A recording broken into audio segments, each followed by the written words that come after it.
that that story is real for a second, okay? Like, your kid's like, oh, I would want to give the homeless people homes. And you're like, no, you're a Republican now, bitch. Fucking dumb baby, dumb bitch ass baby. Fucking dumb baby, dumb bitch ass baby. Fucking dumb baby, dumb bitch ass baby. Fucking dumb baby, dumb bitch ass baby. You wanted to help those who are marginalized? Fuck you, dude. I need you to be a fucking paleo conservative right now.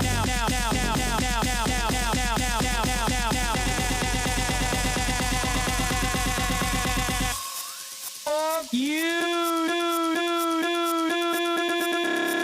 Oh, fucking own. Guess what I fucking own? My dumbass daughter who's 6 years old, dude. Stupid fucking baby. You dumb bitch ass baby. Fucking dumb baby. Dumb bitch ass baby. Fucking dumb baby. Dumb bitch ass baby. Fucking dumb baby. Dumb bitch ass baby. I'll kick you in the fucking baby face. I almost got, you know, child labor going too. It was fucking tight. Fuck you. Oh, fucking own. Guess what I fucking own? My dumbass daughter who's 6 years old, dude. Stupid fucking baby. You dumb bitch ass baby. Fucking dumb baby. Dumb bitch ass baby. Fucking dumb baby. Dumb bitch ass baby. Fucking dumb baby. Dumb bitch ass baby. I'll kick you in the fucking baby face. What's going on, everybody? I hope everyone's having a fantastic evening, fantastic afternoon, fantastic pre-noon, no matter where you are in the world. I'm Hasan Piker, and this is the Hasanabi broadcast coming to you live from yet another rainy day here in California, Los Angeles, folks. We're live and alive, and I hope all the boys, all the girls, and all the MBs are having a fantastic one because today's a beautiful day. Today's a wonderful day. Today is Thursday. That's right. It's Thirsty Thursday, ladies and gentlemen. It is Thursday, one day out from Valentine's Day, February 13th, 2025. We are almost 1 month into the Burger Reich, the new administration, our new overlords, and things are getting worse every single day. Now, of course, having said that, the rain has not stopped. There's no fun, no gaming, no Valentine's. Must be the Hasanabi broadcast. You're wrong. There will be some fun and maybe even some gaming as well. Calm down. Calm your tits. Okay? Cool it. I got to get on Abby Phillips' show. I know. I think I have an easier shot with Caitlin Collins than Abby Phillips, though, because, like, I don't know if Abby Phillips fucks with me like that. But I think Caitlin Collins does. My tits will not remain calm. No, my titties are also out of control. Don't worry about it. My titties are not calm either. Anyway, folks, this is part of the broadcast where I tell you about my personal news about what's going on in the world of Hasanabi Piker. I finished Mashal. Second season. I've been watching Sakamoto Days, which is pretty good. Lots of anime. I also officially deleted Twitter from my phone again because I feel like it was making my brain worse. In terms of all of the social media platforms, I feel like Twitter has like the absolute worst, like lowest common denominator appealing content. It's just so bad. I feel like it is truly hurting my brain. Even like the stuff that's not political, right? Even when I watch stuff that's not political, like videos that pop off on the website, I feel like out of all of the social media websites, it is truly the worst. Like even the videos that bang on that, or bang as in like even the videos that go viral on that website are just so bad, dude. I feel like the only website that's worse than Twitter is Facebook because it's all AI slop, and I suspect that Twitter will inevitably move in that direction as well.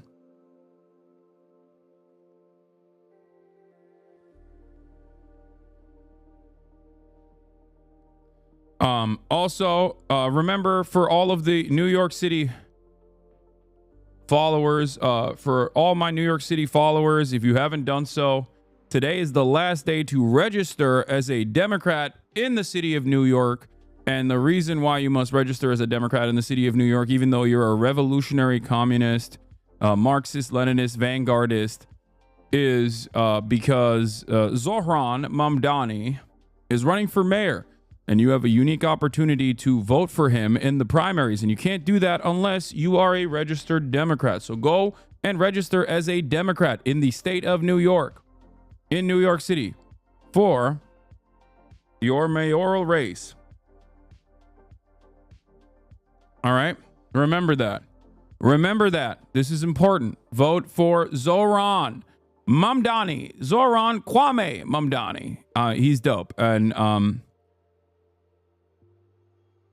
We'll get into that a little bit today as well. So, check out Mastodon. No, dude, I don't want brain rot in the opposite direction either. P blows. Thank you for the 10 community give the subs.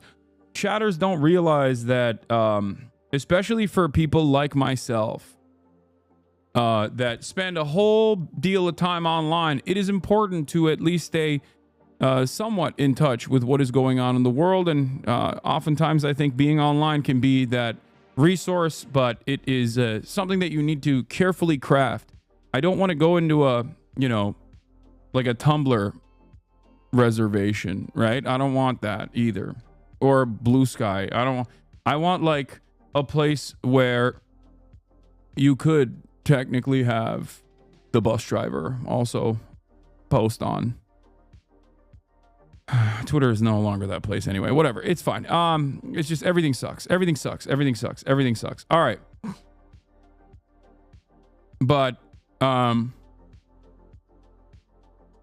about a real rock tumbler? Smooth out the brain wrinkles? Yeah. Regardless, folks, this is part of the broadcast where I tell you about my personal news, like I said, and there's not really much going on in my world, in the world of Hasan Hasanabi Piker, as a matter of fact. There's, unsurprisingly, not a lot happening in my world, in the universe.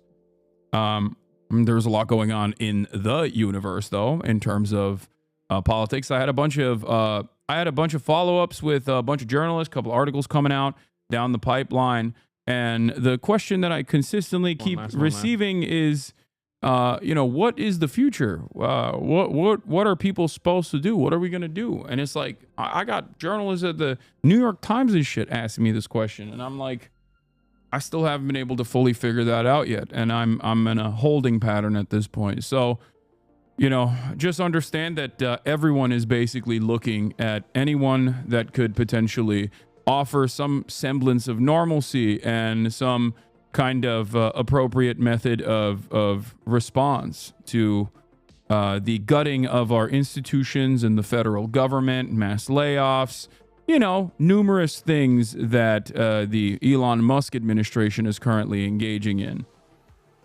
So, in any case, what did Bugga Wolf ask? What is this? That's a OG Hasanabi head. That's crazy. That's like one of the first ever. That's like one of my first ever subscribers. Oh my God, dude. Of course, long-term community members are the ones that constantly are drama baiting. I have noticed that. Drama in the first 20 minutes is crazy. Yeah, we're not doing it. We're not doing it. Do you usually encourage people to get out and protest, or is it illegal? No, I, of course, encourage people to go out and protest. It is, as it stands, currently not illegal. Even if it were to become illegal, I would still probably urge people to go out and do that regardless. I would find different ways of maybe communicating this desire, but... So, in any case, we will... How are your rain gutters? I don't even know if I have rain gutters, dude. I have no idea. Hank Piker stocks are booming. This has 42 likes. Wouldn't say that the stocks are booming. But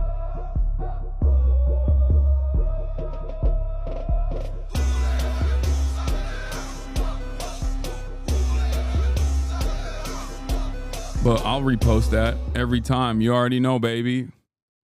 Like, mark, repost.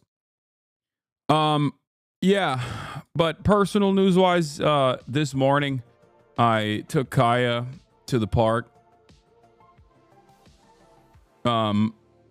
And it was raining, but at least I was able to get her energy out. I, on the other hand, was not able to get my energy out by working out because there was no opportunity to work out. Because when it rains, unfortunately, everything in Los Angeles collapses. There's already like flood warnings. There's already evacuation shelters and stuff being assigned. And most of our infrastructure is built around the idea that it's always going to be rainy because it always is rainy. I mean, not rainy, sorry, sunny.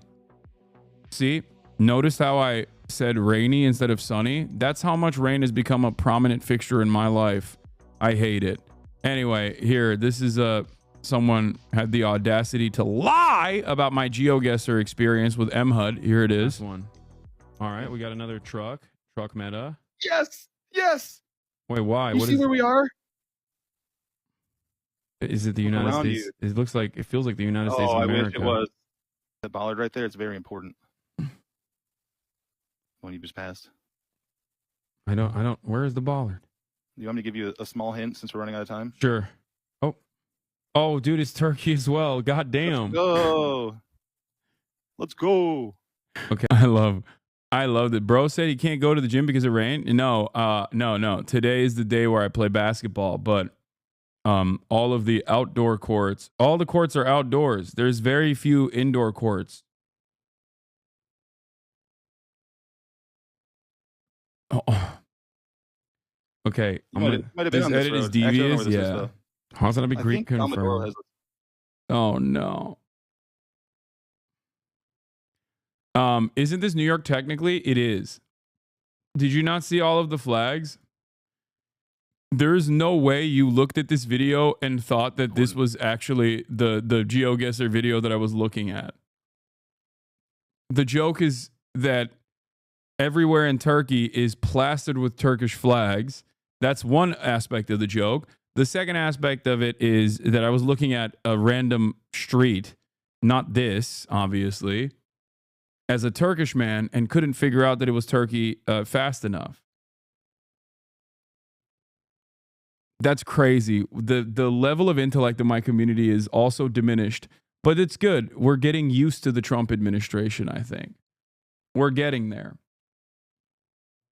Aren't you a little old for outside course? They started hurting my knees at like 20. I have a video of the class today. Yes, dark gooner misogyny, the gooner to alt-right pipeline. Ooh, that's interesting.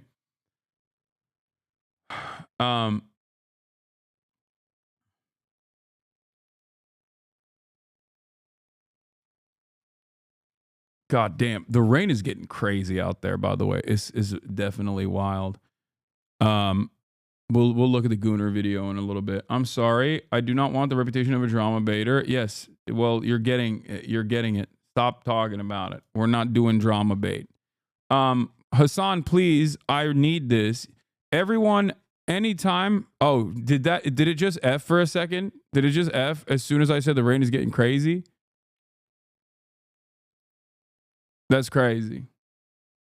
Big F, mini F. Dude, chat can never figure out like what level of F we've just received. One chatter said big F, the other chatter said mini F, mini F, no big deal. Which one is it? 25 centimeters of rain in Toronto. Don't cry about the rain. Yeah, except 25 centimeters of rain, snow in Toronto might not devastate Toronto as bad as like a little light drizzle devastates LA. We just don't have the infrastructure for it. We don't have the infrastructure designed to withstand even a little bit of drizzle, and it's awful because America is a developing nation that masquerades as a very wealthy nation because it is a very wealthy nation. It's just that the wealth is not distributed evenly.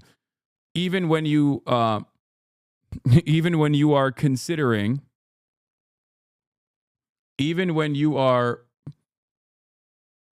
living in an area that obviously is a very wealthy part of the country. I mean, I live in West Hollywood.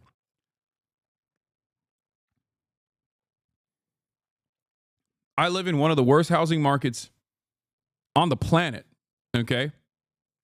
I own a home in one of the worst housing markets on the planet. Think about that. And yet, the infrastructure is still not built to withstand light drizzle here. That's the problem. It's not developing at all. That's the problem. Yeah, we need a new term for America. It's not a developing nation because it's not developing at all. It's a nation that's no longer even stagnant. It's just like crippling. Sticking out your gat for the drizzler. Oh my Lord. You're so skibbity. We're a wash nation. We're a regressing nation. We're not an underdeveloped nation. We were a developed nation at one point. We are now in reverse. We're regressing, rotting, decaying, devolving. Those are terms I would explain.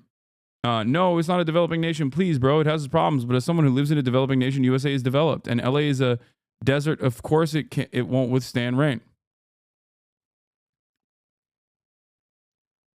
I don't understand why people have the audacity to come to me and say, no, your current experiences are invalid because I live in a developing nation. Okay, I lived in a developing nation too. What are you talking about? I saw what it's like when you are living in a developing nation. I saw what it's like when you live in a developed nation. And I know what it's like when you're living in a decaying, rotting nation. Okay? My point is, it's an unimaginably wealthy country, and yet we do not use any of the wealth or resources on fixing stuff. We are devolving. It's crazy.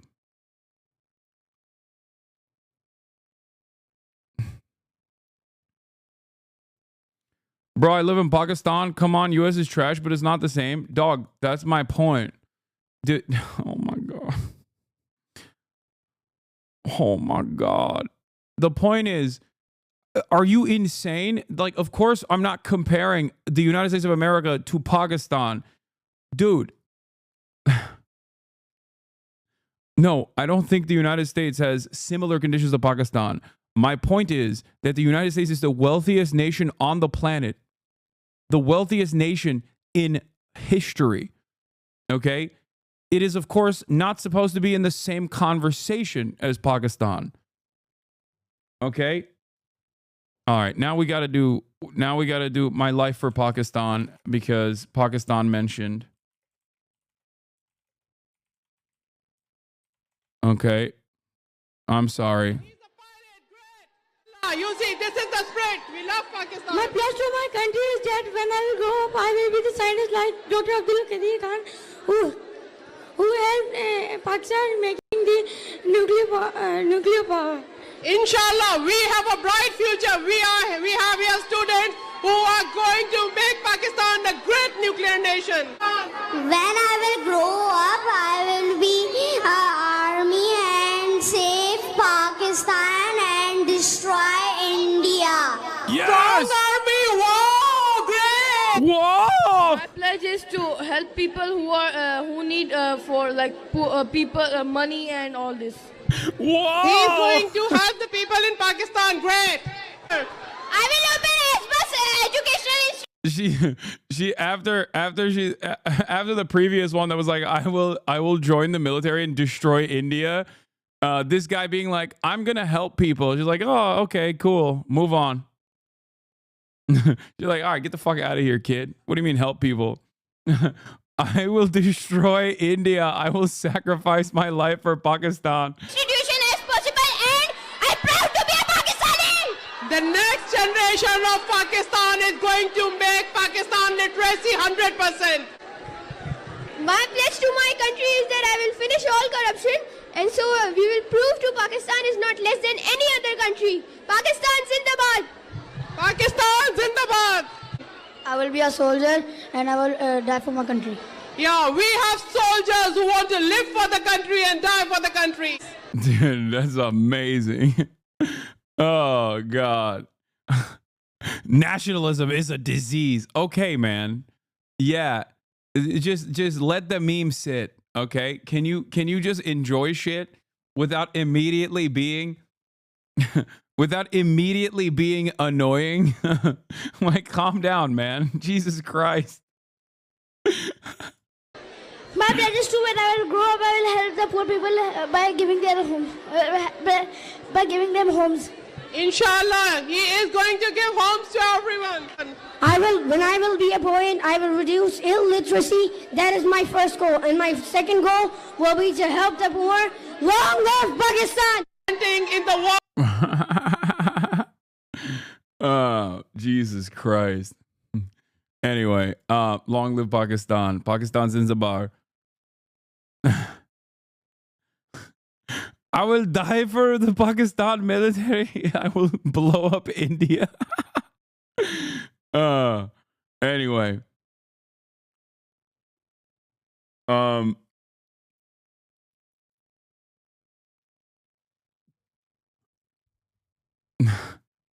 It's so good. It's such a good video.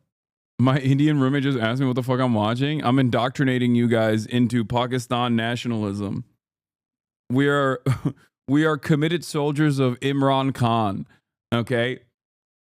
This community is committed to Imran Khan, who will save Pakistan, who has been undermined by the American empire for the crime of eliminating corruption in Pakistan. Okay? And once again, we stand tall, loudly and proudly in support of the political prisoner, the real political hostage, Imran Khan. Pakistan will be number one once again. By the way, Donald Trump is holding a press conference, and we're going to get into that after I blast off, or rather, pretty accurate. I'm going to get into it right now.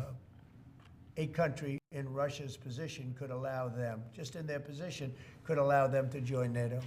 So let's do it. And long before President Putin, Did Tamasia send a playlist? Russia was very strong on the fact that I believe that's the reason the war started, because Biden went out and said that they could join NATO, and he shouldn't have said that. As soon as he said that, I said, you know what? Weirdly enough, maybe Trump will save Imran Khan. Who knows? This is a war that would have never happened if I were president. You don't think it's President Biden's fault, not President Putin? I mean, he's the one. I think Biden is incompetent, and I think when he said that they could join NATO, I thought that was a very stupid thing to say. I thought when he said, well, it depends if it's a minor incursion. In other words, it's okay if Russia does a minor incursion. I thought that was a very foolish thing to say. The other thing that got it started was how badly Milley and these. Why would Trump of all people save Imran Khan? Because he's a base third worldist, dude. I was going to pull out, but we were pulling out with dignity and strength, and we were going to take our equipment with us and everything else. They are. Don't joke about that. Pakistani Americans voted for Trump because they believe he will release him. Wait, really? That mess, and he said, "Wow, this is a great time. I'm going to go in." But what the Americans said. I'm not blaming Americans, but I will say what they said had a big influence on his deciding to go in. Yeah. The most Latin American president of our time? Oh, 100p. An American CEO, or did he do so as a representative of the U.S.? I just don't think that Donald Trump does things that are like about me? Inherently. Elon, I don't know. They met. The diametrical. He wants to do business Not true at all. Most young Pakistanis in my community didn't vote because of Gaza. Because of the tariffs. They have the highest tariffs just about in the world, and it's a hard place to do business. Wait, hold I on. would imagine he met. Let me blast off real quick. Because, he's running a company. He's doing this as something that he's felt strongly about for a long time, because he sees what's happening, and he sees how the country is really being hurt badly by all of the fraud, waste, and abuse. Yeah. So how would you know whether he's meeting with a CEO or meeting with a representative of your government? Well, he's meeting with me in a little while, so I'm going to ask him that question. All right? I'll ask him that question. Yeah. On auto tariffs, what should we expect, sir? You mentioned obviously steel and aluminum and pharmaceuticals. What are you thinking about auto tariffs? We haven't talked about that much. I think autos are coming soon. I think they're all coming more or less at the same time. And it's not going to be a big shock to the system. But what it's going to do is it's going to bring pharmaceuticals back to our country. Much more important than the money. It's a lot of money, but it's going to bring pharmaceuticals back to our country. It's going to bring chips back to our Remember to country. end Turkish hate. It's going to bring. We will never end Turkish hate. Turkish hate will always be. Turkish hate will always thrive in this country. Okay, here. During the campaign, they were going to build the largest. Blasting car off, plant in ladies the and world in gentlemen. Mexico. Let the people It's know we're almost under live. We're construction, alive. just starting. Let them And tell them to when get they in heard here. me make that statement, and they thought I was going to win the election. Actually, it was a few months before the election. Pakistani Americans thinking Donald China- Trump would free Imran Khan is so perfectly in line with the way that Donald Trump operates, where probably sent out feelers to the Pakistani community somehow and signaled that he would do that. Okay, so every old Pakistani American immediately locked onto it. Okay, it's no different than him going to Dearborn and being like, I'm gonna finish it. I'm gonna finish the Gaza stuff. I won't tell you what I will do, but I'll finish it. You know what I mean? You know, I say it, and I say it Like backwards. that's It's beautiful. classic Trump. Now I say religion, Just like, you know, giving federal recognition to a Native American tribe and then permanently locking them as Trump supporters, like that one specific tribe. These are the It's words. always, he But does I this would stuff say all it's the number time. 4 or 5. To me, it's the most beautiful. And I'll tell you what, I think really reciprocal tariffs, those 2 words, reciprocal makes tariffs really fair. Yeah, reciprocal No tariffs. exemptions, right? It would be all auto imports? Any exemptions now, because you don't need to. With reciprocal, you don't need to. What does that mean? Fox Radio. Do you have a update on the TikTok negotiations? And Yeah, kind we have a lot of that people. timeline's running out, isn't it? Sure, well, I have 90 days from about 2 weeks ago, right? And I'm sure it can be extended, but let's see, I don't think you'll need to. We have a lot of people interested in TikTok, and I hope to be able to make a deal. I think it would be good. You know, people have learned it's very popular, and we'll have to probably get approval from China to do it, but we have a lot of people that are interested, and a lot of people, I think China will be interested because it's to their benefit too.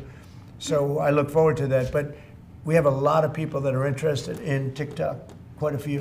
Mr. President, Super popular. workers arrived today, Gavin Klager and others arrived today at the IRS. Do you expect to close the IRS, or what are you expecting?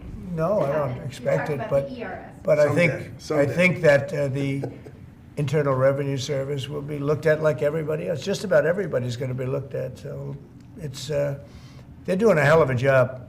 It's an amazing job they're doing. And you know that force is building. I call it the force of super geniuses, but it's building. And you know, they go up and they talk to some of the people about certain deals, and the people get all tongue-tied. They can't talk because these people get it. They're very smart people.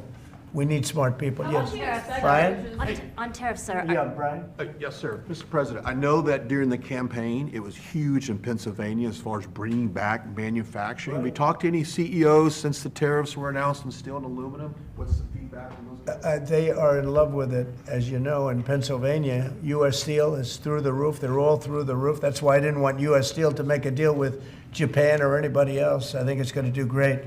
But I think maybe more than anybody else, the steel companies and aluminum companies, they're in love with what's happened. And this will eventually be the car companies and chip companies. We have to have chips made in this country. Right now, everything's made in Taiwan practically, almost all of it, a little bit in Texas South to Korea. Japan, Pog. But everything, Yes. almost all of it is made in Taiwan.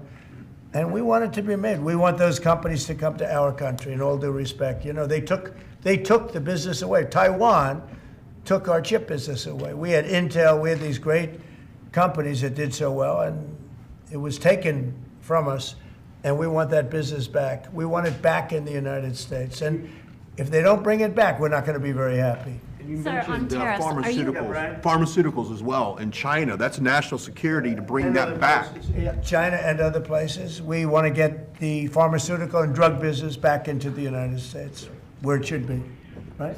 Sir, on tariffs, are you concerned that the countries that would be most affected, like India, would just shift their trading to China? No, I'm not concerned about anything, really. I mean, I'm just doing what's fair. This is a very fair thing. This should have been done a long time ago. I would have done it, but then COVID hit. I was getting ready to do this years ago, and first time we had the most successful economy in history, and then COVID hit, and this was going to be the thing that I was most waiting to do. But it was awfully hard to do this with Italy and France and Spain and all those people were dying, and then we put tariffs on. See, I have a big heart. Sir, on Ukraine, when Putin says that he really wants peace, do you believe him? Yeah, I do. I believe he wants peace. I believe that President Putin, when I spoke to him yesterday, I mean, I know him very well. Yeah, I think he wants peace. I think he would tell me if he didn't. I'd like to see peace. Do you trust President I Putin? believe that, I believe that he would like to see something happen. I trust him on this subject. I think he'd like to see something happen. I think it could have happened a long time ago. I think Biden, number one, it shouldn't have started, but it did. And now all those cities are knocked down, like demolition sites. All those beautiful golden towers are knocked down. There's nothing going to replace them. But much more importantly, you lost millions of people. A lot of soldiers, but you lost millions of people. When they knocked down those cities, and they're all laying down on the side, they're lying down just in ashes and all crumbled up concrete. They literally look like a world-class demolition site. And many of them, almost all of them, but many of them, and this should have been done by Biden years ago. This should have never been allowed to happen. I know he's a friend of yours. But couldn't Putin just withdraw his He's a friend of today? CNN. That's why nobody watches CNN anymore, because they have no credibility. Okay, who else? Yes, please. Sir, if you can find a buyer in the United States for TikTok, do you think Xi Jinping will authorize the sale of it, or will I'm going to make it worthwhile for China to do it. I think so. I mean, I got to know TikTok because during the election, I ended up with 36% higher than my opponent with youth. Okay, that never happened before. I beat, that's always been a Democrat thing, youth. It became a Trump thing. And I think TikTok, I think Joe Rogan was a part of it. Some of the great people that I did interviews with were a part of it. But I think that TikTok was I think it was a big part. Look, as you know, we were up by 36% with youth. The Republican was never up with youth. And I focused on TikTok, and I found it to be amazing, actually, and very fair. And I think the image of TikTok is different than it was before the election. I think people saw it, and they view it as a positive, not a negative. I think it'll be to China's No one advantage. saw it as a negative, dog. That was just, that was not a thing. What money do you think you'll raise from tariffs on an annual basis? That's the most interesting question. I think it'll be a staggering amount. He keeps saying that when he literally lost the youth vote. Yeah, he's just simply, he's wrong, of course. He didn't win the youth vote by 36%. He got 36% of the youth vote, if I'm not mistaken.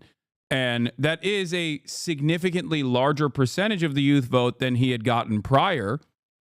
He still lost the youth vote, but there is a significant number of Gen Z voters that voted for Donald Trump. It's true. It's a dangerous trend line if you are worried about Republicans winning elections, for sure. Important things. Space Force, the biggest tax cuts in history. This could be one of the most important things that we've ever seen. I mean, there are very few things that Donald Trump says that are correct. Or I guess sometimes he will say the truth. Oftentimes he'll say the truth when it's like something that people get very mad about. But it's just like American foreign policy where he'll be like, yeah, we're going to do ethnic cleansing and it's going to be awesome. Like, that is just American foreign policy. That's been the American foreign policy. He just says the quiet part out loud. But outside of that, he rarely ever says the truth. Oh, he got 46% of the youth vote, which is up 36% up from what he got in 2020. Okay, thank you. I got the numbers wrong, but I mean, he did not get the majority of the youth vote. I think Putin would love to be back. So why exactly can't he stop the war now? Feels weird to blame Biden for something happening under Trump's watch. It's very possible that if that was the G8, you wouldn't have had the problem with Ukraine. And if I was president, you definitely wouldn't have had the problem with Ukraine. Russia would have never attacked Ukraine. But you ask a very good question, the G8. It used to be the G8, and then these people... No, he didn't get... Them out. And I was... He didn't go from 10% to 46%. Hold on. I'll look it up. I'll look up the numbers in a second. Okay? Hold on one. We'll get to that in a moment. Prime Minister Abe, a great man from Japan, agreed with me 100%. And some of the today others I'm going to be covering Trump's favorabilities anyway. And we'll get to that. Terminated. I think it would have been very helpful, and it still would be helpful to have Russia be a part of that mix. So they- And I think if they were, I don't think you would have had the problem that you have right now. Russia Kicked them is out, part course, of the because G20. They kicked them out, of course, because they illegally annexed Crimea. I mean, how would you have responded if Russia invaded or Well, you took know, over? they took Crimea during Obama. They took, well, now they're looking to take the whole thing. Then they took a big chunk of land and people, as you know, during Bush. And now they're trying to take the Wait, whole what? thing during Biden. During You know, Bush? the only one Is he talking about like Georgia or something? that took anything with Trump, nothing, not 2 inches of property of land. But Crimea was Obama. And then Bush gave him a lot, if you remember. And then, in fact, it's a sort of a standard little phrase. And Biden's giving him everything because this is a war that shouldn't have been had. And the only one that didn't give him anything is Trump. It's just the way it is. What's your message from Wall Street about these tariffs? So there's been some nervousness on Wall Street about the impact. I think it hasn't been very much. Georgia, And I think it's gonna Georgia was make in the Obama United as States well. Georgia stronger. was during Obama as well, but it was due to George W. Bush. I think he just got that wrong. Other countries want to have a strong United States. They want to have a strong America. And I think it's going to make us very, very strong, much stronger. And we have a lot of work we're doing on the military. Our military already, I've authorized some contracts to be built that are very substantial. We're building the greatest equipment in the world. We have the greatest military equipment in the world. We're building it. At some point, Georgia was when summer things of settle down, I'm 2008. gonna I was meet in with D.C. China, that summer. And I'm going to meet with Russia in particular, those two. And I'm going to say there's no reason for us to be spending almost $1 trillion on military. There's no Georgia was reason at the for you end to of be Bush's spending second term. $400 billion. China's going to be at $400 billion. We're at $1 trillion. We're going to be at close to $1 trillion. And I'm going to say we can settle this on, we can spend this on other things. We don't have to spend this on military because, and I'm going to be meeting with China. You know, we were trying to de-escalate nuclear, and I was in a position where Russia had agreed and China had agreed we were going to start, and then we had a rigged election, so that never took place. But this one was too big to rig. We won by so much that it was too big to rig. You want to do the China meeting in the United States, or would you travel to China for that? For what? The China meeting. Would you do that here or I there? tell people all the time, you know, the question is who's going to have the first meeting, where are you going to, I say this to Putin, to President Xi, I say to everybody, never bothered me, you know, I'm willing to say I'll go first. It doesn't matter. It's the end result that counts. So it doesn't make any difference. When do you want to have a conversation about global defense spending, you, China, Well, I'd Russia? like to have that, as soon as things settle down, I'm going to have that conference, primarily with China and Russia, because those are the two that really are out there. And we're going to have them spend a lot less money, and we're going to spend a lot less money. And I know they're going to do it.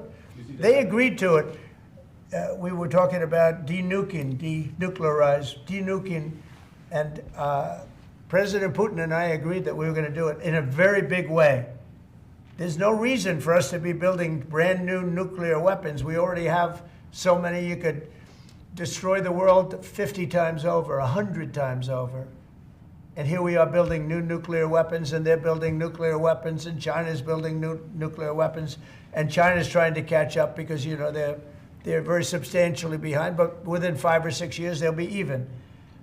And we're all spending a lot of money that we could be spending on other things that are actually, hopefully, much more productive. Hopefully, there'll never be a time when we need those weapons. If there's ever a time when we need nuclear weapons, like the kind of weapons that we're building and that Russia has and that China has to a lesser extent, but will have, that's going to be a very sad day. That's going to be probably oblivion. Do you see that as separate conversations, or do you see one giant summit with you, Xi Jinping, and Vladimir Putin? Yeah, I could see that. Let things calm down a little bit. You know, when I left, we had no Middle East problem. We had no Russia going into Ukraine. They never would have done it. Putin never would have done it. And I came back, and we got like the whole world is blowing up. So when we straighten it all out, then I want to have one of the first meetings I want to have is with President Xi of China, President Putin of Russia. And I want to say, let's cut our military budget in half. And we can do that. Remember when you said the I think we- Homeland and I think we'll be able to Security, do it. Gulf of America thing was being overblown? Yeah, I mean, they're petty as fuck. This doesn't change what I'm Are you willing to go saying. after that spending as well? That's been What are you We have to talking go about? Waste, This is fraud, what and they're abuse. doing Yeah, with and we're doing that, but Could we, It's overblown in terms of like, it's not that significant of a difference. Trilateral, or would you use It's the just like a existing silly body that aesthetic also thing that already they did. includes China and Russia, the G20. No, it's the people. It's President Putin, President Xi. I don't need bodies. I don't need anything. It's people. It's all about people. It's about relationship and people.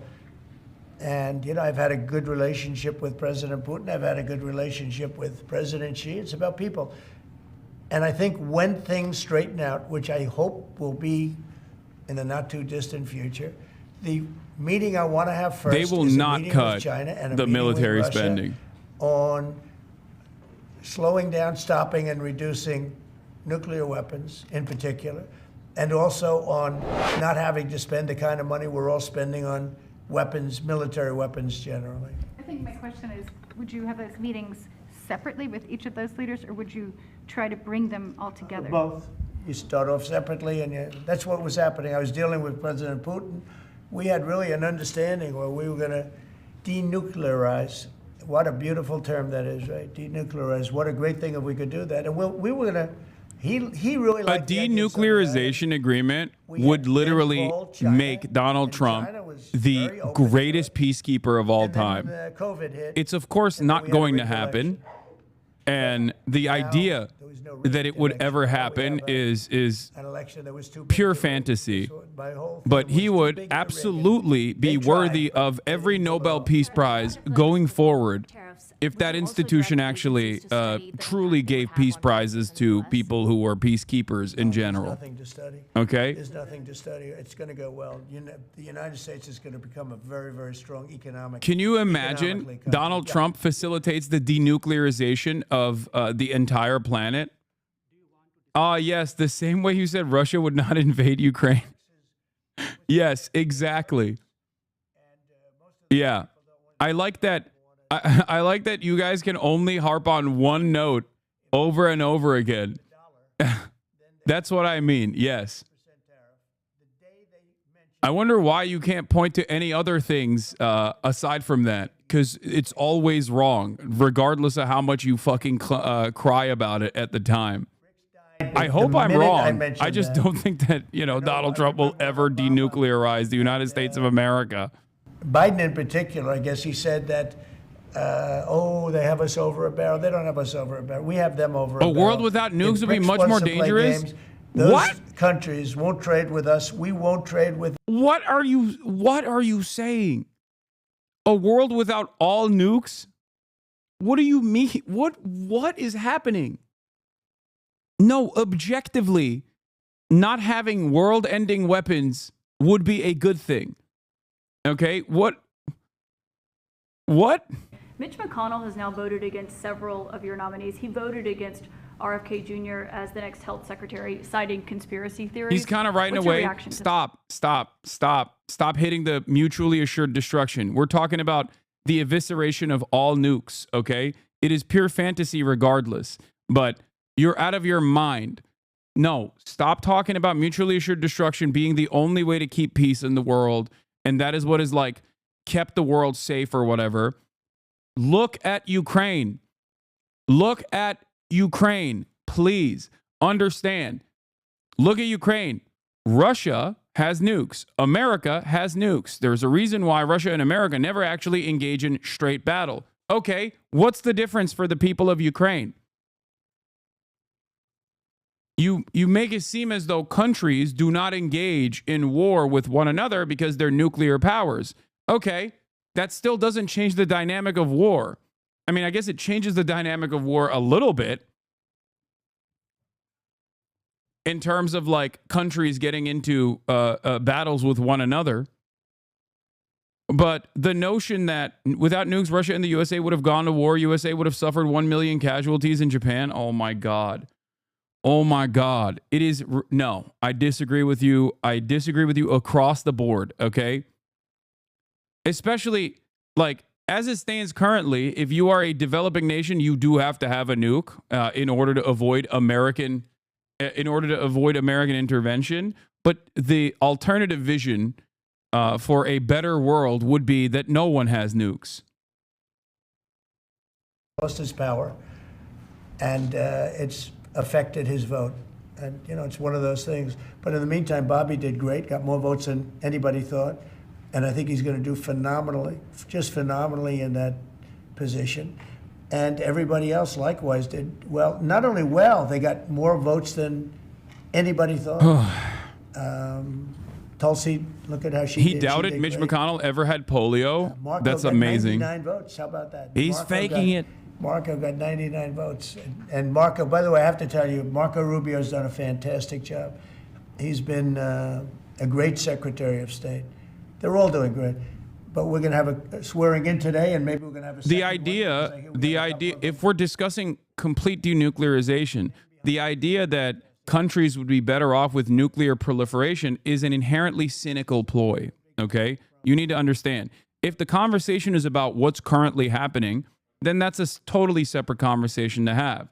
But if there was a serious initiative towards denuclearization, and your argument is like, oh no, mutually assured destruction has kept the world safe, the idea that the world has been safe during the Cold War, or the idea that the world is currently safe, is ridiculous. It's only safe if you are in America. It's only safe if you are in the heart of empire, if you're in the imperial core. It's not safe at all for other countries. That's ridiculous. It's the notion that like, oh, we don't have world wars anymore. It's like, yeah, we don't, but there is never a moment where America is not engaged in some kind of war. It's just you're sheltered from the immediate impact of such things. Thank you. Let's go. Let's go, guys.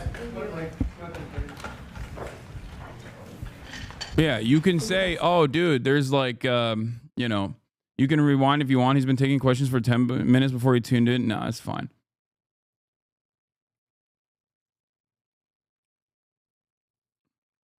Especially because nuclear proliferation being the one thing that stops global powers, like superpowers, from fighting one another is ridiculous, because you have this cynical approach then where you automatically assume war is a constant. It is an inevitability. Like nuclear deproliferation would be, or denuclearization would be, one very unimaginably significant point towards global peace. He's not equipped mentally, Trump says of Mitch McConnell, saying he never really had it. I don't know anything about he had polio, Trump says. Are you doubting that he had polio? I have no idea if he had polio.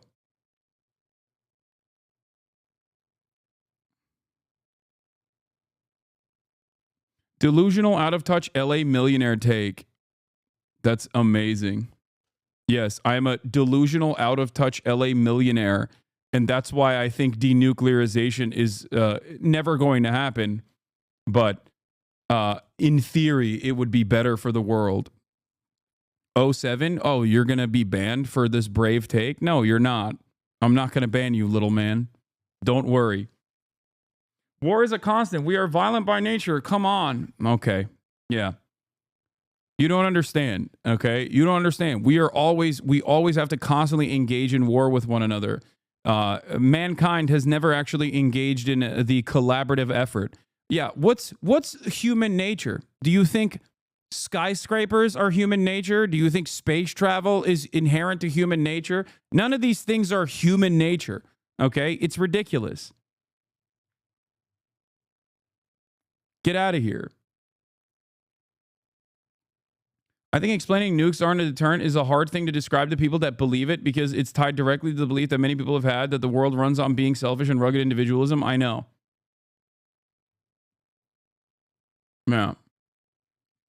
It is a, unfortunately, incredibly cynical way to approach the world, especially if we're having a conversation about, especially when we're having a conversation about an alternative that will never exist regardless, but we're having a conversation about an alternative vision for the future. Okay?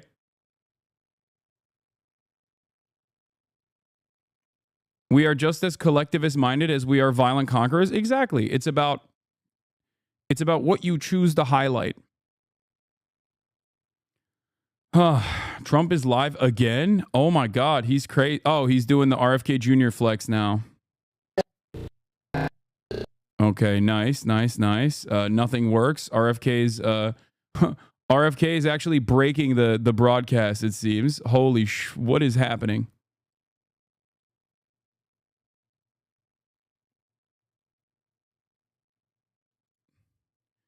RFK has bricked the broadcast. What is going on? What is happening? It's going to be a real honor for me. Oh, there it is. Cheryl Hines is right there too. The oath of office and officially become.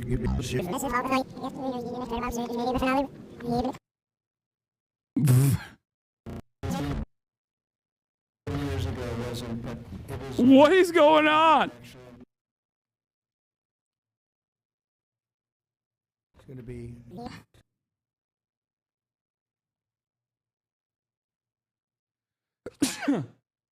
Oh, they're rewinding the tape. Is there another feed? The RFK's alien brainworms are breaking the broadcast. It's over.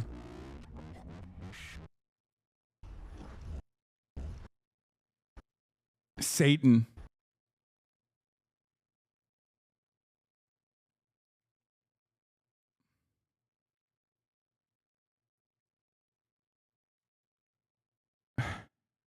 RFK Jr.'s broken containment. This is not a drill. Oh, yeah, it's over.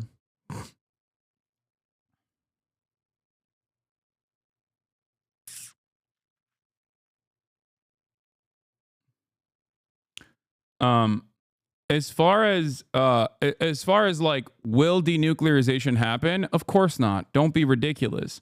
I'm not saying that it will happen, but if you're going to talk about it in theory, okay, I'm not going to sit here and tell you that countries having world-ending weapons at their inside of their arsenal is a good thing. It's not. It is one of the most dangerous aspects of modern society. Okay? Don't let these people turn around and lie to you and make it seem like everybody having nukes is a good thing. Restart player by closing tab and reopening it. I don't think it's the player that's busted. I think it's the broadcast that's busted, chatter.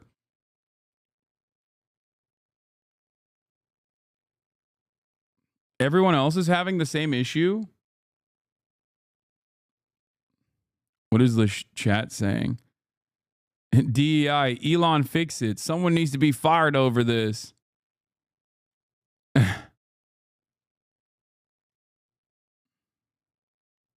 This take goes against the Hasanabi doctrine. Yes, the Hasanabi doctrine is a totally separate conversation. Okay? If we're having a theoretical conversation about denuclearization, which is if we're having a realistic conversation, is never going to happen. But if we're having a theoretical conversation about denuclearization, yes, of course I'm in support of it. There's a difference between what is the reality and what is theoretically better. Oh, it's working now. Never mind, it's still not working. Thoughts on all the anti-woke leftists on X? I don't know who the anti-woke leftists are. Kennedy Jr. take the oath of office and officially become our Secretary of Health and Human Services. Just as I promised last year, Bobby is going to lead a great national mission to make America healthy again, and he's going to do it. I think he's going to do things that will really make us very proud of this day. Like his father, Senator Robert F. Kennedy, and his uncle, President John F. Kennedy, Bobby has devoted much of his life to serving his fellow Americans in his campaign for president, and he was a very tough competitor. I did not like it at all. I said, let's get him on my side. But in his campaign for president in 2024, Bobby brought together a coalition of supporters across party lines, and he really worked very hard, and he had tremendous support, unbelievable support. And I think a lot of that support came my way when we decided to do a little merger, and it was really great. And it was very loyal, incredible people. They believe in him so strongly because he's a fierce advocate for the health of our children and for the values of free speech, democracy, and peace. And people are going to be very impressed, I have no doubt. I've known him a long time. He's been a friend of mine a long time. Perhaps most importantly, though, Bobby created a nationwide movement made up of millions and millions of mothers and fathers and young people and concerned citizens of every background who want to end and this horrible chronic disease crisis that exists in America. He's absolutely committed to getting dangerous chemicals out of our environment and out of our food supply and getting the American people the facts and the answers that we deserve. After years in which our public health system has squandered the trust of our citizens, and they really have. They don't trust us. They don't trust anybody, frankly. They've gone through hell. There's no better person to lead our campaign of historic reforms and restore faith in American health care. Bobby's going to do it. The United States spends more money in health than any other country on earth, but we're growing sicker every year. We're not as healthy as countries that spend just a fraction of what we spend, so there's something wrong. He's going to figure it out. In recent decades, we've seen staggering increases in cancer rates across all age demographics, including more than 40% increase in childhood cancer since 1975. Who can believe that? And an explosion in other chronic childhood illnesses. Not long ago, 1 in 10,000 people, children, had autism. Now it's 1 in 36. Think of that. 1 in 10,000. 1 in 10,000. Now it's 1 in 36. Who can believe that? There's something wrong. There's something wrong. And I think it's something that can be found out. In 2022, more than 40% of children had at least one chronic health condition, and today nearly 80% of young adults do not qualify for military service, in large part for health reasons. Think of that, 80%. Something is wrong, and that's why immediately after Bobby is sworn in, I will be signing an executive order establishing the President's Commission to make America healthy again. We have some great people on that commission.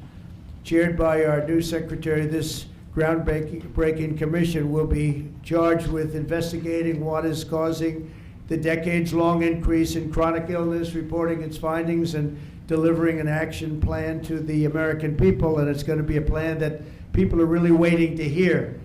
Bobby, I want to thank you. You've gone through a lot. It's taken great courage. Yes, been amazing, autism increasing you're gonna be okay. is not because of And he said, "I know, vaccines I or the proliferation of vaccines.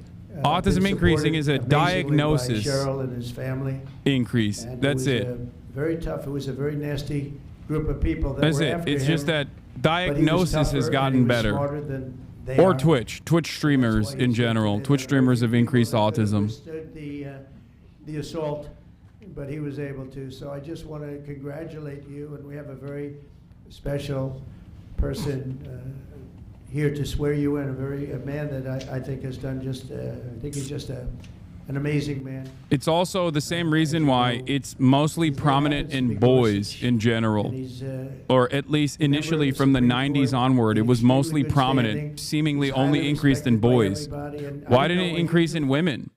Perhaps it has something to do with the social dynamic of a lot of the social conditioning that women go through, young girls go through, that make it harder to diagnose autism in women. Maybe that's the reason. Because it's not like women are getting vaccinated at a lower rate than men. You know? That's what's so stupid about it. It's because medical research around women is still, as a direct consequence of patriarchal constructs, significantly behind. That's it. Okay, it's good so far. Good. It's a 10. It's just a theory, though? What do you mean it's just a theory? What could it... There's nothing that, like, young men are experiencing that is, like, significantly different than young women. In terms of, like, vaccines, do you think that women are just not getting vaccinated? No, most of this stuff is just the same as the left-handedness argument, okay? Whether it's being gay, whether it's like more queer people exist now in society, what's that about? Or there's more autism in American society, what's that about? Like virtually all of that is almost identical to the left-handedness argument. There's just a bunch of people who were left-handed normally, okay, and they were forced into writing and using their right hands. And once we stopped punishing people for doing that, there was a number of people that were left-handed, and it just stopped after a certain percentage.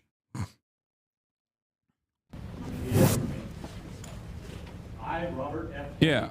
The autism spectrum disorder is a vast criteria of different kinds of neurodivergencies that was put under the same umbrella, and also had significantly better ways of diagnosis, especially since the 90s, which then led to a massive number of boys becoming autistic. Why are they becoming autistic? I've worked with boys with autism specifically, okay? And I can tell you, their parents were definitely autistic. The only difference was their parents were not diagnosed with autism. Okay? That's it. They just weren't diagnosed.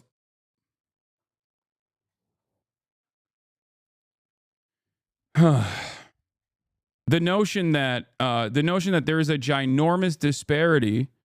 Yeah, some might say I still work with a lot of men with autism now, but the notion that there is this gigantic disparity between men catching autism versus women catching autism immediately undermines the vaccination argument. Okay? That's it. Like, a lot of your parents have, some of you who are autistic have immediate family members that suspiciously have lifelike model trains. Okay? They have an entire room dedicated to model trains, and that doesn't even ring any alarm bells in your mind about an autism diagnosis for your uncle, okay? Or for your dad. What the fuck do you think is going on? Yeah, that boy is autistic as hell, okay?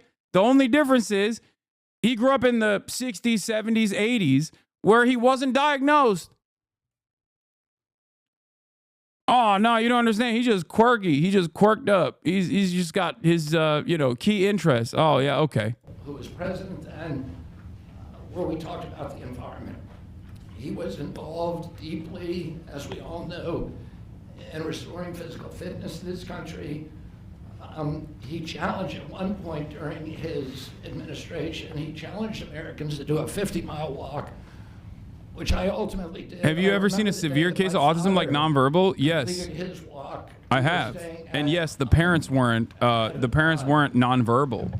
Up at Camp David, and my father came in after 18 hours walking on the CNO towpath with his feet bleeding and blisters on them. My father had one of his best friends was Al Lowenstein.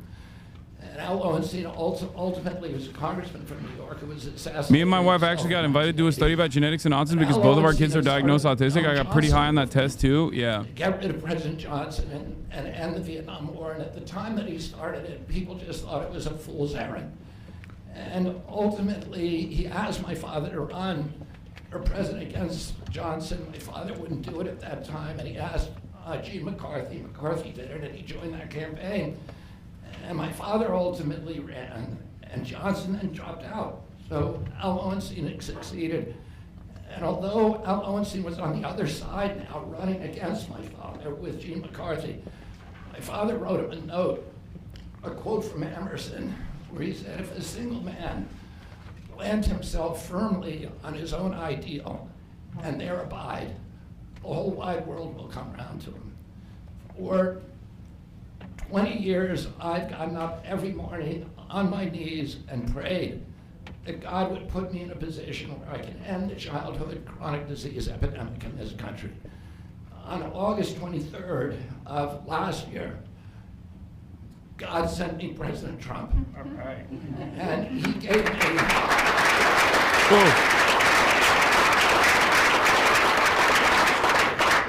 He's now given me, he's kept every promise that he's made to me. He's kept his word in every account and gone way beyond it. I'm so grateful to you, Mr. President. A lot of people told me that I couldn't trust President Trump, that I better get it in writing. And we did a handshake, and everything that he told me he was going to do, he has done. Right. And I'm so grateful to him, and I've told you before, I genuinely believe that you are a pivotal historical figure, and you are going to transform this country at a time when we see all of the indicia of democracy now in tatters in our country. We see the rise of the military-industrial complex, the rise of totalitarianism, these attacks on our Constitution, and this breathtaking epidemic that is disabling our people. President Trump has promised to restore the American dream in this country. A healthy person has 1,000 dreams. A sick person only has one. 60% of our population has only one dream, that they get better. President Trump has promised that he's going to restore America's strength. But we can't be a strong nation if we have a weak citizenry. I love that this man is the beacon of health, okay? I need you to understand what you're seeing right now. This man on screen, okay? This man right here, that's the beacon of health. We need a man on a white Do you understand me? We need somebody He's the healthiest who boy is that has willing ever existed. and has the spine and the guts and the strength. The reason why he looks like a rotisserie chicken that has been left out for too long is part of the reason why he's so healthy. It's the drugs that he took. President Trump has shown again and again that he is that hero. And most recently, I greatly appreciate, and I called you the day that you announced the termination of USAID. My uncle started USAID in 1961 for humanitarian purposes, to put our country on the side of the poor. It has been captured by the military-industrial complex. It has become a sinister propagator of totalitarianism and war across the globe. And very few people understand how sinister this agency really is. And President Trump saw that, and he stood up to it with a masterstroke. And we want to do the same thing with the institutions that are stealing the health of our children. We need a revolutionary figure, and you are that figure. And Yeah, I'm very grateful that's for right. you for The giving me this revolutionary figure of Donald Trump. I want to recognize some of the allies that I've had in this battle for a long time. Senator Rand Paul, Senator Ron Johnson, Senator Roger Marshall, Marjorie Taylor Greene, Thank God. and Buddy Carter, who've all been champions of the MAHA agenda before I even came along. And I'm very grateful for you for standing strong. Thank you very much, President.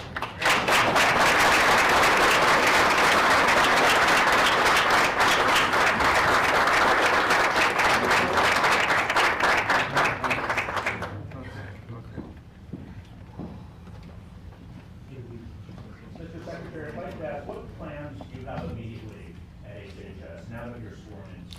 He's going to be running it. He's going to do a great job.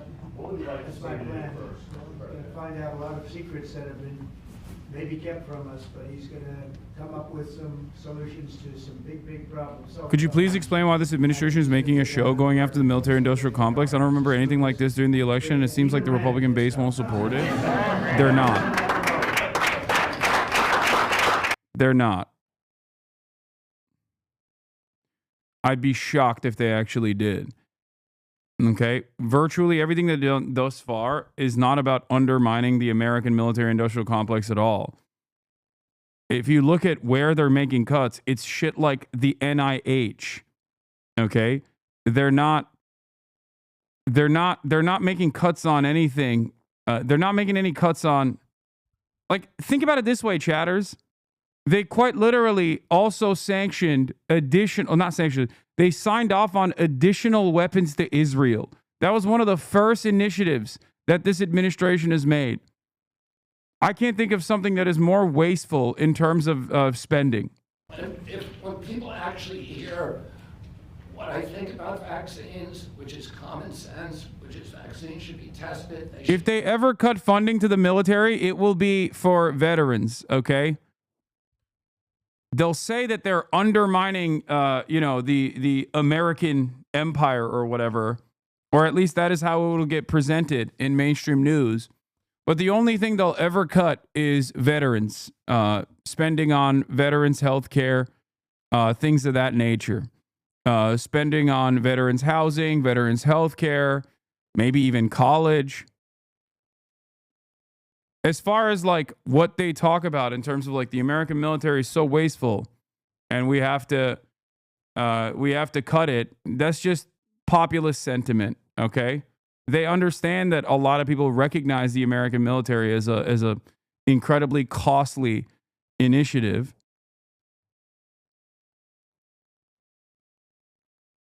But that's it.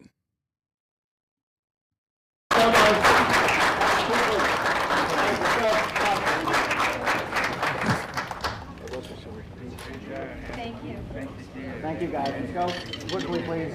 Quickly, guys. Come on.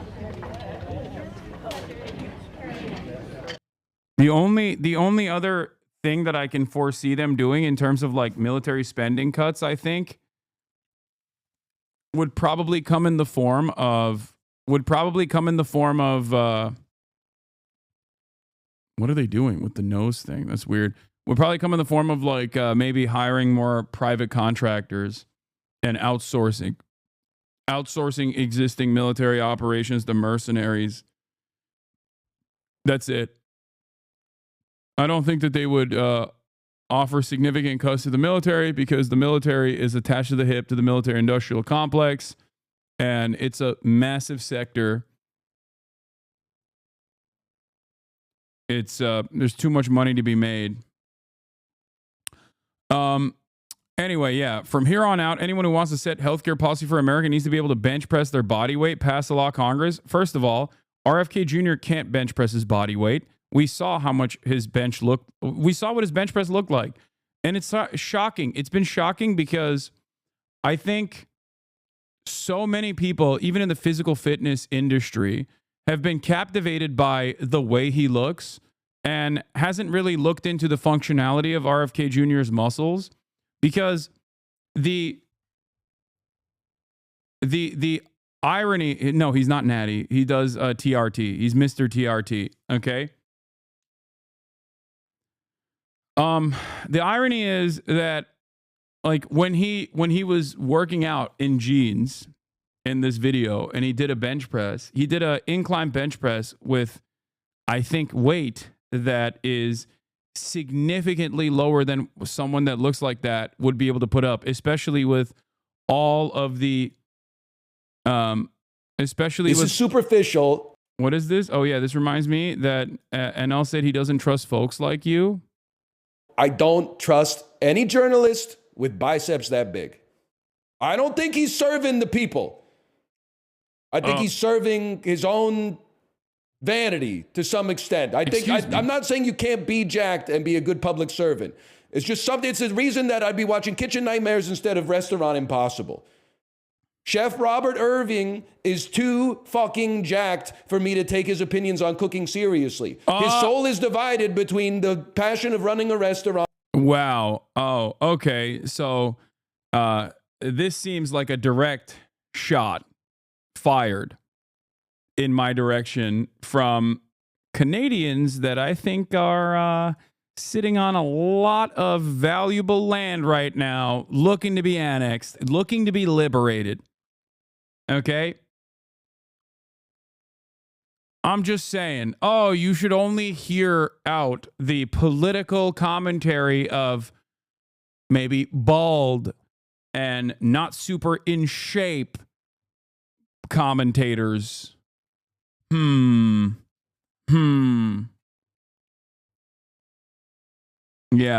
You know what? I was on board. I was on board of with defending Canada from American annexation, and now maybe Canada's looking like it needs to be liberated from the treacherous grips, the treacherous throes of socialized medicine.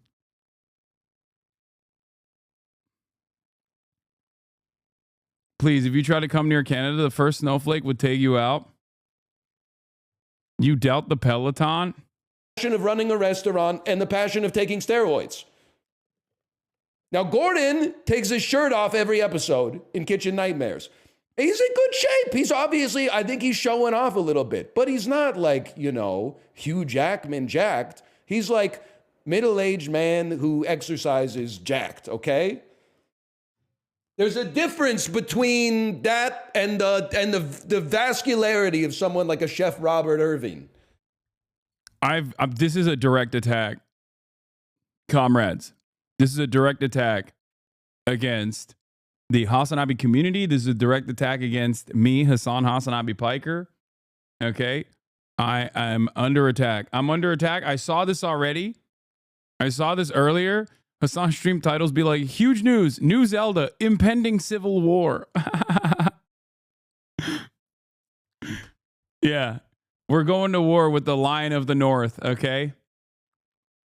Double shots fired. Okay, one of my 2025 goals is to do a collaborative stream with Northern Lion before America permanently annexes Canada. Okay, we have to do this. We have to do this to instill the brotherly bond between our fellows up north and the American proletariat. This must happen. We have to do it. I mean, I love Northern Lion. You guys know this, all jokes aside. And yeah. I'd rather die than learn French. Brother, I don't think you would have to learn French.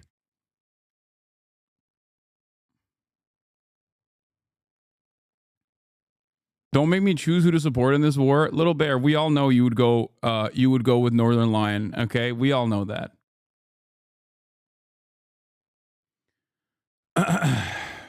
Bro, you need some trap muscles. You kind of blank there.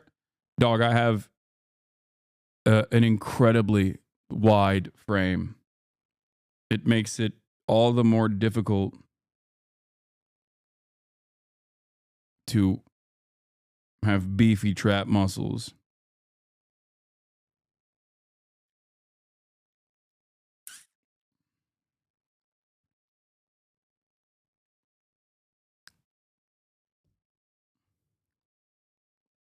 Anyway. Are you a partisan of the FLQ? I am. If America tries to annex Canada, you don't understand how hard I will be in the tank for Quebecois separatists, okay?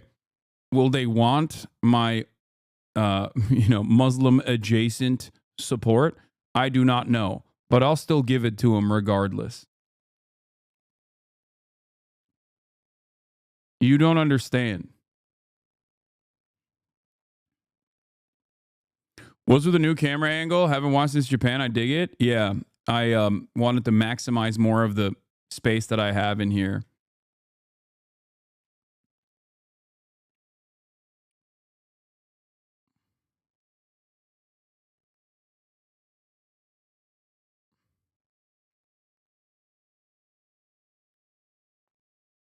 Is it a bad camera angle? I disagree. Okay, all jokes aside. I am in support of the Quebecer separatists in their effort to decouple from the horrifying Anglophone oppression. It's doubly horrifying if you consider the American Anglophone oppression that could happen. Okay? Yes. I offer full support. All right. Is Donald Trump still doing press conferences? I believe he will continue with the Modi press conference in a little bit. But let's get started on Ukraine. Donald Trump coming in hot and doing things about Ukraine that European leaders feel sidestepped on, seemingly. On Russian television, they could scarcely contain their glee. Quebec. Against the backdrop of an American prisoner released from a Moscow jail this week, the anchorwoman asks, Has Russia been promised Kyiv or Odessa? President Trump, she says, has an excellent friendship with President Putin. And what about the Northern Line is not acknowledging your comments. Disrespect is real. He can disrespect me if he wants. I still love him. Ukrainian president visiting a proposed nuclear power plant? President Trump called him after speaking to President Putin last night. It's important that everything does not go according to Putin's plan. He wants to make all his negotiations bilateral between him and the United States, but we, as a sovereign country, simply will not be able to accept any agreements taken without us. But this was Trump on Ukraine a few days ago. Like, the difference between Trump and Joe Biden or any Democratic leadership is that a Democrat will never actively say, will never openly say the truth. They'll never say Ukrainian autonomy is insignificant in this process. They will, as a matter of fact, consistently say we are behaving in the interests of our incredibly important allies. But the reality of the matter is what Trump is saying. It doesn't matter what the Democrats say. What matters is what the Democrats do. Just like it doesn't matter what Trump says, what matters is what Trump does. Okay? So while Democrats will maintain the aesthetics and maintain civility, yes, of course, they also did not listen to the demands made by Zelensky on numerous occasions. Zelensky kept asking for more weapons. Zelensky kept asking for different kinds of weapons, air support. Zelensky wanted to do a flight free, like they wanted to create a security zone above Ukrainian airspace. Okay, they wanted to do a no-fly zone. This would require American and NATO forces to constantly fly over the area and blow up Russian flights, blow up Russian air cover. Okay, this would have been a direct. This would have obviously been a hot war between nuclear powers, NATO nations, the United States of America, and Russia. They never did that.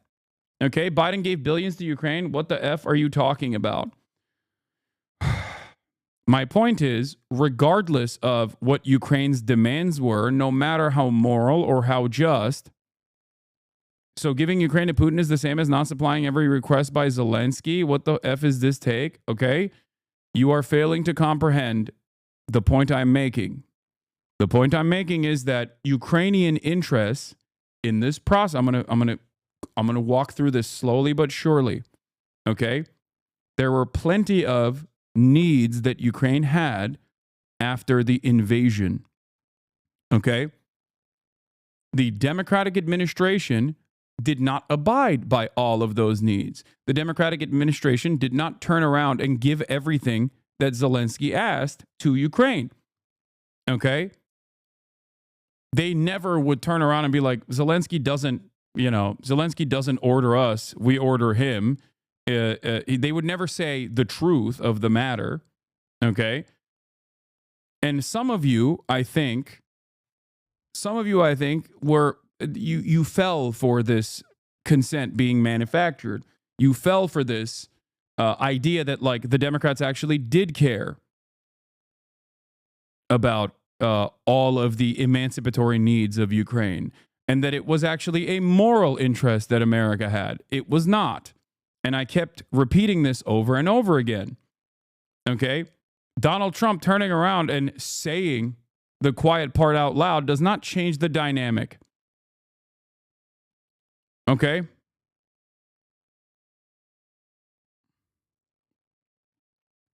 That's it. Fell for it again, award back-to-back champion. Yeah. You should remain neutral in politics, Hasan. Thank you. You know, they may make a deal, they may not make a deal, they may be Russian someday, or they may not be Russian someday. The new US Defense Secretary at NATO today may not aim to have Ukraine as... This is the difference between Donald Trump also undermining U.S. aid. Okay, yeah, I should stay neutral like Asmongold. I should stay neutral in politics like Asmongold. which would require me to just watch Donald Trump and go, yeah, that's pretty based. Yeah.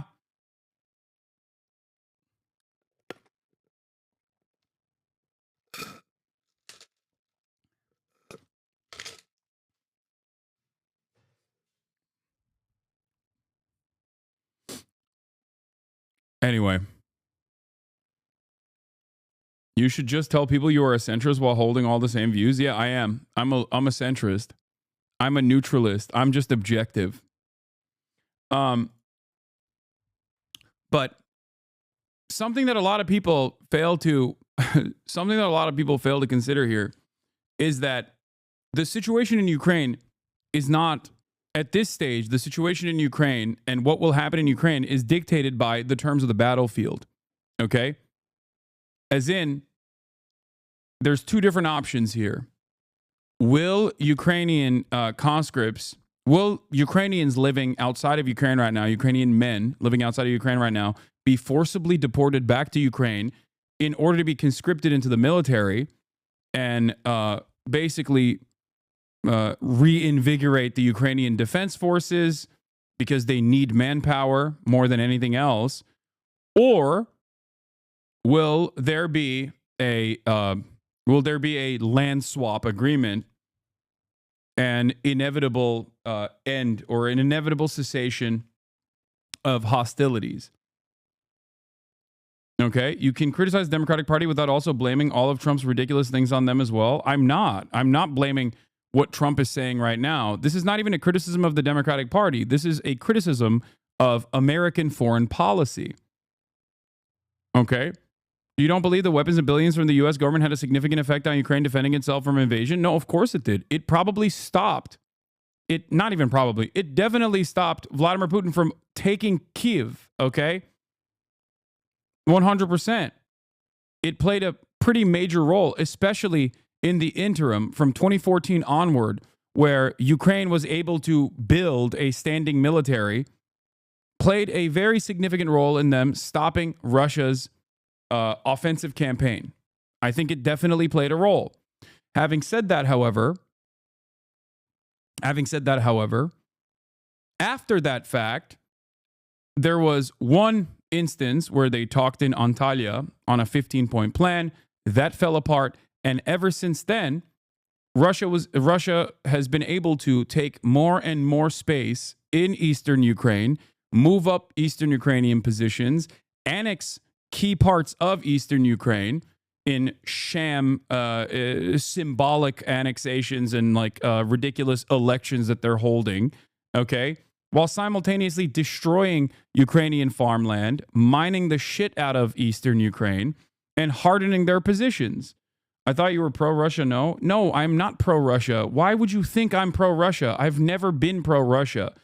Please stop relying on drama content creators who have no understanding of politics whatsoever. Okay? Jesus Christ. I can't believe we're 3 years into this.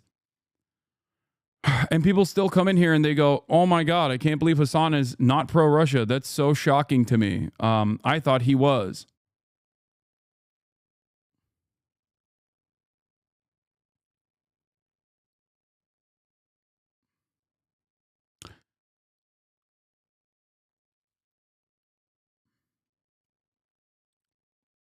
How hard is this position hardened by a democracy today and what? Find out. Side of black pill to go? I don't know what you're saying. Okay. You're a communist? Potato, potato? Yeah, exactly. Because of my communist background, I am, of course, in support of the communist kleptocracy that is modern Russia. Certainly a communist country, certainly a socialist country, led by the Marxist-Leninist Vladimir Putin.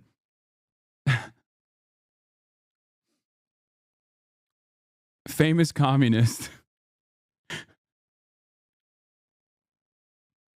Anyway, I don't think that there is a tremendous difference. I don't think there is a gigantic difference between what any administration would do in this process. The only difference here is that Donald Trump will, again, say the quiet part out loud and defend it. even though it is indefensible. But that is because American foreign policy is often indefensible. The aesthetic differences are identical to the US aid gutting. Okay? Now, Donald Trump says he's going to completely undermine US aid. In which case, is he actually going to stop clandestine operations overseas or stop sending aid to other countries? Yes, he will most likely stop key aspects of aid going into other countries. But in reality, they are most likely going to centralize US aid and still continue US aid style operations.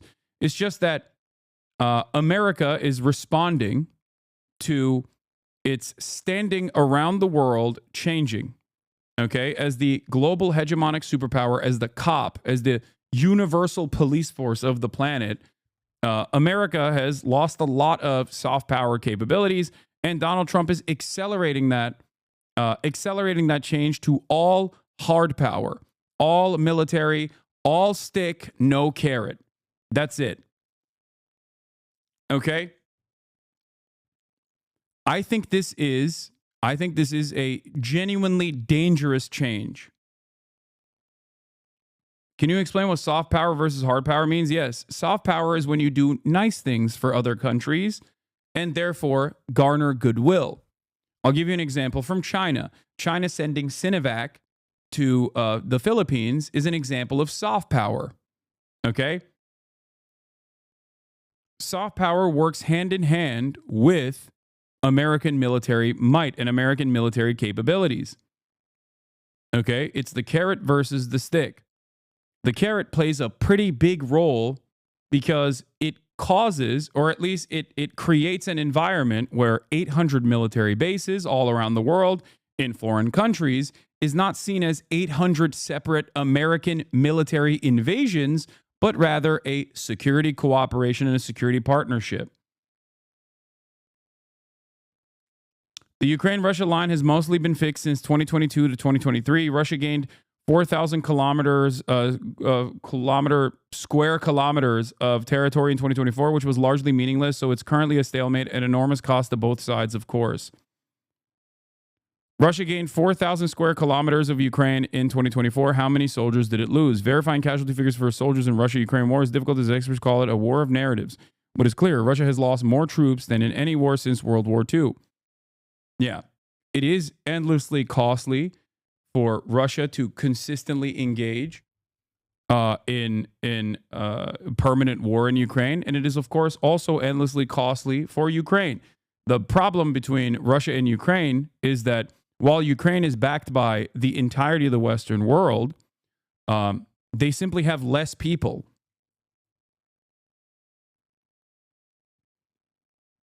No, they're not saying that they've lost close to the same number of troops in World War II. They're not saying that. They're just simply saying that the number of casualties on the Russian side are ginormous, more than any other country since World War II. World War II was like 20 million people. That's obviously it's nowhere near that.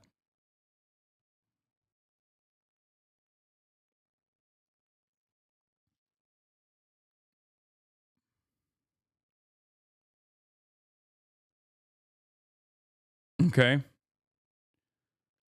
Doge is already dismantling the NED. This is good for the global south as a whole. We do not want your color revolution, says Top G. Yeah.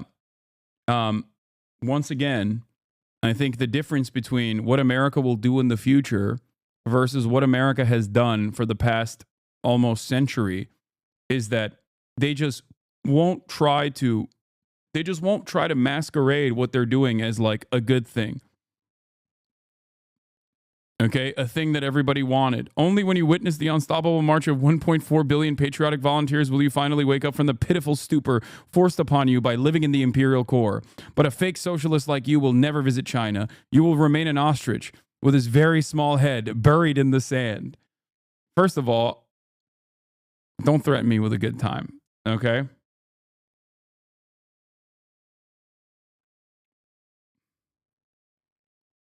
Don't threaten me with a very, even though you are, making fun of my head size, which is something outside of my control and only a consequence of my very broad shoulders, which I believe in most Asian countries is seen as a positive anyway.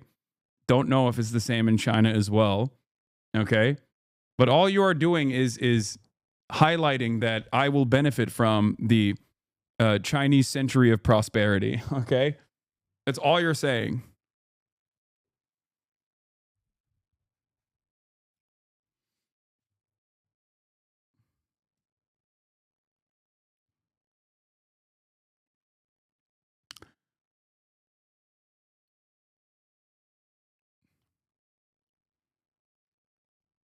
Anyway, if given the chance, would you visit China? I really want to. I want to visit China this year.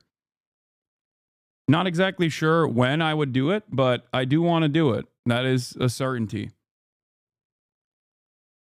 You're a smart guard. Do you really think Kamala would have pushed for a ceasefire in Ukraine? Biden's deal was muscular liberalism, and Kamala was about preserving his legacy. I think muscular liberalism aside, the only thing that would be different is the aesthetics and how it is presented. Because once again, and I repeat this position over and over again, and I think I will have to repeat it over and over again, the only difference would be how it is packaged. Because the situation in Ukraine is not dictated by simply just like American interests or Russian interests. It is more so dictated by the terms of the battlefield. And if Ukraine is simply running out of manpower, as I've reported over and over again over the course of the past couple of months, and as the appetite towards more war is waning, regardless of the moral position that many Ukrainians maintain in emancipation from Russian invasion, okay? At the end of the day, there's a desperation that sets in when you simply don't have enough manpower. So unless you send in American mercenaries or something by the tens of thousands beyond the Foreign Legion, okay, and try to change the dynamic of this, battle with no severe Russian response, no like nuclear Russian response or whatever. Running out of manpower is such an AI way to say such a grim thing. Yes, running out of manpower means Ukrainians are dying. Okay, that's it. That's what that means. I think the reason the U.S. is letting go of its soft power is because U.S. is now unable to use access to the dollar and Western markets to control governments. China is a far better market and they do better deals. Washington knows it's not the global hegemon. I'm afraid they will try to start a world war to stop China's growth. They just know trading isn't working anymore.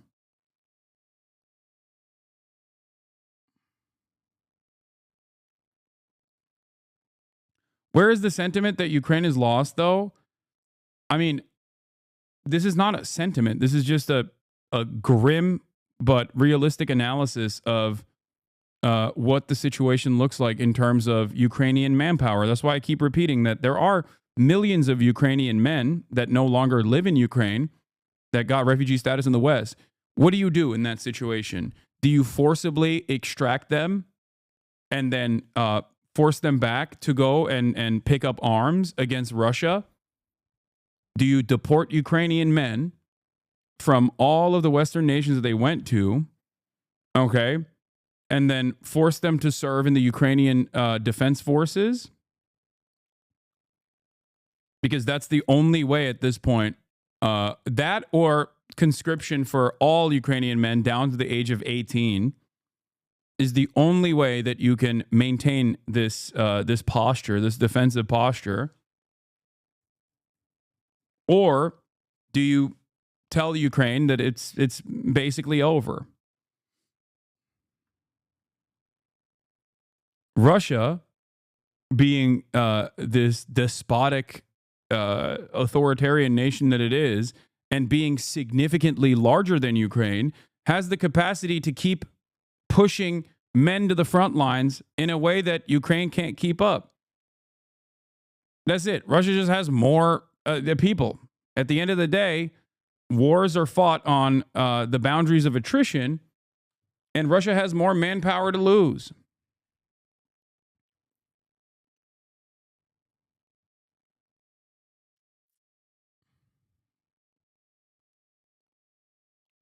They're not even using their own people. They're using North Koreans. No, I think that's more so aesthetic partnership with North Korea, saying like North Korea also has a say in this, or North Korea also is involved in this.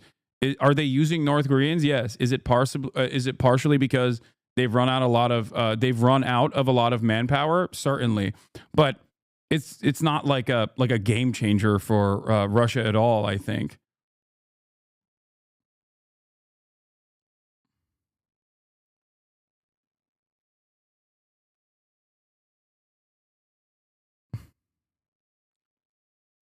Anyway, honestly, Ukraine has to convert into an attrition, anti-occupation, guerrilla war. Open field wars will always be in Russia's favor. Give them territory, then give them hell. I mean, as a Ukrainian, I can confirm your point that Ukraine has no more men, but from here to say that Ukraine has lost, it seems to me a somewhat pessimistic vision. However, the Ukrainians will not give in to Russia's demands if they do not at least concede something to Ukraine. I think the general feeling is better to all die than to surrender.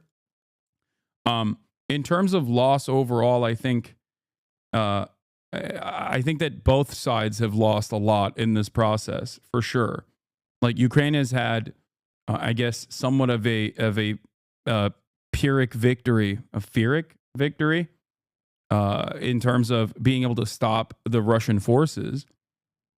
And there's a tremendous number of Russian combatants that have been slaughtered in the process as well. The problem there is, when one side just has less people,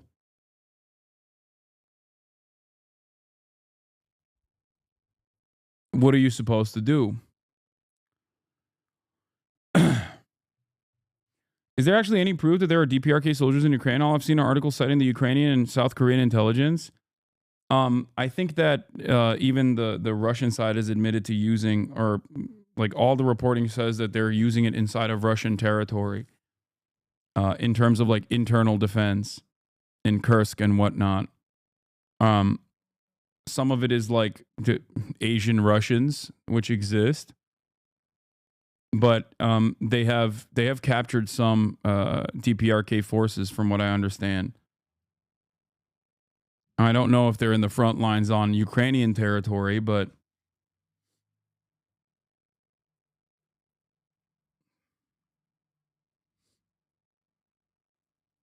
I've seen some videos even on Russian hospitals about like Russian combatants in hospital chilling with the what they claim are North Koreans. But then again, as this Al Jazeera article shows, it is a war of narratives. Not that it ultimately matters, because once again, it's not like a significant difference maker. It's more like, I would go so far as to say that getting artillery shells from DPRK for Russia was more significant in this conflict than the actual troops. Because I think a lot of people on the pro-NATO, pro-Ukraine side look to that and say, oh, it's because like Russia has incurred tremendous loss, which is true, they have, without matching that up against what the current Ukrainian defense forces look like. I think it's more so just a partnership that Russia has with the DPRK and reaffirmation of said partnership than anything else. There's a lot of FPV drone footage showing a lot of Asian combatants. I know, but Russian forces also have a lot of minority populations in Russia. There's ethnic Russians that are still Asian. So drone footage doesn't necessarily show that they're definitely North Korean. Not saying that there aren't, by the way.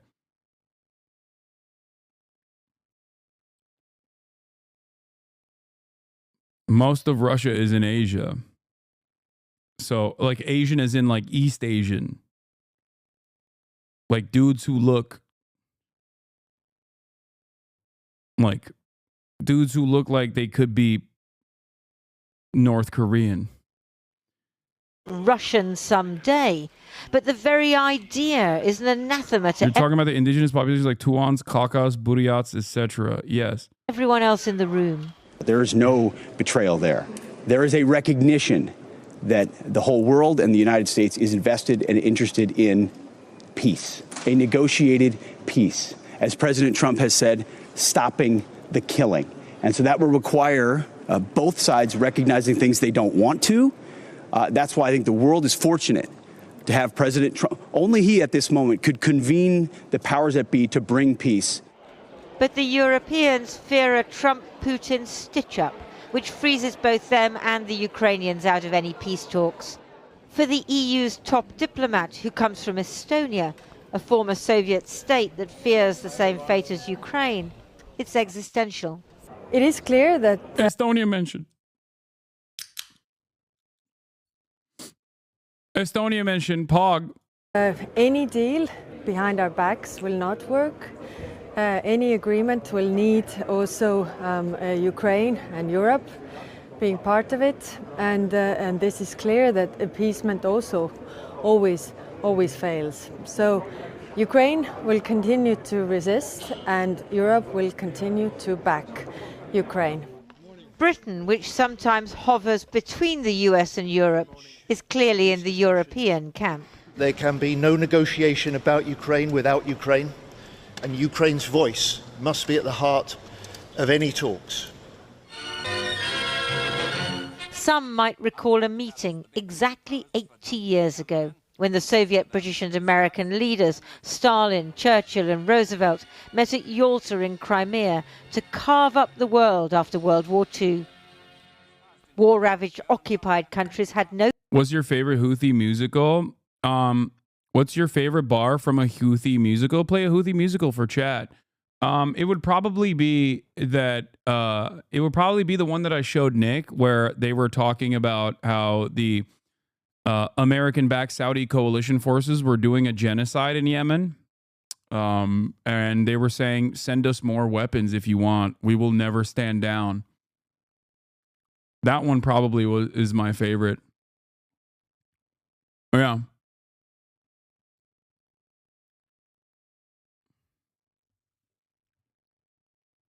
Yeah, they got diss tracks for days.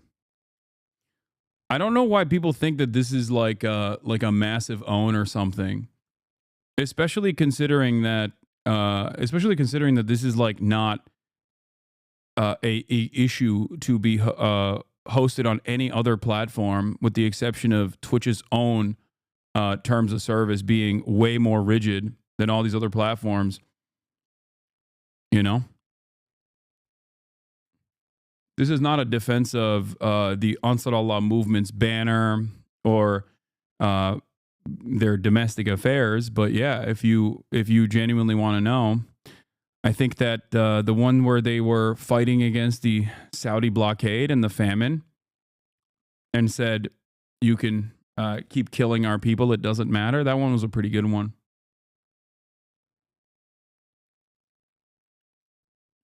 You've been cutting your oil with whiskey? Oh, for Saudi Arabia?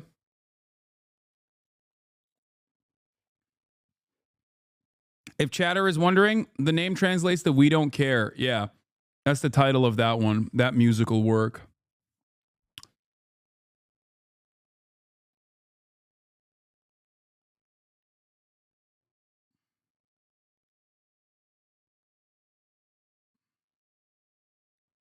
It came off like he's saying you're a fake fan. Name 3 Houthi songs. Yeah.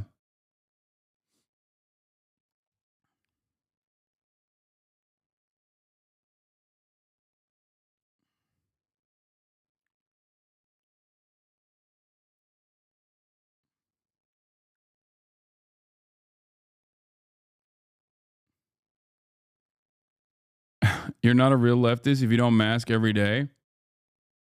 Okay. Don't know why you're bringing that up right now. I'm in my own house.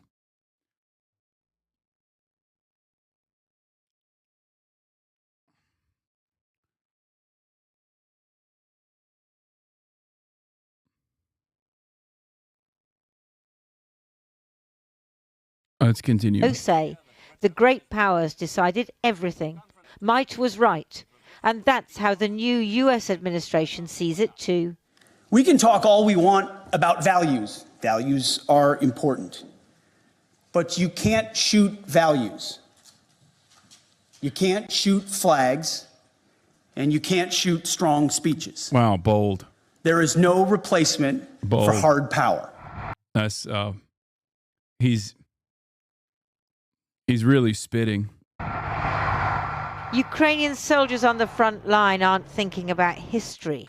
For them, it's about personal survival and the survival of their country. Because if Ukraine is sacrificed to Russia, what was the point? Why did their comrades die? The atrocities Russian soldiers committed in... It's a great question. I agree. A question that I have wondered quite a bit myself. Bucha, will they be not punished but rewarded for them? Ukrainian cities are still being bombarded. They desperately need peace, as President Trump says, but not at the cost of losing their independence or reaching a temporary peace, only for Russia to come back for more in a few years' time. The NATO family photo, but the family is divided. Europe, the Americans have made clear, has to increase military spending, and they can defend Ukraine if they like. America isn't going to. The post-World War II order is over. Get used to it. Even the Red Army used soft power to fight the nationalists in China by promising things and giving things to peasants. Yeah, I mean, it was fairly easy considering that the KMT's vision for a new China was to reassert and reinstall the previous landlordship dominance over the peasant class, whereas for the Red Army, it was a complete restructuring of said hierarchy. So, you know, even the peasants that worked alongside the KMT initially or filled the ranks of the KMT initially were like, okay, well, I don't want a fucking landlord. I'm going to go with the other guys. So, yeah, I don't even know if that's soft power at that point versus a genuine commitment to instilling change.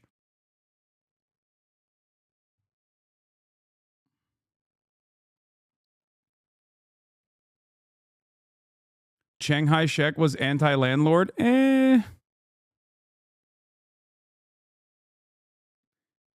Maybe initially.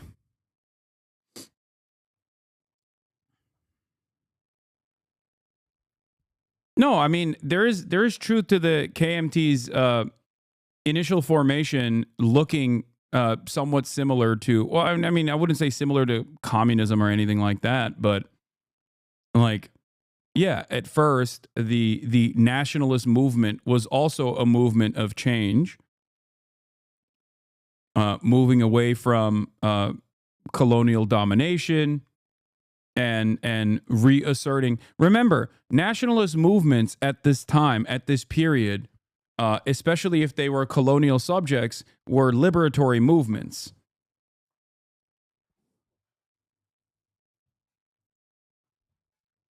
So the attitude presented, or even the initial reception, is going to be different.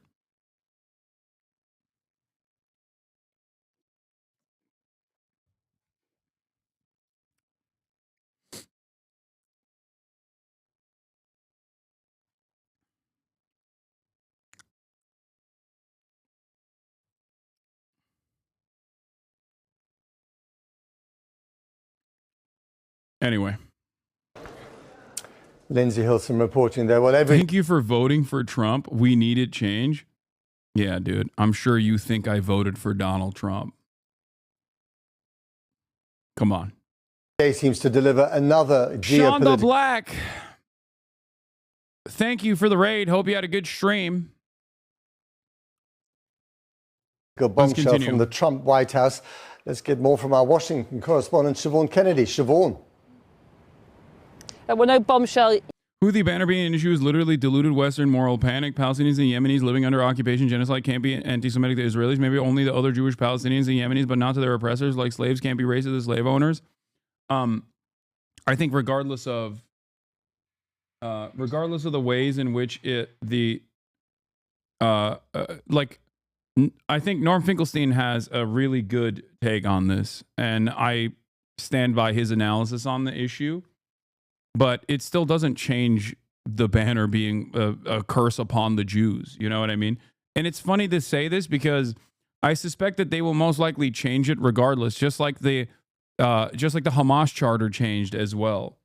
Like, yes, on that side of the world, Jew and Zionism is a substitute for one another because of their experiences with Israel masquerading as a Jewish force and doing this for Judaism. Having said that,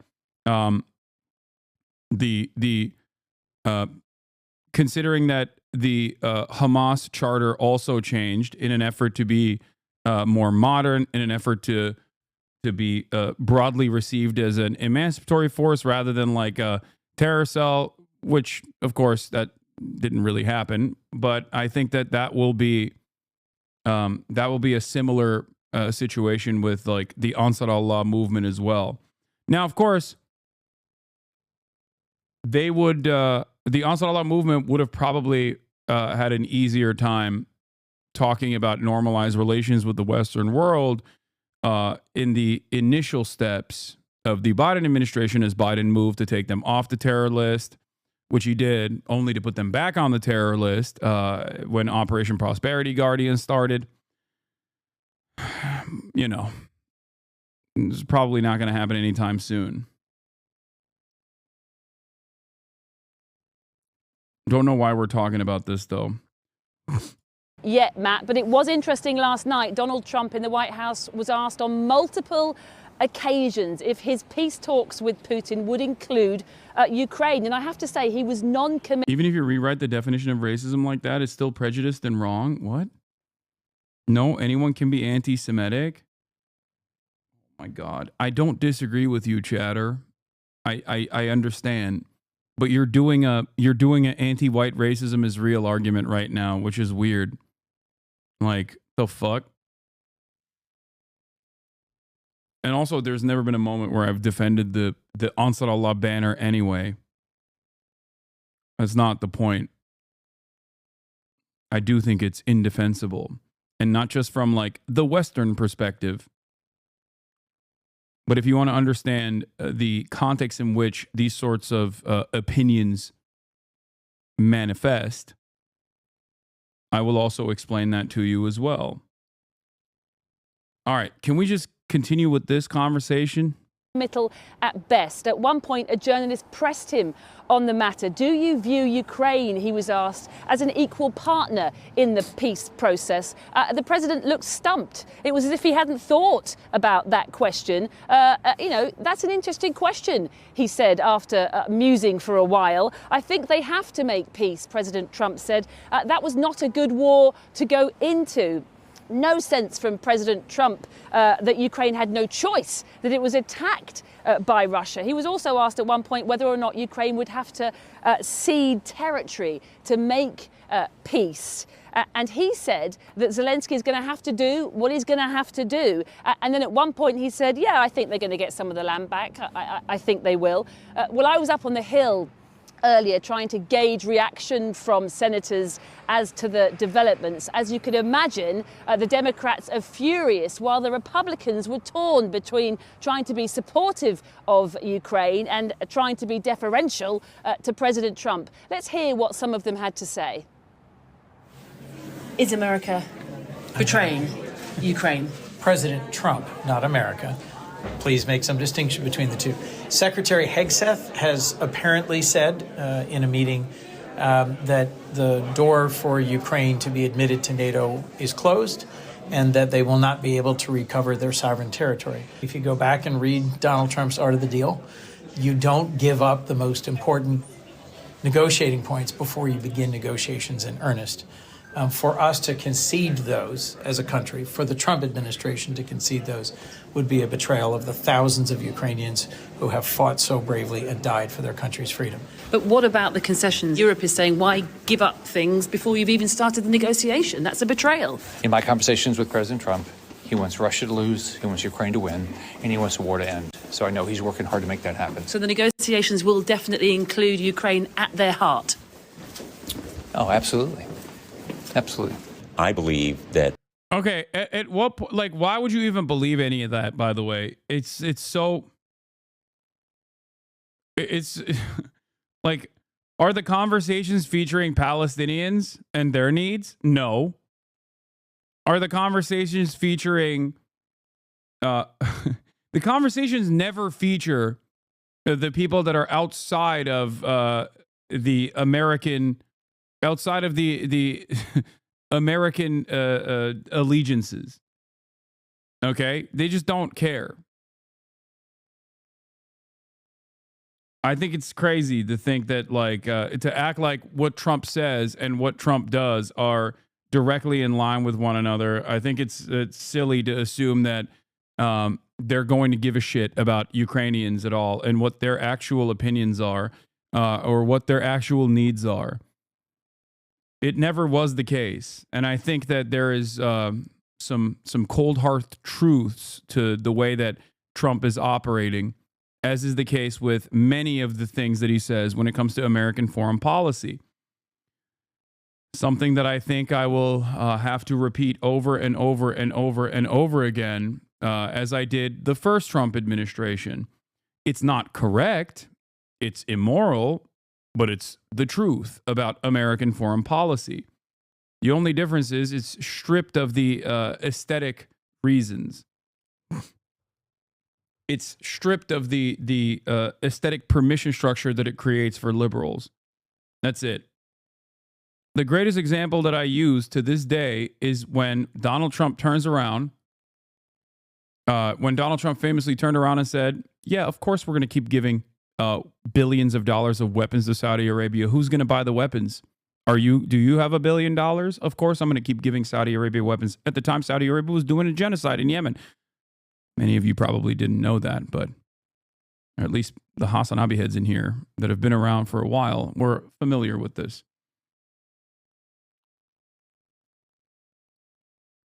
That is the position of the American State Department. The only difference is there's no need to shelter the American public from the truth. He's just openly stating what it is, what is the case.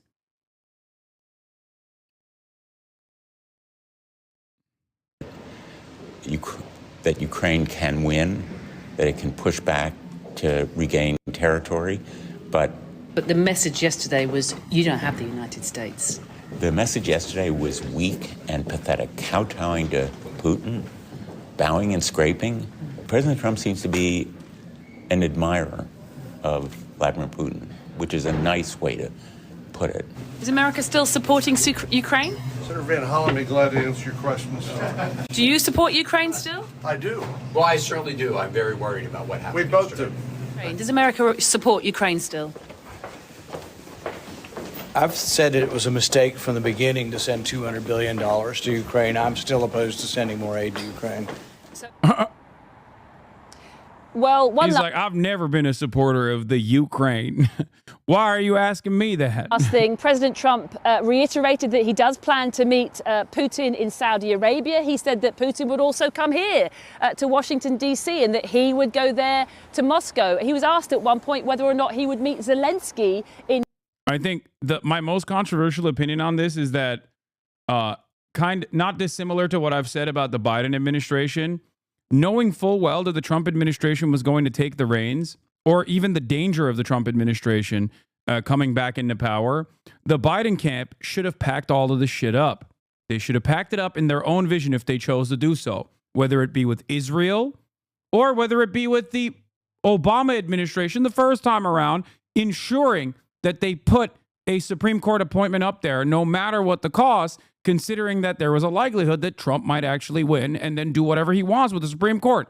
Major mistake from the Democratic Party. Major issue with oversight. So even if you're a Dem, even if you're a NatSec Dem, okay, I certainly am not. But let's say there are some national security Democrats out there, okay? There's plenty of pro-NATO Democrats out there. There's plenty of NatSec Dems out there, okay? How do you look at this?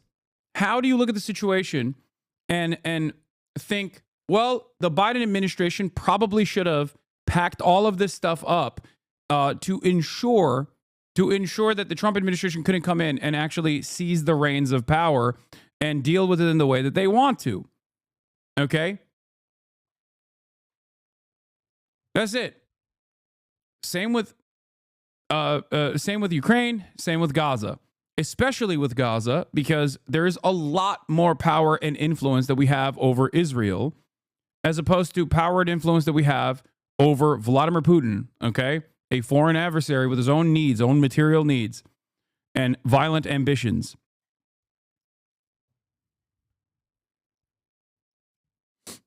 That's it.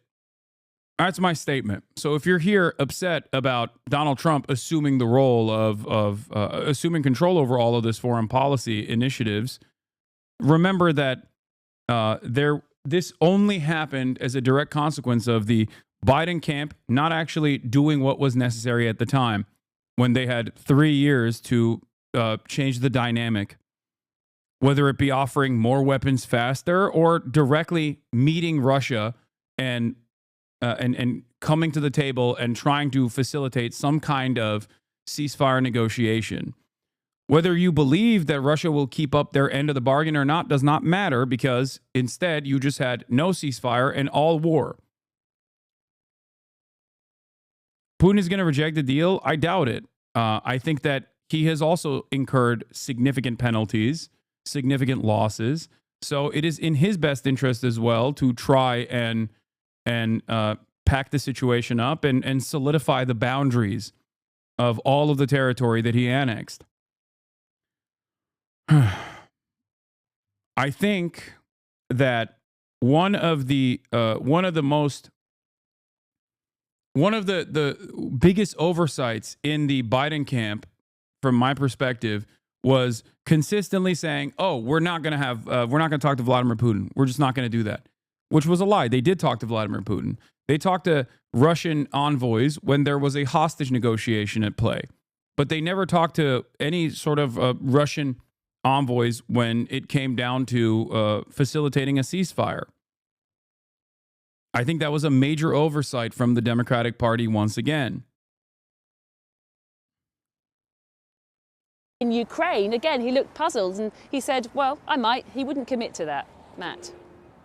Siobhan, you're all over those corridors of power in Washington. Thanks very much indeed. Let's go to Chris in London. Well, joining me now is Timothy Milovanov, Ukraine's former economy minister and president of the Kyiv School of Economics. That could have happened only before the elections and maybe even before Brandon dropped out. No, that's what I'm saying. That's precisely what I'm saying. That is what I mean. Yes, that's why I said there were 3 years where the Biden camp could have actually. You know what's ironic? If the Biden camp actually went in and said, "No, we got to talk to the Russians," I suspect that the statement, the attitude from Fox News and the Republican right would most likely be, "Fuck these guys. They're doing Obama-style apologia tour for an enemy of America." Regardless of what Trump's rhetoric around this issue has been. Except, they didn't do that anyway, so here we are.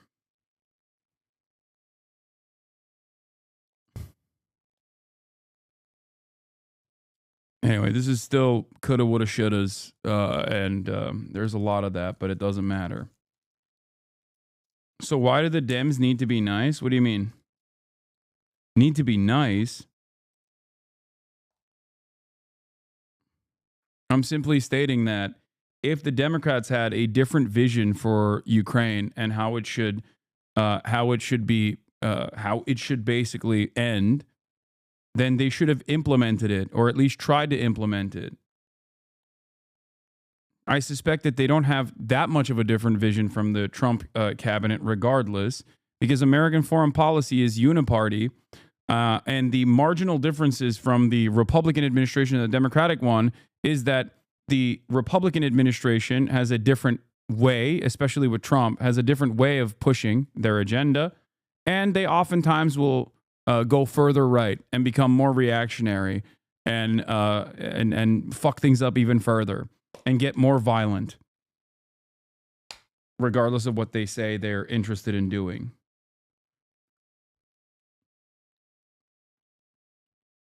The only way that any kind of conflict ends is if it's an inevitability due to the conditions of the battlefield. Afghanistan withdrawal is a great example of this as well. Negotiated by Donald Trump, implemented by Joe Biden. Donald Trump turned around and shit all over Joe Biden. Joe Biden pulling out of Afghanistan while following the conditions set forth by the Trump administration. Why did we pull out of Afghanistan?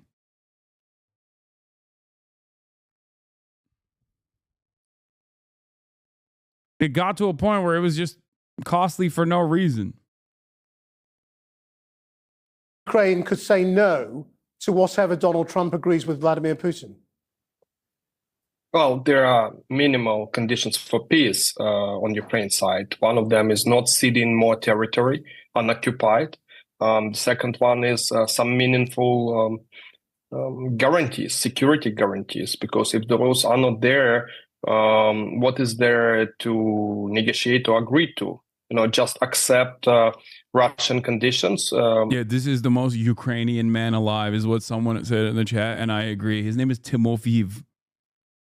So something, for Ukraine to sacrifice, to make painful sacrifices, whatever they are, I think it is important that Ukraine gets something back, and Ukraine is an independent country. So it could say no. I mean, the US Defense Secretary is saying effectively Europe has to be the security guarantor for Ukraine. Now, this just comes a couple of days after President Zelensky said, well, that's just impossible. Well, yes, indeed.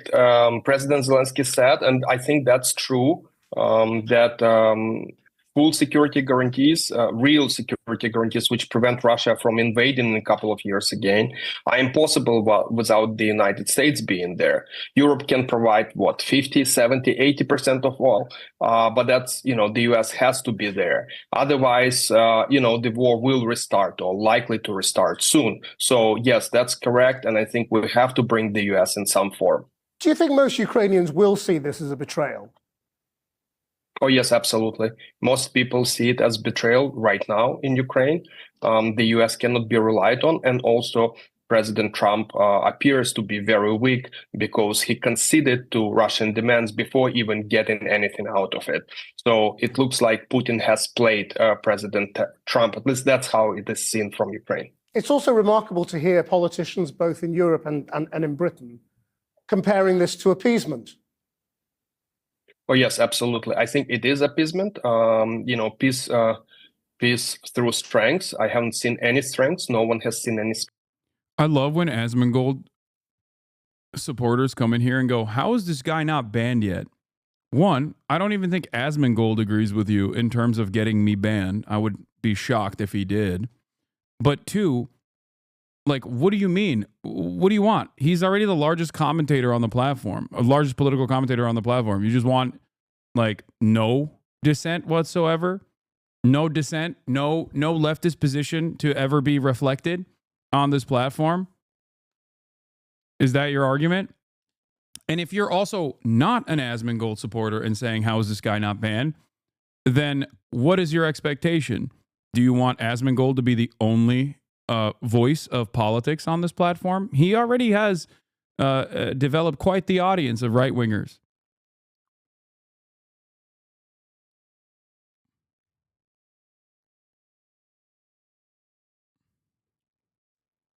What happened? I thought you guys hated cancel culture.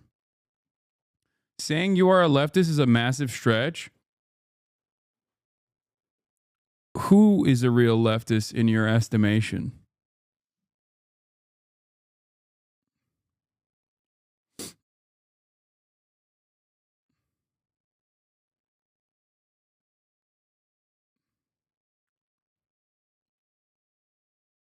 You personally say you hate Democrats.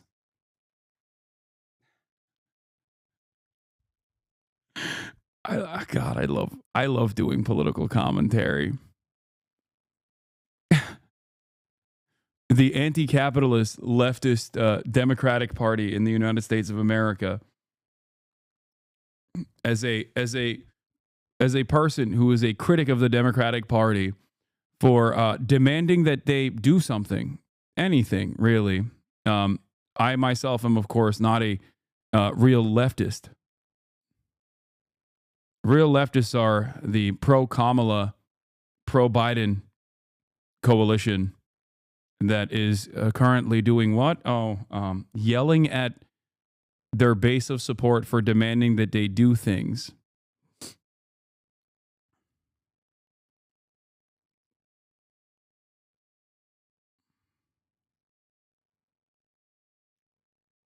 Respect.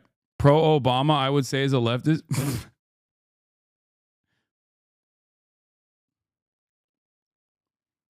M. Hud. Andre the Balkan, you are too stupid to navigate this type of conversation. Return to soccer talk and having a T-shaped hairline.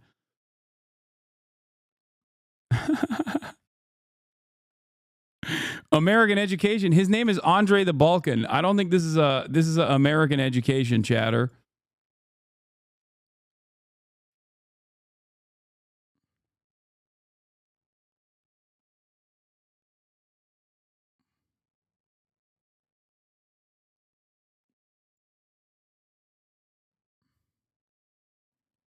I have a full head of hair, man. Okay, the fact that he only responded to that means that he definitely has a T-shaped hairline. Respect.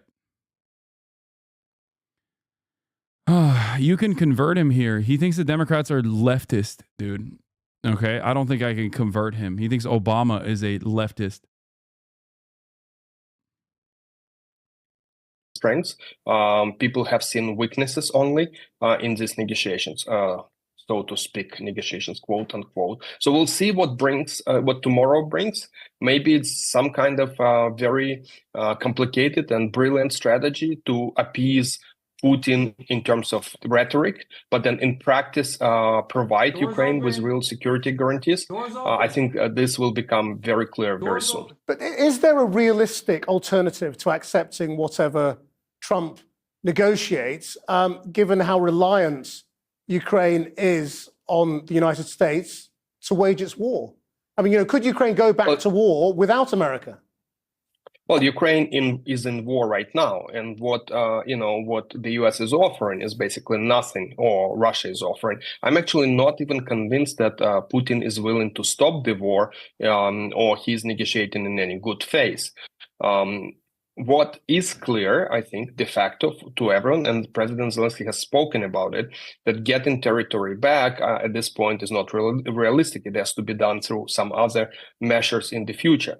Then NATO, frankly, even under the Biden administration, that has not been on the table. I think here, President Trump and Secretary Haggis, they basically say what they say what the Biden administration has been saying behind the doors, but not publicly. The U.S. doesn't want to see Ukraine in NATO. So on that front, I think it is okay. It's just reality. The real question is, will there be... what? This guy might be... Wait a minute. This guy might be a Russian operative who loves Vladimir Putin. I can't believe he said that. Wait a minute. This guy, but all of the drama farmers have told me that anyone who says those things is a Vladimir Putin supporter, like Hasanabi Piker, who's the #1 Vladimir Putin supporter of all time. It's interesting that the most Ukrainian man on the planet is also saying the exact same things that Vladimir Putin supporter Hasanabi Piker is saying.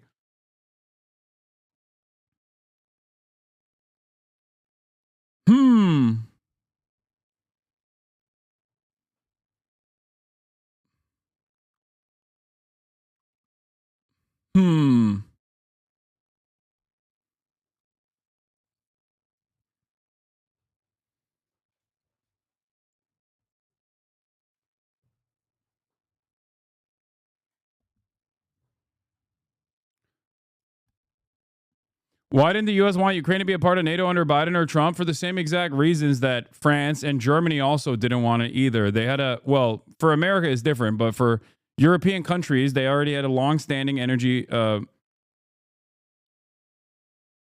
had a longstanding energy partnership with Russia. They understood that this would be a red line that would be enforced by Russia if Ukraine was to be a part of NATO.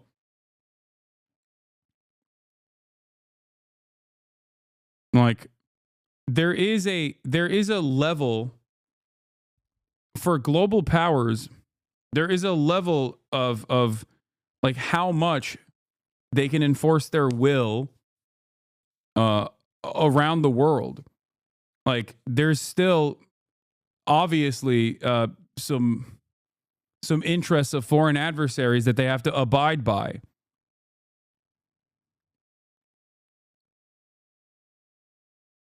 Like, that's it.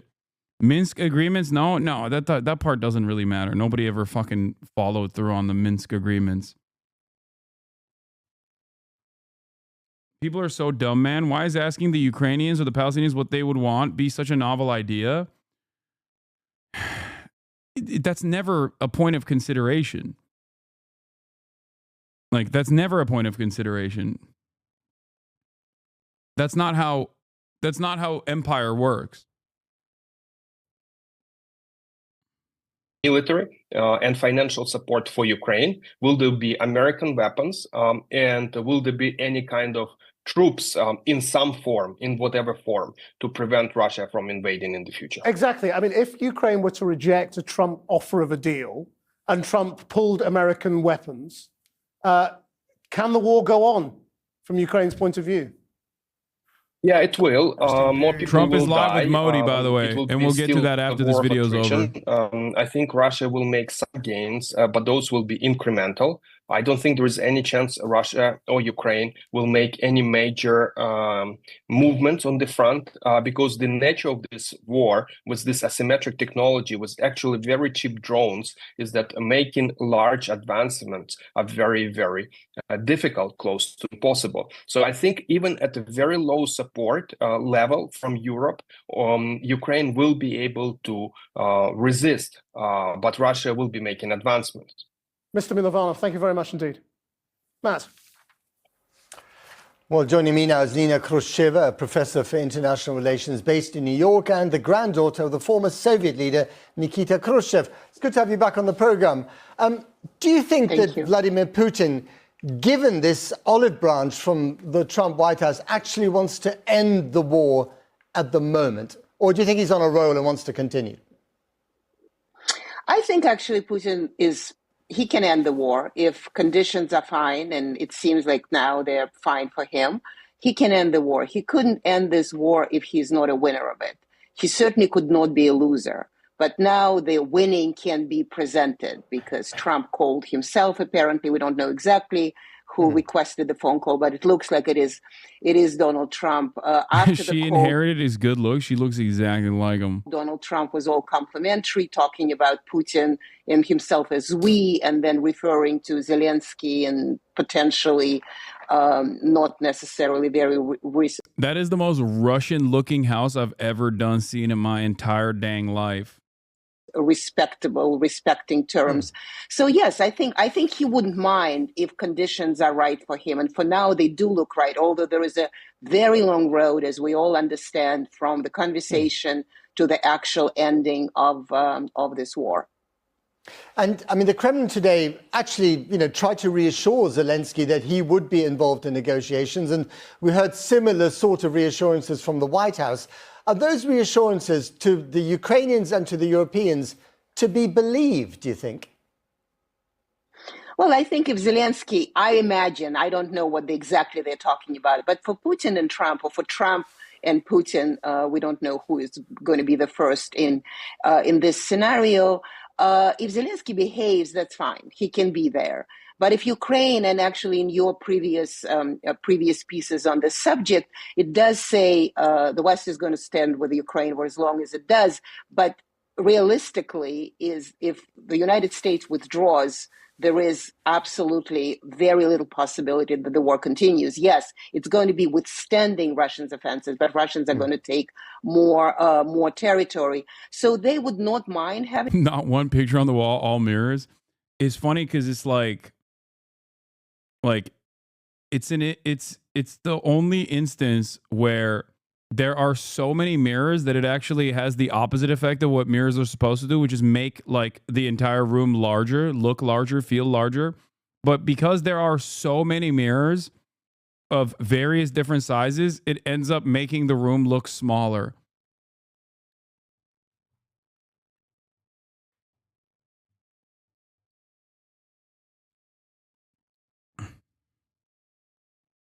Zelensky, but at the same time, we already heard Keith Kellogg saying that Ukraine needs elections. Is it a step to say that when we get to negotiations, it needs to be something else because Zelensky is too war president? He cannot be president of peace. So do you think by calling for elections, they're kind of hoping that he would be voted out of office and someone more pliant might come in? I would imagine, yes. I mean, I don't know what exactly they're thinking, but I would imagine that, if you insist on democracy, why are you not democratic? Why there is no elections? We even hear from Ukraine is that, Ukrainians themselves are now kind of concerned about Zelensky legitimacy, not in ideological way, the way Russians present it, but they themselves. I mean, because the war is not going too well. Zelensky promised that it will, and now it didn't. And, obviously the president will be guilty. So yes, but I'm not sure impliable, but somebody who is realistic, somebody you can have a conversation with, potentially Valery Zaluzhny, the Ukraine ambassador in London. Right. I mean, the Europeans feel very kind of weakened by this. They feel as if they're the victims in this great power game. But they do have a card, don't they? They could fast forward Ukraine's EU membership, which is something that Vladimir Putin presumably would absolutely hate. Well, the Russians said they wouldn't mind. I mean, I'm sure they minded, but they really wouldn't mind because it's better than NATO. Yes, they can fast forward the EU membership, but then again, how realistically the country at war can be admitted into the European Union. So there is some card. But I mean, I have to say the fact that Europeans are so beaten up about the fact that Trump said what he said and the story goes the way it goes, it's kind of shocking to me because clearly they're not thinking, or they're living in la la land. What did they think is going to happen? Trump is going to come in and say, oh, have all the weapons in the world. And they themselves really are not contributing as much as Trump would want or America would want. And then they say, oh, no, but we are with Ukraine. Fine, be with Ukraine then. I mean, that's what Trump is saying. Be with Ukraine, do it on your own if you're all so brave. Nina Khrushcheva, thank you very much indeed. Thank you. We could be at a turning point in the war in Ukraine. President Trump says that he and Vladimir Putin have agreed to start negotiating the end of the conflict. After speaking with Trump, Ukraine's president says no one wants peace more than Ukraine. Nancy Cordes is at the White House with the latest on this. Nancy, good morning. A lot of people are wondering if President Zelensky is involved in these conversations with Donald Trump and Vladimir Putin. Right, and President Trump left some question about that yesterday in the Oval Office, Gail. He did say he is serious about brokering a peace deal to end the war, but he also suggested Ukraine would have to make some big concessions and give up some territory, even though it was Russia that invaded unprovoked 3 years ago. I, Tulsi Gabbard, do solemnly swear. At the swearing-in for his new director of national intelligence, President Trump said he and Russian President Vladimir Putin have big plans to meet and start negotiating. We expect. Watch Trump take Ukraine, the war stops, and 2 years later gives it to Russia as some sort of deal he made with Putin. Definitely something I can see Trump do since Ukraine isn't a part of the talks, it seems. No, I don't think that'll happen. I think what'll happen is what he's been saying, which is that there will be some kind of security cooperation with Ukraine where I don't know if it'll be like mercenaries or private contractors or something. And he will extract as much natural resources out of Ukraine as possible in the process, which I think corresponds to the American agenda, the foreign policy agenda across the board in Ukraine, no matter who's in charge. 1 + 1, 11, and not 2. And this is the power of 11 that is going to work for the welfare of the What the fuck? मैं राष्ट्रपति Trump का मेरे अच्छे मित्र का हृदय से आभार व्यक्त करता हूं कि हम फिर से एक बार प्रगति की राह पर नई ऊंचाइयों को छूने के लिए चल पड़ेंगे. I once again thank my friend President Trump, and we together resolve that we will together march towards progress and towards prosperity for our nations. Thank you. Thank you. Thank you very much. And he's doing a great job in India. Everybody talks about it. He's doing a really fantastic job. A great leader. Great leader. Of course he loves Modi. Remember, foreign policy uniparty, it's not like the Democrats were anti-Modi either. के लिए और मुझे है कि भारत का हर नागरिक आपकी इस भावना का आदर करता है. I thank you for your warm words, Mr. President, and I firmly believe that every person in India respects your sentiments. Thank you. Thank you very Thank much. you. Thanks a lot. Any questions, please? Yes, President. You are both very popular leaders in your respective countries. You've spoken about a common sense diplomatic doctrine. So what's a Trump-Modi doctrine that we should expect from the meetings today? Trump doesn't know India is a part of BRICS. Trump thinks Spain is a part of BRICS. Everything else will be the unity. We have great unity. We have great friendship. He and I and our countries. And I think it's only going to get closer. But it's very important that we remain united as countries. We're friends and we're going to stay that way. I don't like that we're watching this in real time and not watching the so sorry version of events that will inevitably be shown, which is probably going to be the real truth of the matter. We do a really good job. We've done a fantastic job for the American people. We had a great 4 years, and we were interrupted by terrible administration, absolutely terrible. They didn't know what they were doing, and now we're putting it back together, and I think it's going to end up being much stronger than it was before, even much stronger than it was before.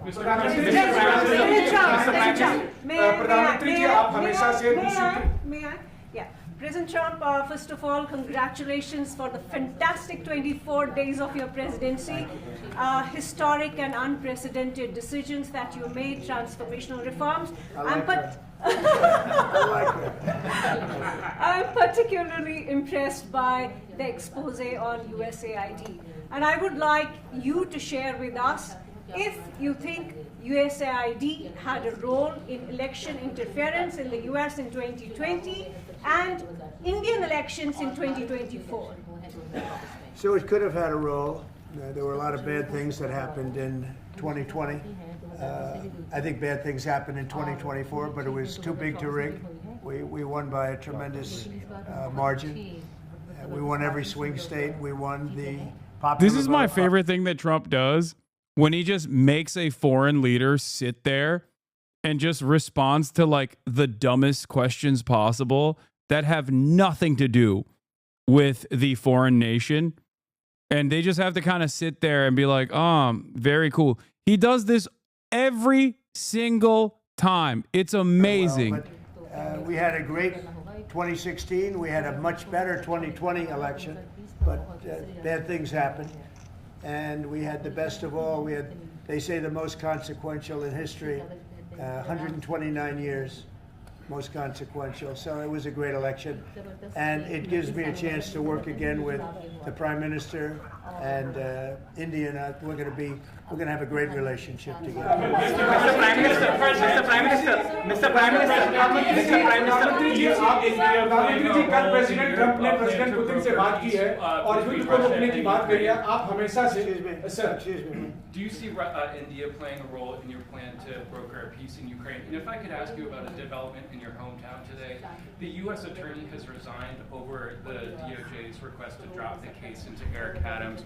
Did you personally request the Justice Department to drop that case? No, I didn't. I know nothing about it. I did not. I think that, just to answer your other question, we're just going to get along well. We're going to get along with all countries. We're going to do very well. We're going to be doing, I think, record business, record numbers.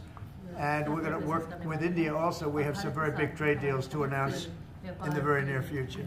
Mr. Prime Minister, कल president Trump ने president Putin से बात की है. आप दुनिया के अकेले ऐसे लीडर हैं जिन्होंने प्रेसिडेंट पुतिन से मीटिंग की है, प्रेसिडेंट जेलेंस्की से मीटिंग की है, पहले प्रेसिडेंट बाइडेन से मिले और अब प्रेसिडेंट ट्रंप से मिले. आपको लग रहा है कि जिस शांति की बात आप करते आए थे, उसमें अब भारत रूस और यूक्रेन को युद्ध खत्म कराने के लिए अमेरिका के साथ India is not at all involved in Ukraine is a crazy thing to say, considering that anytime there's sanctions, India becomes a secondary market to basically continue trade with the recipients of said sanctions. So no, they play a very formative role. Soros, and what is the role that the deep state played in the situation in Bangladesh? Well, there was no role for our deep state. It was India is buying Russian oil to sell to the West, and the West is okay with that. Exactly. For a long time, and has been worked on for hundreds of years. Frankly, I've been reading about it. But I will leave Bangladesh to the Prime Minister. Oh, he's doing the Illuminati hand gesture chatter. You're right. Stay woke. रूस और Ukraine के बीच का लड़ाई का सवाल है। मुझे खुशी है कि राष्ट्रपति ट्रंप ने शांति के प्रयासों का इनिशिएटिव लेते हुए कल राष्ट्रपति पुतिन से बात की है। दुनिया का एक सोच रही है कि भारत न्यूट्रल है। भारत न्यूट्रल नहीं है। भारत का अपना पक्ष है और भारत का पक्ष है शांति।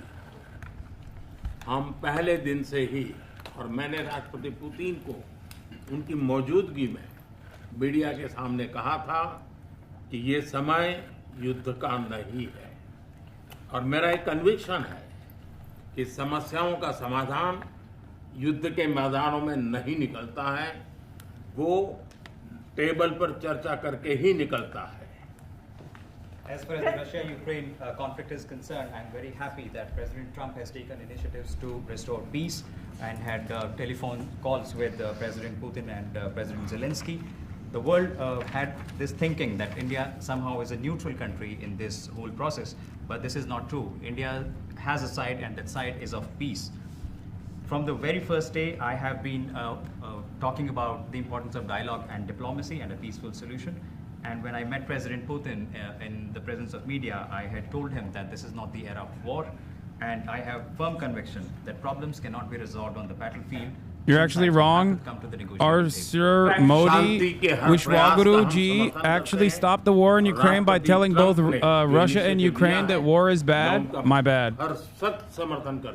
My bad. He did do that. Can you let him? The BJP ran a campaign during the 2024 general elections where they said Modi stopped the war between Ukraine and Russia. He did. Dang, this chat is so racist. Wait, what's racist about? And I think we went a long way toward getting a solution to the horrible war where so many people are being killed, especially soldiers on the battlefield. I think you guys are misunderstanding. My chatters are making fun of the fascist hogs in India by explaining what the Modi campaign did that was a lie. Tomorrow there's a meeting in Munich, and then next week there's a meeting Also, in Saudi there's Arabia. Indian Hasanabi heads in here, including Arun. Top officials, and Ukraine will be a part of it too. And we're going to see if we can end that war. That war is a horrible war. It's a vicious, bloody war. We want to end it. To your other question, that U.S. attorney was actually fired. Also, saying that this community is hateful towards Indians is pretty funny. When, this is one of the few communities, as is the case with everything else, that actually tries to the best of their ability, combat anti-Indian sentiment. Anywhere else on the internet that you go to, as many of the Indian Hasanabi heads will openly admit, you can't even show an Indian person without literally the entirety of chat saying the most heinous, hateful shit possible. Like, it's crazy. Big elements today of success. I call it an element of success. Reciprocal tariffs, so that somebody charges us, we charge them the same amount, which has never been done in our country before. We've always been taken advantage of by other Some countries. Indian hogs think Trump is a secret Muslim. Oh, I love that. We're not going to allow that any longer. So I think we're going to do very well. We've been doing they say the last 3 weeks was among the best 3 weeks. That Nokia phone ringtone is basically bringing me back to my childhood. I haven't heard that shit since I left Turkey, dude. Even the Prime Minister mentioned it. I think Almost other all of countries my are looking phones at it. were Nokia. I just want to thank everybody Growing for up. being here. This is a terrific man. We're going to make some wonderful trade deals for India and for the U.S. And thank you all very much. Thank you.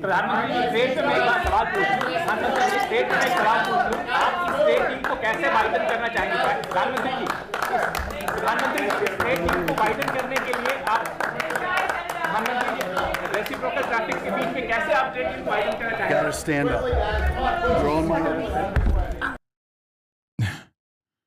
Are a lot of haters just people with a punish king who can only pay attention to the news if a daddy figure is yelling at them during it? Yes.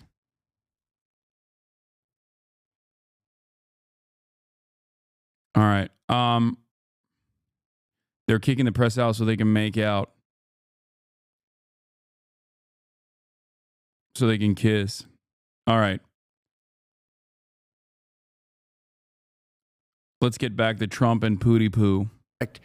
That he'll come here and I'll go there, and we're going to meet also probably in Saudi Arabia. Russian troops currently control about 20% of Ukrainian territory. Trump suggested Russia deserves to keep some of it as part of any deal. They took a lot of land, and Russia deserves to keep a little bit of land. Come on, guys.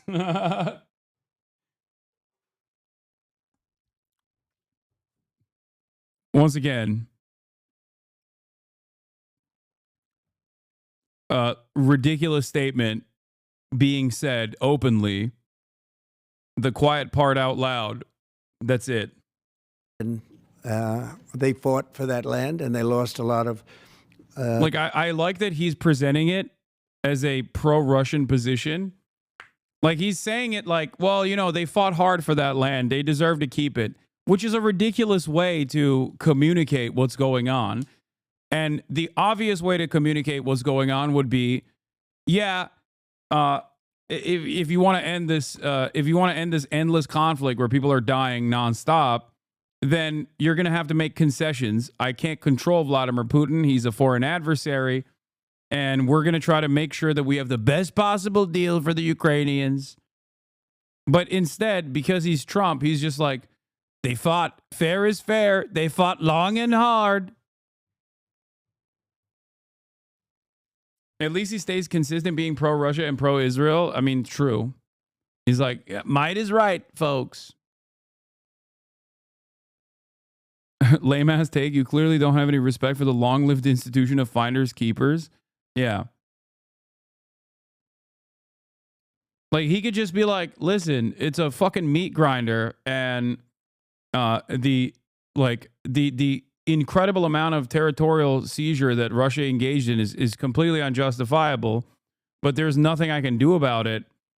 At the end of the day, you know, I don't want more Ukrainians to die, do you? That could be a reasonable position that he could arrive at. Instead, him being Donald Trump turns around and says, guess what? Russia fought really hard for this land, and they called dibs. So we're going to give it to them. They lost a lot of soldiers. It was a big shift from his predecessor's public position. I want to be very clear about this. The United States will never recognize Russia's claims on Ukraine's sovereign territory. Speaking in Brussels, Defense Secretary Pete Hegseth dealt another blow to Ukraine's ambitions. The United States does not believe that NATO membership for Ukraine is a realistic outcome of a negotiated settlement. Like, this is not a blow. That's not a blow at all. That's just a reaffirmation of the truth. It's like if you presented Anthony Blinken coming out and saying that Taiwan is a part of China, which is the long-standing American position, okay? And then being like, this is a real blow to the liberatory efforts in Taiwan. Like, what are you talking about?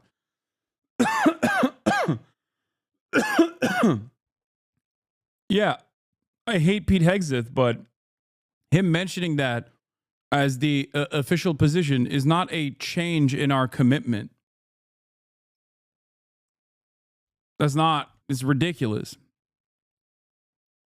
Democratic Senator Chris Coons argued all of this hurts Ukraine's bargaining position. Secretary Hegseth should reread The Art of the Deal by Donald Trump, because it is the worst possible negotiation. Yeah, I think they're mostly angry on the aesthetic grounds. Like, look, walks back his statement yesterday that a negotiated settlement is not likely to end Ukraine and NATO. These negotiations are led by real Donald Trump. Everything is on the table in his conversations with Vladimir Putin and Zelensky. What he decides to allow or not is at the purview of the leader of the free world, President Trump. So I'm not going to stand at this podium and declare what President Trump will do or won't do, what will be in or what will be out, what concessions will be made or what concessions are not made. But him openly stating that at most is causing anger and division amongst the national security apparatus, because they're like, well, why are you saying it out loud? That's it.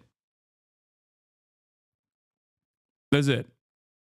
Even though they have said it on numerous occasions through both back channels and also openly to the media. Donald Trump has also said that, and so have previous administrations as well.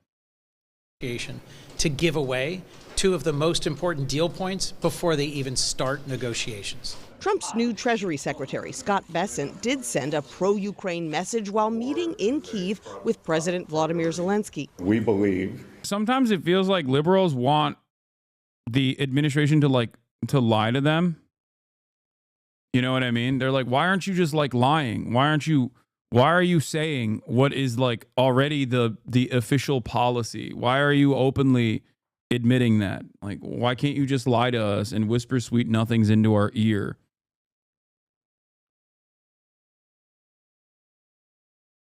I wanted to clarify, I'm an Indian Hasanabi head too. The racist comments were referring to some of the chats about the interpreters' accents and why Modi doesn't speak English. Modi does speak English.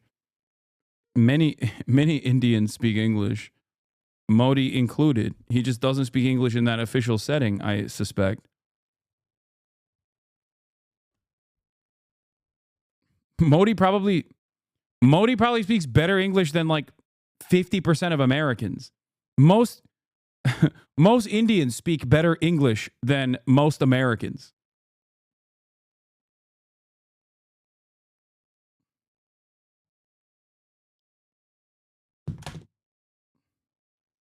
India is the largest English-speaking country on the planet. Okay, you are reaching.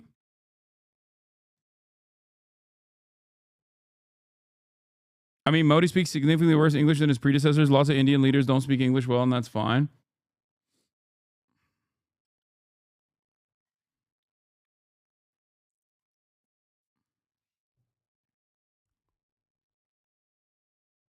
No, not the second largest. India is the largest English-speaking country on the planet. It's a second language, obviously. That's a reach. I'm sorry. Wait, what? No. No, I think there are more English. There's a larger English-speaking population in India, even though it is the second language.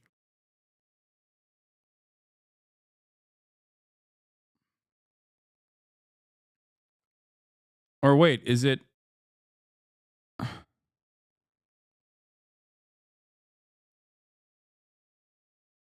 Total English speakers? No, this is. No, not as a. I think there's more. I don't think this is correct. I think there's more English speakers in India. This is rigged. They're lying. They're lying and claiming that there's less Indians that speak English. I don't believe this. By total numbers, I thought India was the number one. Some dumbass just said British. It's British English, so it doesn't count. Okay, that wasn't a dumbass. That was correct. You were just given the facts. I don't believe it. Okay, it's fake news. Guess what? Guess what? Figures are from the 2022 American Community Survey, 5-year estimates by the U.S. Census Bureau for persons ages up to 5 and older. 2024 estimate figures for population in first, second, and third languages. English as a first language is only spoken by 259,000 people, as a second language by 182 million, and as a third language by 45 million.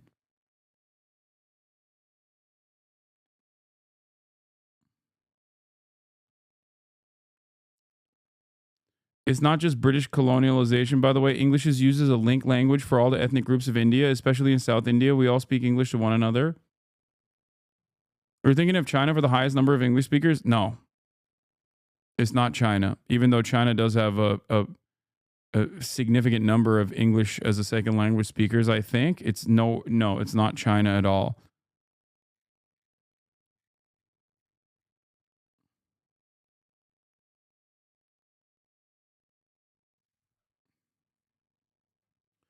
It's mixed. It is mixed. Plenty of Sri Lankan and Indian immigrants here in Japan speak either English or American English, depending on their home schools.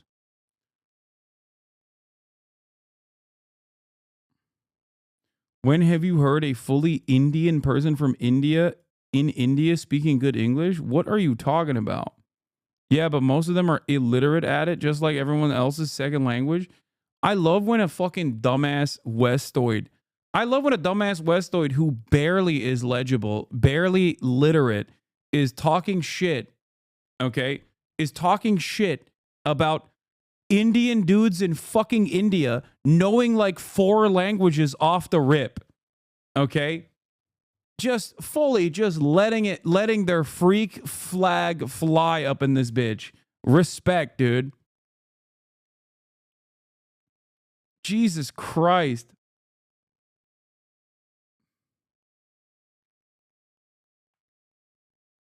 Oh, do they have an accent? I guess they're not literate then. That's what he means, by the way. It's that the dudes have an accent. So they're not actually literate in English.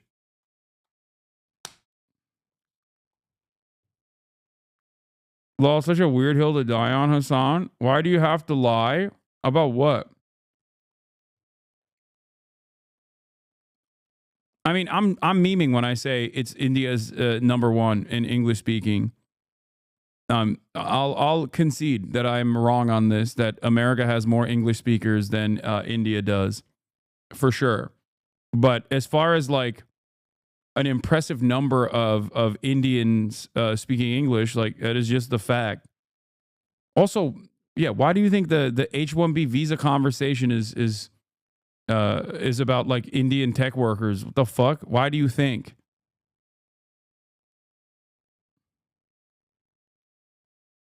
It's because a shit ton of Indians speak English.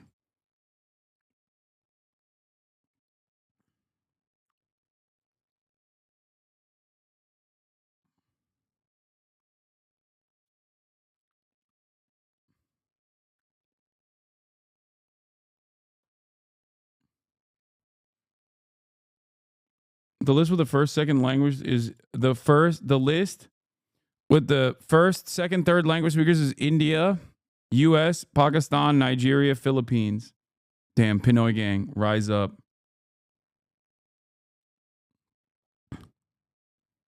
According to available data, around 12% of the Indian population speaks English. It is important to note that English is not the first language for the majority of Indians. It is primarily spoken as a second language. No, English is not the most spoken language in India. Hindi is the language with the most significant number of speakers, making 43.63% of the population. However, English remains an important language in India as an official language and is widely used in education and politics.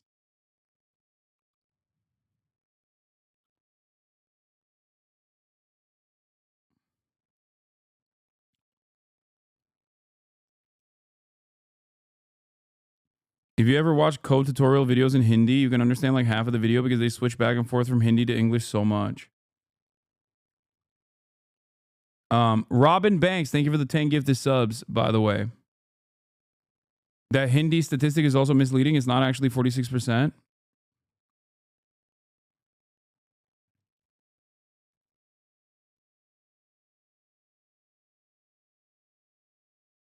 Hold on. Doors open. Hindu nationalists are fudging the numbers. I can see that.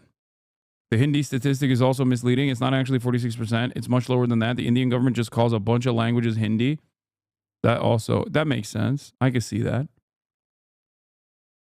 All right, let's get back to Vladimir Zelensky. That this is an important signal to the world, to the Russian leadership, that we stand together. But back in D.C., Trump was non-committal when asked if he viewed Zelensky as an equal partner in negotiations with him and Putin. What do you say to people who think that Trump is a Russian/Putin's puppet? I say to them that they should keep believing that, because then they won't recognize that he is actually Xi Jinping's puppet. You had wrong information. Modi did not finish school, bro. That's why he doesn't speak English. And if you look at literacy rates in India, it varies by a wide margin on a state-to-state basis. Even those Indians study English throughout school, verbal communication through English is very bad. I'm saying this as a South Indian. You had wrong information. It's an interesting question. I think they have to make peace. Their people are being killed, and I think they have to make peace. The White House yesterday revealed more details about the deal that led to the release of American schoolteacher Mark Fogel from a Russian prison. In exchange, we now know the Trump administration has agreed to send convicted money launderer Alexander Vinnik back to Russia. Vinnik was arrested in 2017 on charges of fraud using cryptocurrency. Tony? Nancy, thank you very much. Vladimir Putin responds to strength. In 2014, he invaded Crimea, not during the presidency of Donald Trump. Over 4 years, there was no Russian aggression from 2016 to 2020. In 2022, Vladimir Putin took aggression on Ukraine. Once again, not while President Trump was president of the United States. So any suggestion that President Trump is doing anything other than negotiating from a position of strength is on its face ahistorical and false. So when you look at what he may have to give or take, what's in or what's out in those negotiations, we have the perfect deal maker at the table from a position of strength to deal with both Vladimir Putin and Zelensky. No one's going to get everything that they want, understanding who committed the aggression in the first place. But I challenge anyone else to think of a world leader at this moment who, with credibility and strength, could bring those two leaders to the table and forge a durable peace that ultimately serves the interests of Ukraine, stops the killing and the death, which Trump has been clear he wants to do, and hopefully ultimately is guaranteed by strength of Europeans who are there prepared to back it up.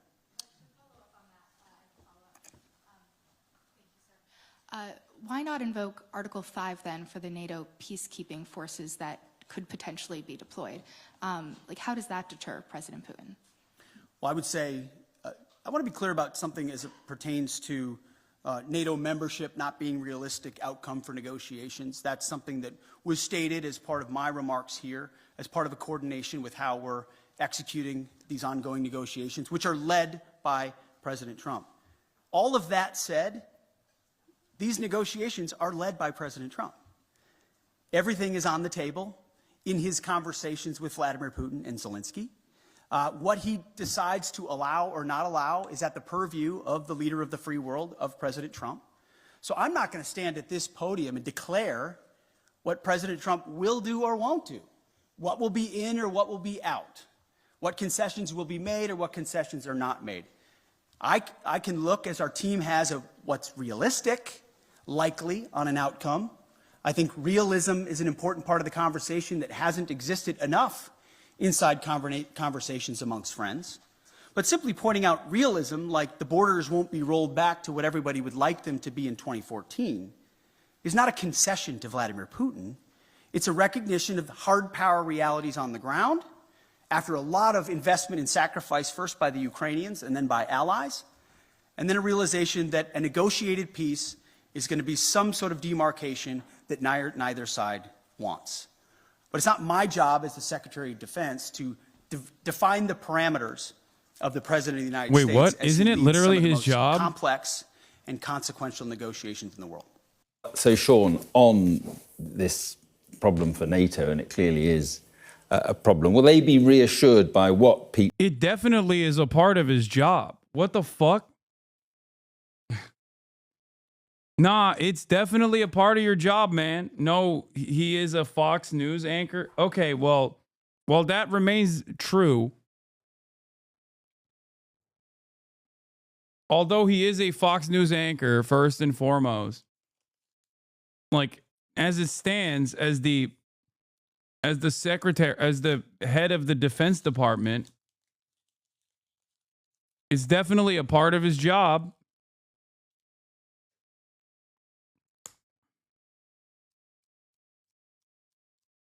Damn.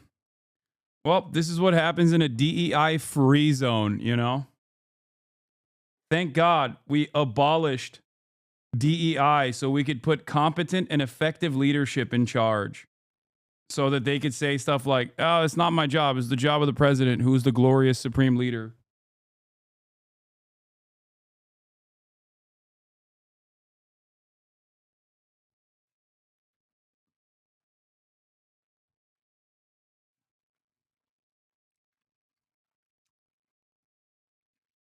Hegseth was saying that America remains committed to NATO. One of the things that when I was listening through that, you can't help picking out that actually Pete Hegseth was making great. I'm not saying the Defense Department is supposed to be making these decisions independent of the executive. I'm just simply stating that it definitely, when you communicate things like that, it comes across as though you have already had these conversations with the executive and you're just, you know, mentioning what the position of the leadership looks like, which I suspect he did anyway. And now he's just kind of falling on the proverbial sword because people are yelling at the admin.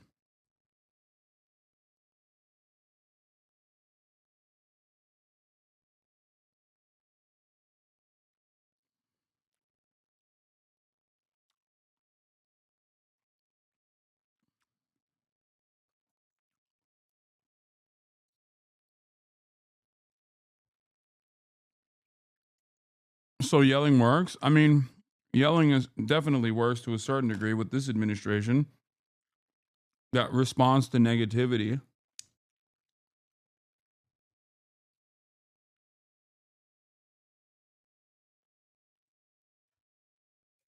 Overtures to say how strong he thought NATO was, how he committed to NATO, and President Trump was, because European leaders have been a little bit worried about whether Trump is going to walk away from it. But he was absolutely clear. Though he majored on this money side, he mentioned on the defence industrial base that had to be there.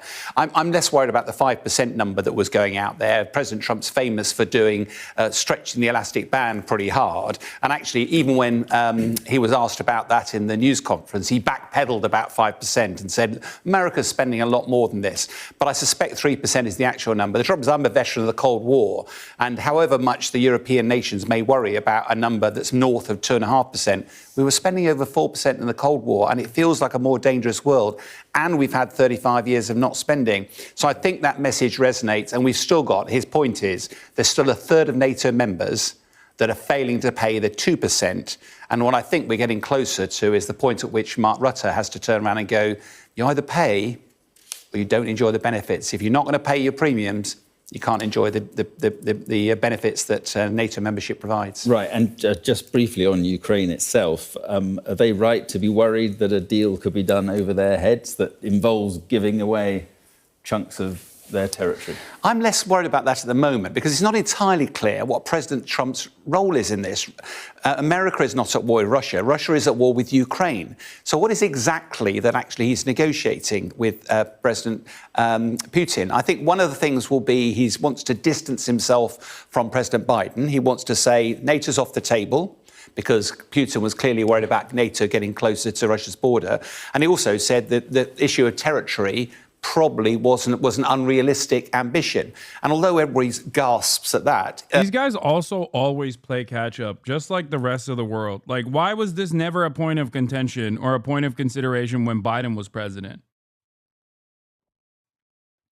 Like, what? All of a sudden now they're like, oh, well, for Vladimir Putin, NATO was always off the table. Okay. Why are you saying that now? Was that not the case initially?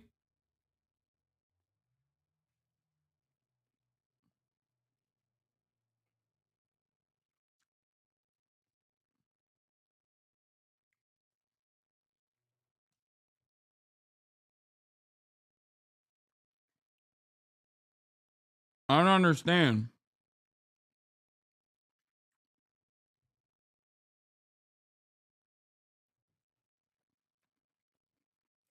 Most recent conversations that Sky's had with President Zelensky have turned around. I know you're against Trump and Elon, but why is auditing the government seen as a bad thing? Because that's not what they're doing.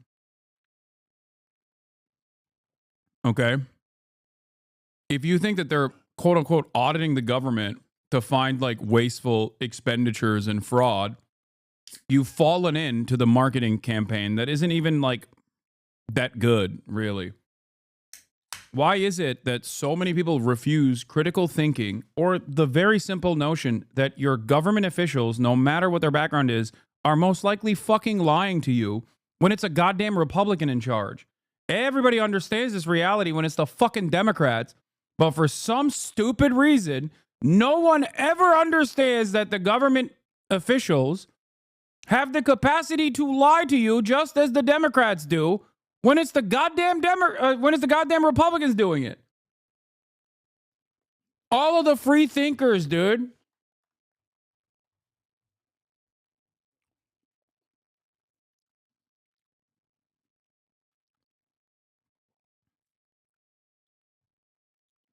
This is before we consider that there is already a pre-existing service that audits the government regardless and is way better equipped at finding inefficiencies than a bunch of random dudes who are 19 years old on Adderall, fucking keyword searching woke and DEI. And just hitting delete.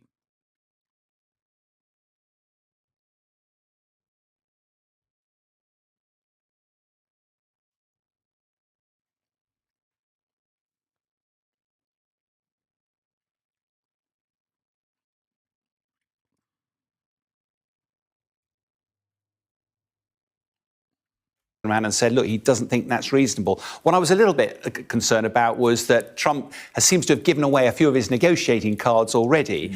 And I suspect that, you know, President Trump has been making big overtures about Panama Canal, about Greenland, about Israel and Gaza. I suspect we've got to look beyond the rhetoric. And all of this, I suspect, is just using it as America focusing on China, UK and the EU sort out the continent.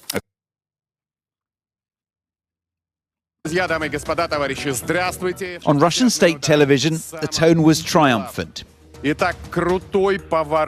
historic shift in relations was how this anchor described the phone call. Another told viewers to feel the difference.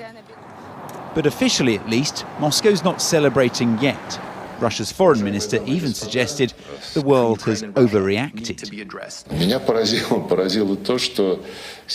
I was struck by the fact that the entire world has fallen into a kind of stupor. They were stunned when a normal, basic conversation between two well-mannered, polite people took place. It's not that polite to invade your neighbour, but it seems Vladimir Putin will be rewarded, securing concessions on territory and NATO membership before peace talks have even begun. And then there's the prospect of another face-to-face meeting. Helsinki before, Saudi Arabia next, we're told, and then possibly Moscow. If Donald Trump does come to Moscow, it would be a very big win indeed for the Kremlin. Because ever since Russia invaded Ukraine nearly 3 years ago, the West has sought to isolate Vladimir Putin and cast him as a pariah. But the image of him shaking hands with the American president here in the Russian capital would shatter that altogether. Plenty to chew over then at Moscow's California diner, where opinions are split on how many should be at the table.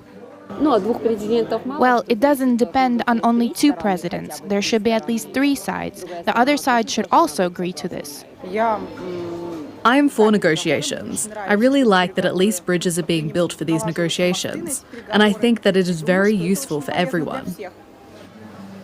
Ukraine would beg to differ. Fast food and fast diplomacy is not to everyone's tastes. Ivor Bennett, Sky News, Moscow.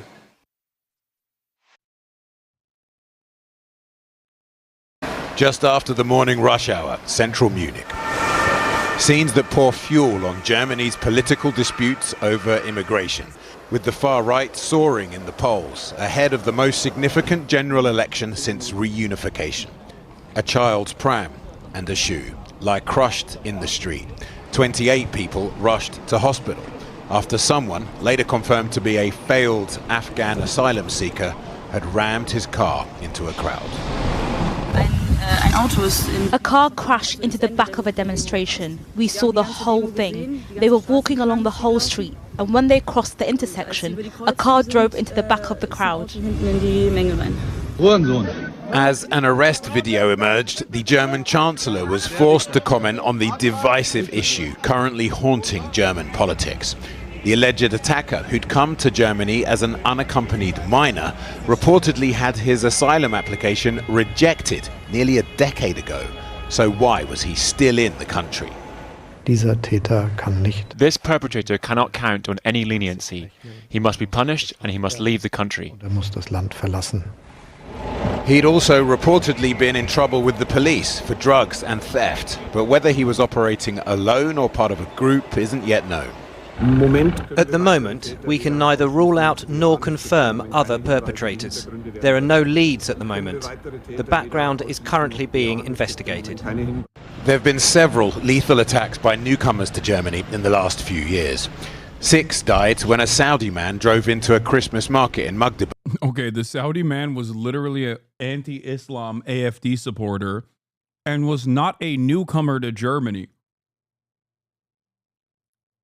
That's crazy. This, of course, is going to absolutely ignite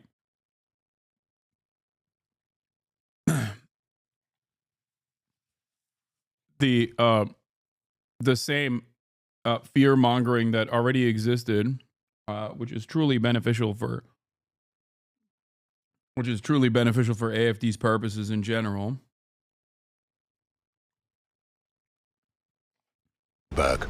He turned out to be a far-right anti-Islam activist who'd renounced his faith. Still, Germany's insurgent far-right party, the AfD, say these acts of extreme violence are precisely why their controversial policy of re-migration is so popular. The AfD leader, Alice Weidel, who's been courting support from Hungarian hardliner Viktor Orban, today repeated her Trumpian demands for mass deportations to reverse the immigration started by Angela Merkel in 2015. Meine Pflichten. The AfD... It's crazy because I said this yesterday. Like I just said, everyone in Western Europe has made fun of Viktor Orban, and every single country is going to have little Viktor Orbans prop up left and right.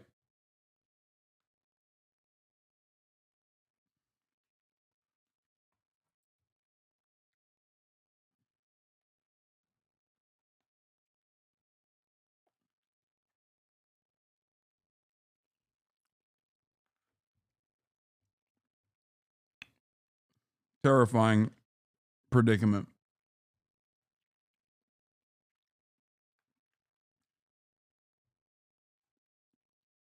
What should Germans do about the terror attacks? I mean, it's always the same. Violence is violence, chatter.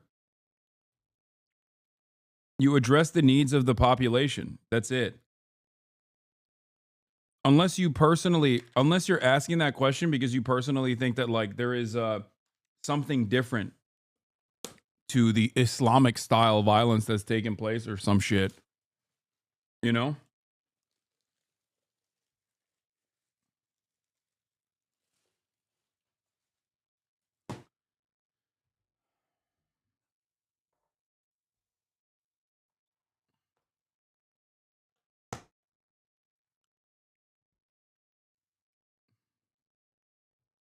Contrary to the initial information, the suspect had a residence and work permit. This was reported in German media at 8:17. This deportation agitation in German media was completely off the rails today. Yeah. Yeah, I mean that makes sense because it plays a role in propping up the most like right-wing positions possible.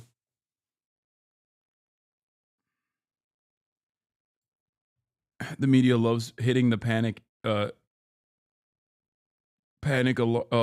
panic drums. Social Democrats have failed to fight fascism. In many cases, helped accelerate it while being the most smug, out of touch people on the planet. Yeah.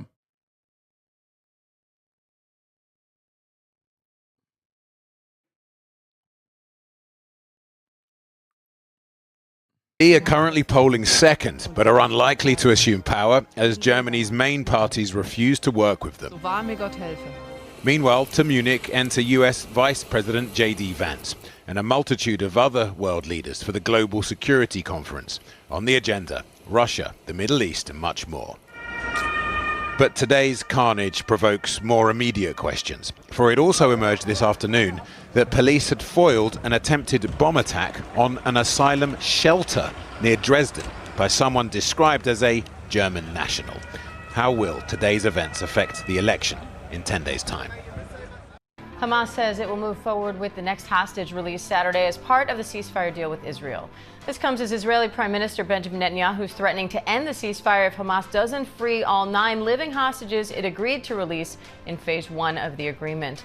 Now Hamas says Egyptian and Qatari mediators will work to, quote, remove obstacles and close gaps to allow the exchange to happen. Foreign correspondent Britt Clennett joins me live from Jerusalem.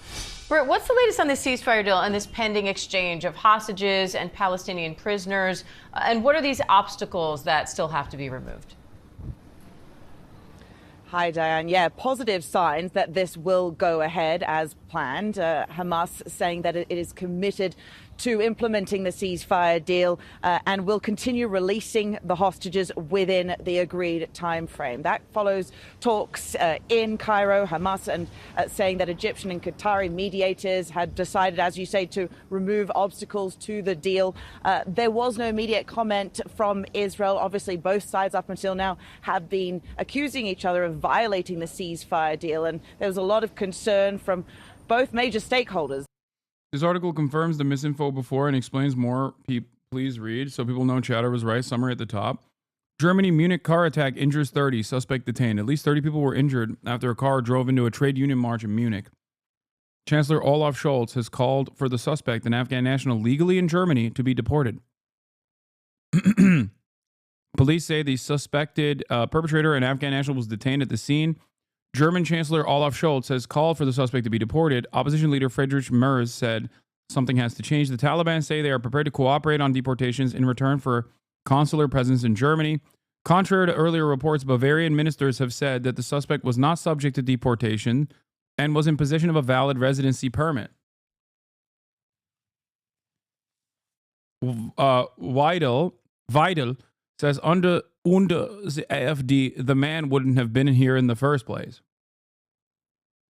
Alice Weidel, the chancellor candidate for the far-right Alternative for Deutschland, has insisted that the 24-year-old Afghan national detained on suspicion of driving his car into a trade union march in Munich on Thursday would have never entered Germany had her party been in power.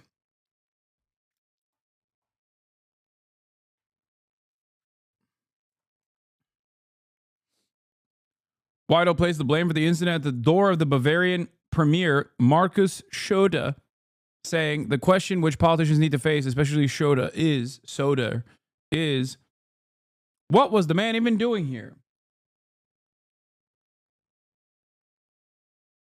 These guys, I think, get so horny anytime an instance of mass violence occurs. They're like, oh, hell yeah, it's time.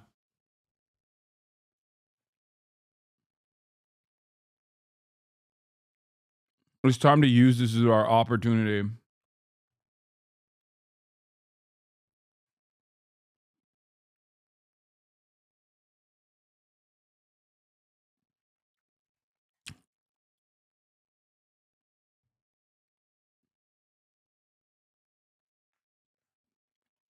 Why didn't the media cover the Swedish mass shooter? Because he was white.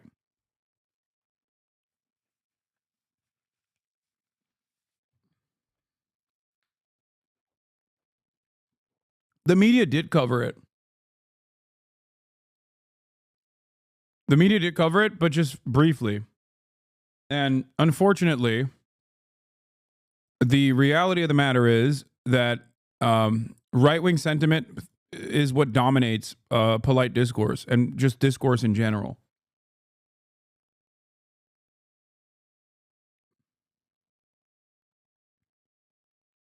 Yeah. When it's a far-right white guy doing an act of terror, then it's like, oh, well, it's a lone wolf. Why are you politicizing this? There's nothing to be said about the right-wing radicalization. When it's a random Muslim person, okay, or an Afghan refugee, they're like, oh, this is how they all are. Notice that nobody says this is how they all are about white people, obviously, because that's not the case. Just like that's not the case for the millions of Muslim refugees that work and live normal lives in Germany every single day, in spite of the anti-Islam sentiment that you hear from many German politicians.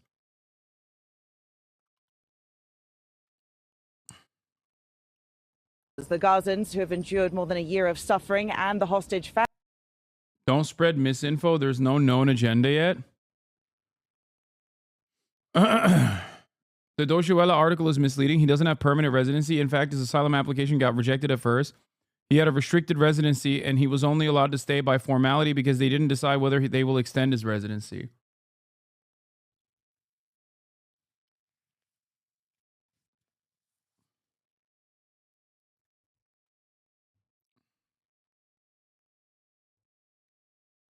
Yeah. The Swedish fellow disappeared from the news. Yeah. The initial coverage also had like photos of like a random Arab looking person too.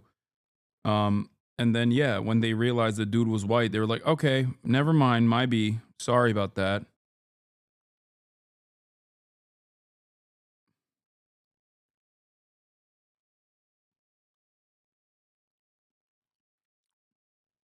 Anyway.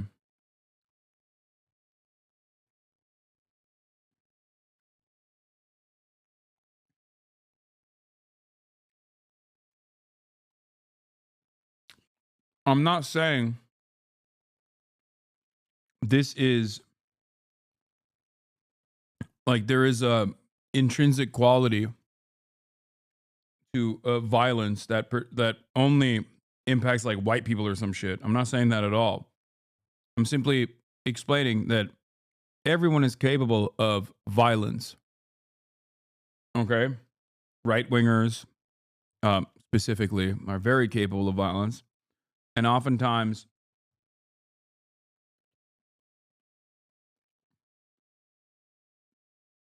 what? Can you address repeating mass murders in Germany without calling people racist, fascist? This is becoming disrespectful for non-immigrants. White people are also humans, you know? I love that right-wingers pretend that the only solution to an act of terror is by being Islamophobic. Like that's, you're making it seem as though if you fucking say, you know, this is just Islam, this is how all Muslims are, then you magically solve this fucking problem. You're an idiot. What are you talking about? Yes. People ask me, how do you fix this problem? And I tell them it's the same principle. All instances of violence like this, with the exception of like the antisocial personality disorder caused instances of violence, are solvable through addressing the material problems that people have. Okay? This is not a unique position. This is just the truth.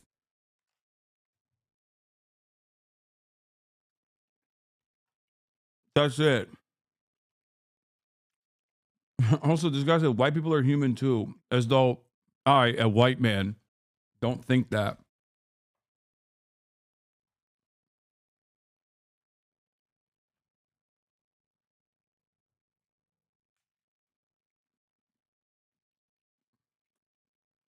Families who say that time is running out to release their loved ones. We spoke to Edith Ahel. She's the mother of Alon, who is still held in Gaza. Let's take a listen to what she had to say. I feel bound by myself. I think I can't do anything with it. I have no control over that. I have to be positive for Alon, and I am. Wait, it's not Muslims from India, Pakistan, Indonesia, etc. It's always Middle Easterners. Yo, this is my goat. Is this an Indian Muslim who says like violence only happens? This is a hyper specific. This is an advanced form of racism. that I had not encountered before. Is this guy an Indian Muslim who says like, nah, you don't understand. It's only the MENA Muslims that do this shit. That's awesome. I mean, this is cool. I cherish this kind of thing. This new versions of racism when all the previous versions of racism are outdated. Respect. I love that.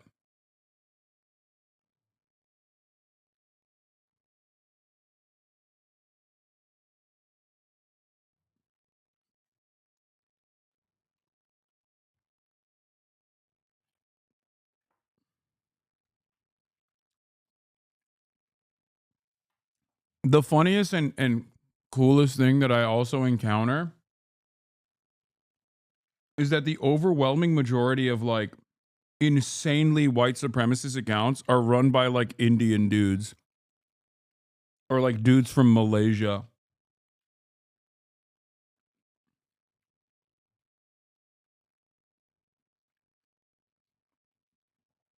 Like Radio Genoa.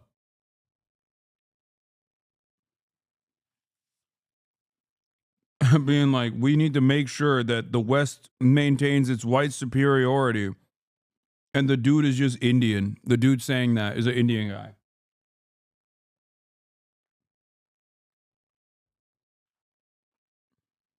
Amazing.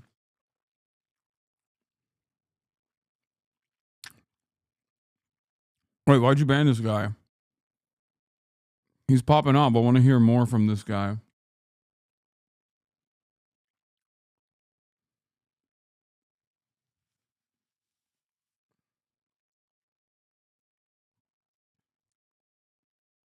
Indian racism hits different. It's like, while virtually every other type of racist despises Indians very openly and in the grossest ways possible, there was a chatter who earlier said that they are Indian and Muslim, and they've gotten far more hatred for being Indian than being Muslim online.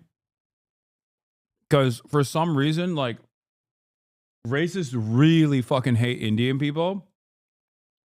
But then you got Indian people who are doing their own version of racism, not oblivious to the ways in which white supremacists despise them, but still, like, they will just consistently maintain the position that, like, they are the true Aryans and that they're basically white.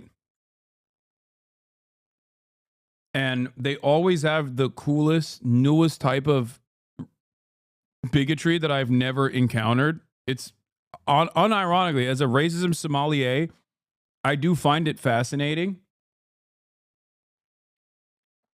Like, it is truly fascinating. And it kind of reminds me a little bit of the way that Turkish hogs operate too, because they're always like, we're not Arab. We're above that. Are you kidding me? We're a superior race. We're Turks. And Somalis do this a little bit too, for sure. If that's what you're talking about, unless you're making a joke about me saying racism sommelier, like a wine connoisseur. I'm a racism connoisseur.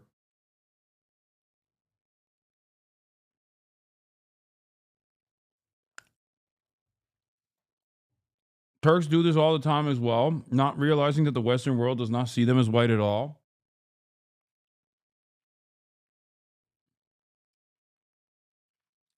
Or they'll get like really mad.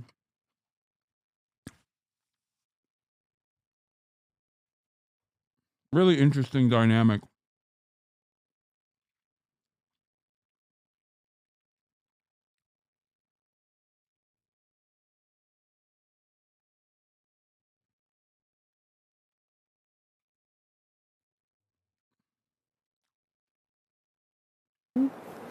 I'm doing everything in my power to make sure that I am okay and that I am continuing to fight for him, do advocacy and everything I need to do. I'm a racism sommelier is wild. No, it's not. It's just the truth, man. I'm a connoisseur. That he comes home. But in that situation, I try to take care of myself and I try to be positive and faithful and with a lot of hope that this will come over and they will not forget, not him and not the other hostages that are still in Gaza. They're very much relieved that her son is still alive because she got word from two of the other she said Hasan hostages who were in the last release that he is alive but in bad conditions, they said. At the same time, she wants to sustain pressure on the authorities and make sure that this ceasefire holds so that her son can come out, as well as the 70-plus hostages still held in Gaza. Remember, there are 6 Americans also still held in Gaza. Britt, meanwhile, U.S. officials could face international warrants if steps are taken to displace Palestinians in Gaza. The International Criminal Court has jurisdictions over Palestinian territories there. So what are you watching for on that front? Yeah, so if this plan goes ahead, if steps are taken, that'd be so certainly sick. The ICC says that U.S. officials could face arrest and prosecution, but the experts we speak to say that Americans are pretty much buffered from it because they don't recognize ICC jurisdiction. However, one expert said that the court can issue arrest warrants for Americans whose actions in Gaza and the West Bank violate international law. Now, that can be the case if an ICC prosecutor investigation finds reasonable grounds, they say, to believe that specific individuals perpetrated crimes in those areas. So certainly. Oh my God, I'm gonna nut. See, that's how you really fucking know when someone's a hater. Okay? None of this Yair Lapid bullshit where he was like, oh, I hate Benjamin Netanyahu, but also fuck the ICC. Like, no, dude. I welcome the International Criminal Court in following the letter of the law and potentially prosecuting American leadership for objectively what amounts to international crimes against humanity in their active defense of ethnic displacement. I'm with you, baby. I'm with you all day, every day. That's how you know when motherfuckers in Israel are like, oh, we're the opposition party, but we hate the ICC. Because how dare they say that the guy that we supposedly despise, Benjamin Netanyahu, is a war criminal. Yeah, you ain't with it. You're not a real one. I am. Apologize to liberals and support the international rules. First of all, I, unlike my liberal counterparts, am actually an advocate for international rules and laws. The problem is liberals are not an advocate for international rules and laws. I am. Yeah, it's funny to say that libs actually care about international law when, you know, Biden was a serial violator and also actively did genocide.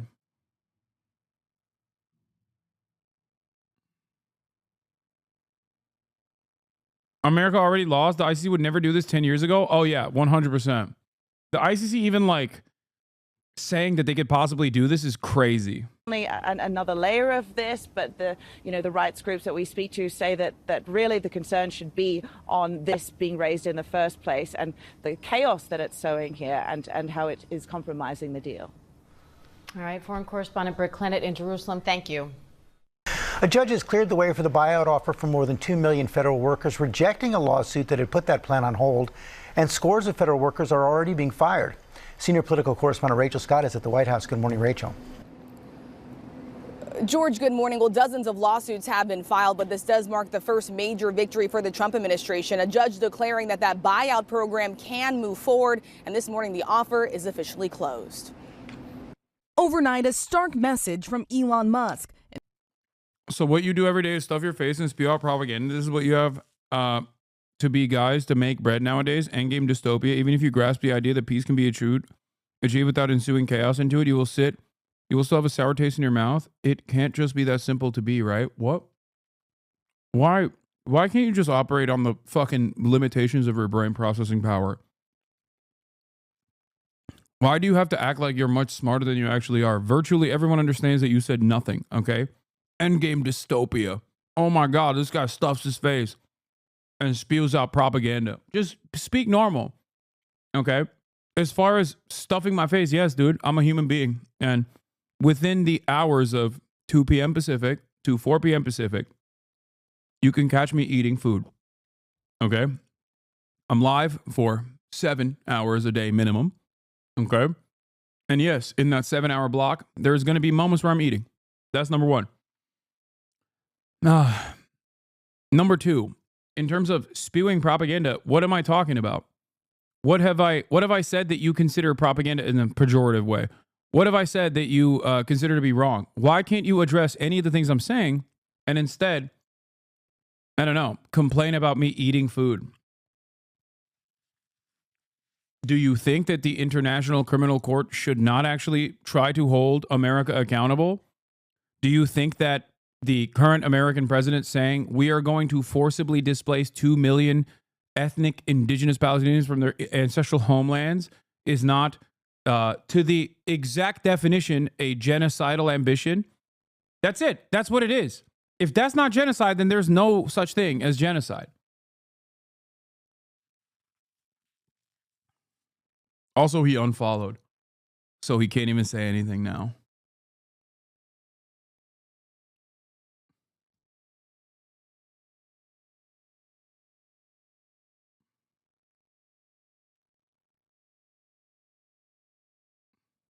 No, he drafted this in a sad Discord server, and his fellow freaks hyped him up enough to hit send.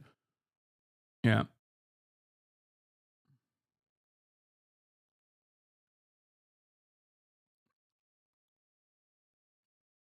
Endlessly frustrating to have to contend with chatters that don't actually have like a discernible position on anything really, and they're just in here to shit spew. And it's not even the shit that they personally came up with. They're just basically reiterating something someone else has said, and they're not even remembering it correctly. It's very sad. Why won't more countries stand up against us? Because we're number one, baby. We're the most powerful nation on the planet.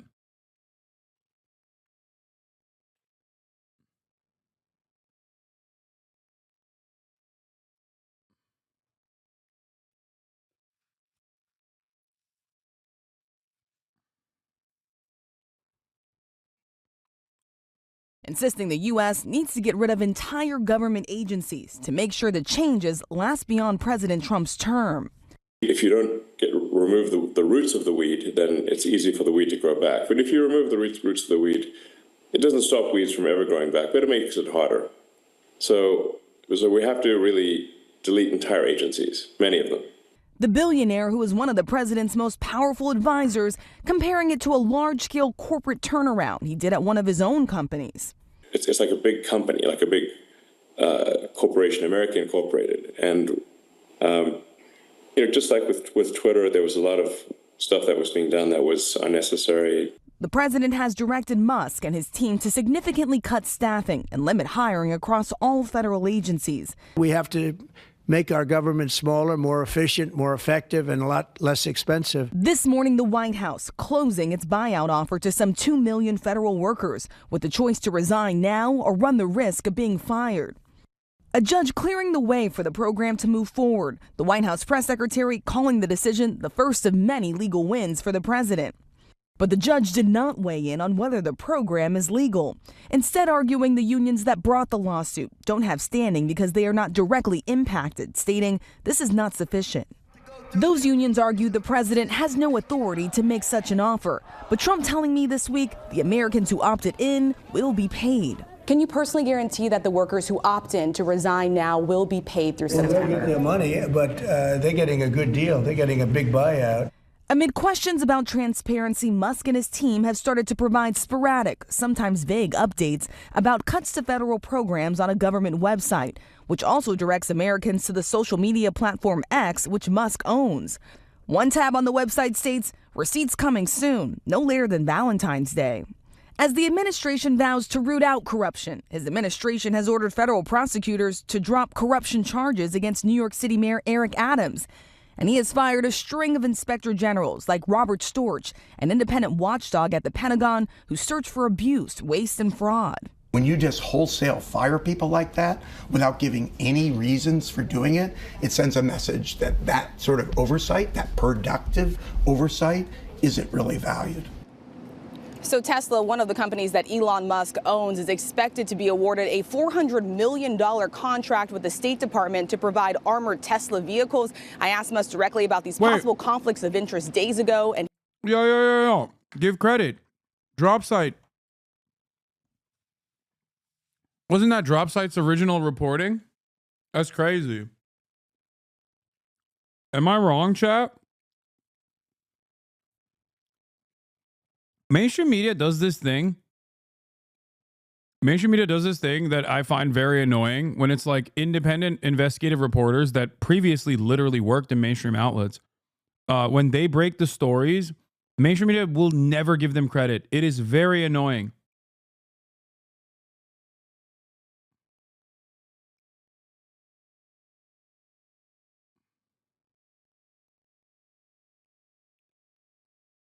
They use a Ken Klippenstein too. It's very frustrating.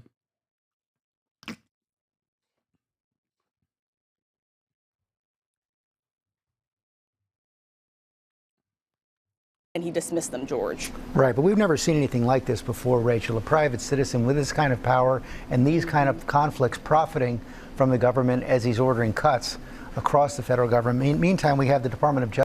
I think aside from like undermining America and like ruining America, one of the things that they're doing that is really frustrating for me is the transparent ways in which they are farming government coffers in broad daylight.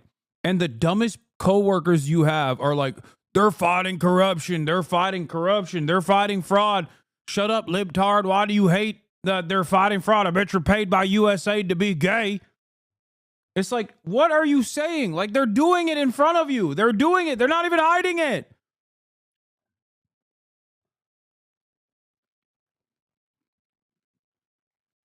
It's so fucking annoying. Justice is also moving against New York. Yeah, George, this lawsuit has been launched by Attorney General Pam Bondi. She accuses the state of New York of prioritizing those who are entering the country illegally over American citizens. She specifically highlights this law in New York that allows people to obtain a driver's license regardless of their status in the country.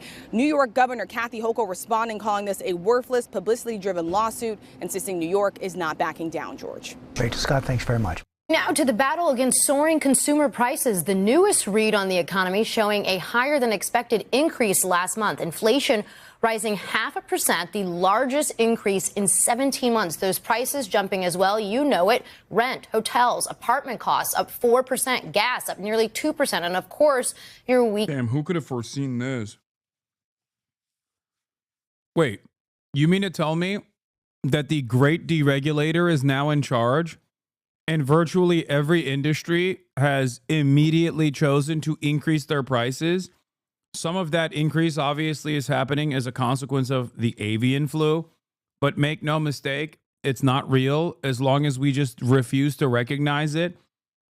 Good thing that we're also undermining all of our regulatory agencies that are tasked with making sure that the food and the poultry that you consume is up to food safety standards. Good thing that that's no longer a thing, so you can actually get avian flu if you want. Oh, wonderful stuff. I love freedom. It's so joyous.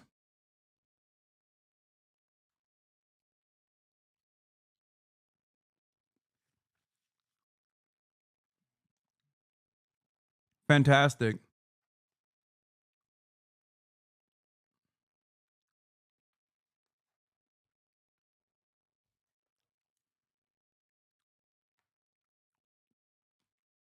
As a massive chicken and egg consumer, when I die, at least I won't have to fucking experience the awful nonsense and the stupidity that I'm exposed to on a daily fucking basis. Weekly grocery bills skyrocketing with the cost of eggs nearly double what they were just a year ago. Let's bring in our senior business correspondent, Christine Romans. Christine, good morning. I eat the same thing pretty much every single day. Okay? I eat chicken for lunch and I eat eggs at night. I make a breakfast sandwich. I make breakfast for dinner. A very famous breakfast sandwich, as a matter of fact. I've made one for Austin as well in the past because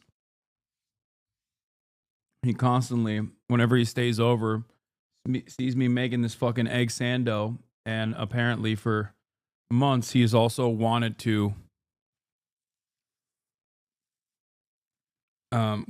eat it.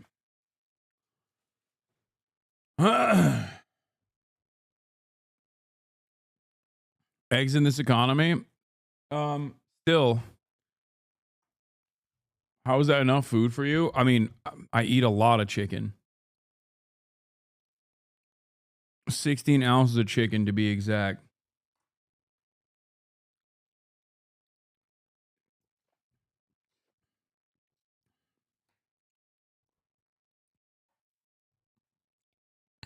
He wants higher prices, obviously. How does one make financial plans around this? Is this short term? Is this here to stay? You know, auto insurance, airfares, like you dig into these numbers, a lot of things are rising, and they're rising at an uncomfortable pace for a lot of people, and certainly an uncomfortable pace for the Federal Reserve, which wants to be lowering interest. Okay, let's look at these wasteful expenditures. That his Doge team discovered that FEMA sent $59 million to luxury hotels in New York City to house migrants, and that they took this money from American disaster relief, and instead of spending it on Americans, they spent it on immigrants, and that they were taking it back. People got fired over this. This is all a lie. And if you want to get better at telling people why the things that they are reposting from people like Elon Musk are not true, follow along. So to start, he's claiming that FEMA sent money for migrants. FEMA, like every organization that is given money by the government, has very strict rules of how they can spend money. So I'm already suspicious of this. Let me look it up. So I want to know, what are some FEMA programs for migrants? And this is what I see, the Shelter and Services Program. Let's click on that. So I click and see that this program was passed by Congress in 2023 under the Consolidated Appropriations Act, and it's to provide shelter and related activities to non-citizen migrants. So there's Musk's first lie. He's claiming this money is being spent on illegal migrants and on illegals, when it's not. It's being spent on non-citizen migrants, and non-citizen migrants are someone who are here legally. Migrants are not the same thing. Okay, but you have to remember, undocumented versus documented is a designation that can change at any given moment, and it is entirely up to how racist the person saying it is. That's it. This is what I tried to explain to people when JD Vance kept talking about how the illegal alien Haitians were eating cats and dogs. They weren't illegally in the country. They had temporary protective status. They were quite literally documented non-citizens. Okay? They had the documentation, they had the paperwork. And yet, overnight, seemingly, the government decided that they were no longer documented, because that's how it works. You can do it that easily. You can do it that easily when it comes to amnesty as well, by the way. That's the only difference between someone who is a documented immigrant versus an undocumented immigrant. The only difference is paperwork. And that can change. Not that it matters. Thing as undocumented immigrants, and the two are constantly used interchangeably when they don't mean the same thing. Migrants enter through a legal port of entry. They are here legally, and they are awaiting their case to be heard in the U.S. immigration system. CNN formal news conference is live, taking questions. Trump said he can't understand a word the Indian reporter is saying. We'll do a few questions, please. Please, go ahead. Please, go ahead. Yeah, blue shirt. Thank you, Mr. President. People in India will naturally welcome your decision to extradite Tahabur Rana to India back home. In that context, I would like to ask you a question about, in the last few years, we have seen several groups in the U.S. raising anti-India voice, calling about separation terrorism activities in India. Do you think that should continue here in the U.S. as well? You're going to have to go louder. Mr. President, people in India would be welcoming your decision to extradite Tahabur Rana to... I can't understand a word he's saying. May I, sir? May I? May I, sir? Oh my Go ahead God. back there. Mr. President, thank you. First, I want to ask Thank the you Prime very much. Minister a question. You and the President, you both spoke about combating ISIS. You both sounded very exciting about this. This got to be a excited Breitbart about guy. this partnership upcoming. And I was curious, how much more confident are you with President Trump leading this country that there will be peace through strength and you will have a successful partnership with the Dude, United I hate this new versus, formation. with, I hate Biden's it. They incompetence have these and like weakness over fucking the last random 4 years. Breitbart guys who are like, Mr. President, I'll have it on good authority that your dick is long and fat. Mr. President, can That's you your tell question, me but how I'll hard you answer it. can I blow agree out with my you. fucking back walls, dude? Gross I'm with the incompetence. Nelk boys. We're going to have a fantastic relationship, and it has been. Look, the whole world's been set back over the Literally tens of years, decades of fucking journalism down the goddamn drain, okay? Straight up. Room filled to the fucking brim with industry plants that are like, Mr. President, I'm with the doo-doo caca coalition. You just gave us press access and you kicked out those fucking losers over at Associated Press. Now I have the standing position here and I'm here. Sir, will you give me permission to do tricks on it? Okay? Will you blast sweet ropes into my butthole, Mr. President? I'll freaking love you, dog. I don't even have a question. I'm here to just tell you that you're the great white hope. It's literally insane, okay? They're going to have fucking Asmongold in there being like, Mr. President, sir, will you make titties in video games larger? That's what we're doing. That's the next step.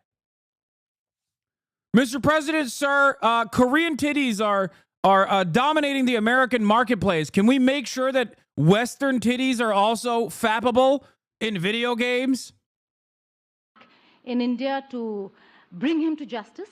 But there are many other elements in the United States of America, particularly Khalistani separatists who've been working against Indian interests. How is the United States of America going to cooperate on that front with India? There have been allegations that have been leveled against India. Will you let India assassinate Khalistani separatists on U.S. soil? Just like we did in Canada, sir. Well, I don't think India had a very good relationship with the Biden administration. They wouldn't sell them oil and gas, which is rather hard to believe because, it's a good thing to do. And a lot of things happened that weren't very appropriate, I thought, between India and the administration, the Biden administration. But as you said, we're giving a very violent man, it seems to me. I mean, I don't know that he's been convicted yet or will be, but let's assume he's a pretty violent person. We're giving him back to India immediately. And there are more to follow because we have quite a few requests. So we work with India on crime, and we want to make it good for India, and it's very important. So that kind of a relationship is very important to us. Okay? Go ahead, please. Go ahead. Thank you. Mr. President, you've repeatedly called India a big abuser of trade and said it is really difficult to do business in India because of tariffs. You announced reciprocal tariffs today. I am hoping you can speak about what kind of reciprocal tariffs India can expect. Are you willing to make any concessions? And how can India head off these tariffs? I also have one for the Prime Minister. Well, India's been, to us, just about the highest tariffed nation anywhere in the world. They've been very strong on tariffs, and I don't blame them necessarily, but it's a different way of doing business. It's very hard to sell into India because they have trade barriers, very strong tariffs. We are right now a reciprocal nation. We are going to, if it's India or if it's somebody else with low tariffs, we're going to have the same. We're going to have whatever India charges, we're charging them. Whatever another country charges, we're charging them. So it's called reciprocal, which I think is a very fair way. We didn't have that. I was going to do that in my other term, and we had the greatest economy ever in the world. There's never been an economy like we had, and then we got hit with COVID. We had to focus on that, and I wasn't really in the mood to be putting it on Italy and Spain and France and India, frankly, and a lot of other countries because the world was very troubled until we got rid of that nightmare. But we had the strongest economy anywhere in the world during that fairly long period of time during my first term, as you know, and we didn't do the tariffs, we would have done the reciprocal tariffs, but we decided, and I decided, I think on a human basis, on a humane basis, not to do them because of the fact that there was such suffering all over the world. The last thing we needed to talk about is trade problems. But now we do. We're doing, we see a tremendous future for our country, but we felt that now it's finally time, after 45 or 50 years of abuse, that we will do, and this isn't India, this is among a lot of nations. The European Union is very difficult for us, very, very difficult. They tax our companies at levels that nobody's ever seen before. They take advantage of a lot of things, so we're not happy about that. China, of course, is terrible, and we've never taken in 10 cents until I was president. We've taken in hundreds of billions of dollars from China since I've been president in first term and now. And we have to do that just as a mechanism of fairness. And that's what I've done. And so we are being reciprocal with India. Whatever India charges, we charge them. So frankly, it no longer matters to us that much what they charge, because whatever they charge, I had discussions with India in the first term about the fact that their tariffs were very high, and I was unable to get a concession. So we're just going to do it the easy way, and we're just going to say whatever you charge, we charge. And I think that's fair for the people of the United States, and I think it's actually fair for India. Okay? Are you willing to make any concessions, sir? Any concessions? So what does that mean? Yeah, tariffs are the reason that Modi's there. Modi may ask the Trump admin to drop charges on Gautam Adani that the New York court has pressed. But I think, yes, tariffs first and foremost is the reason why he's meeting with Trump. Illegal immigration, and India has been cooperating on this issue. How does India see this issue in the larger context? Thank you. I don't think this is a question that is about India only, but even globally you can talk about this issue. And we are of the opinion that anybody who enters another country illegally, they have absolutely no... Cuck. He sent back undocumented immigrants of Indian descent in a military plane. And obviously, when you're a nationalist fascist, that's a major fucking L for you.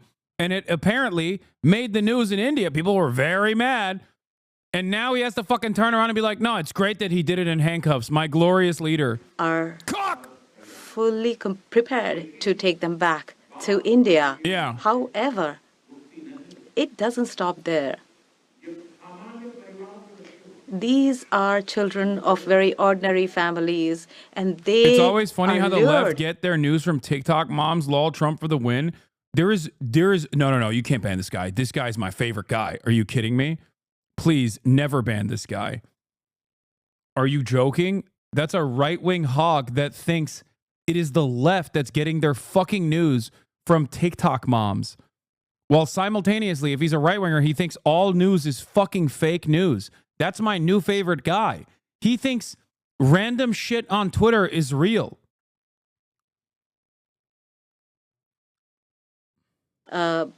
Human trafficking, and basically the young, vulnerable, poor people of India are fooled into coming over as illegal immigrants. And our bigger fight actually is against this ecosystem or this system that encourages such gangs to thrive.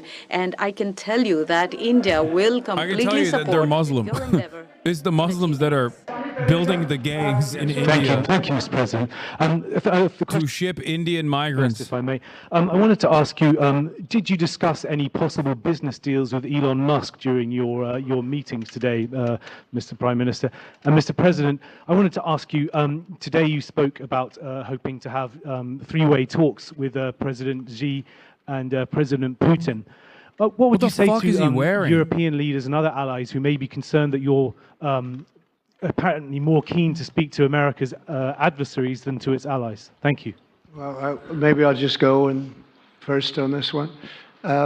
We had some talks, and we told the European Union, we told the NATO people, largely they overlap. You have to pay more money because it's unfair what we're doing. We're doing a tremendous amount more. We're probably $200 billion more going into Ukraine, using for Ukraine to fight. And Europe has not really carried its weight in terms of the money. It's not equitable. And we want to see a counterbalance. We want to have them put up more money. They have to do that.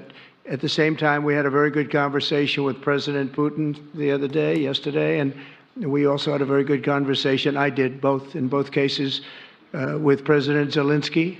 And I think we're going to be able to do something. I think we're going to be able to make a deal. And I hope so, because it's a horrible war. It's a very terrible, bloody war with 1.5 million soldiers at least already dead on the battlefield, lying all over the fields like nobody's ever seen anything like it, certainly since the Second World War. And so I think we're going to be able to do something. We're working with President Zelensky and with President Putin. And my impression is that I know that. Yeah, he's going to tariff Ukraine next. That I know that President Putin wants to make a deal. I wanted to know that before I began any detailed discussions. It's the most beautiful word in the language, in the English language. The conversation, also the meeting with Steve Witkoff in Moscow was a very successful one, and my phone call with him was a very successful one. Please.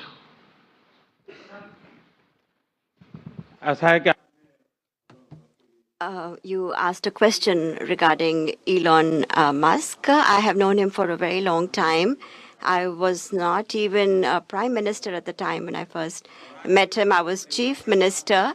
And today he came to meet me along with all his family, with his children. And so we had a nice discussion.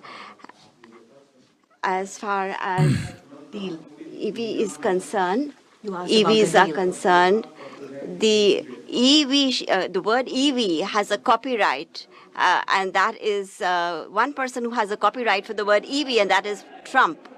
What?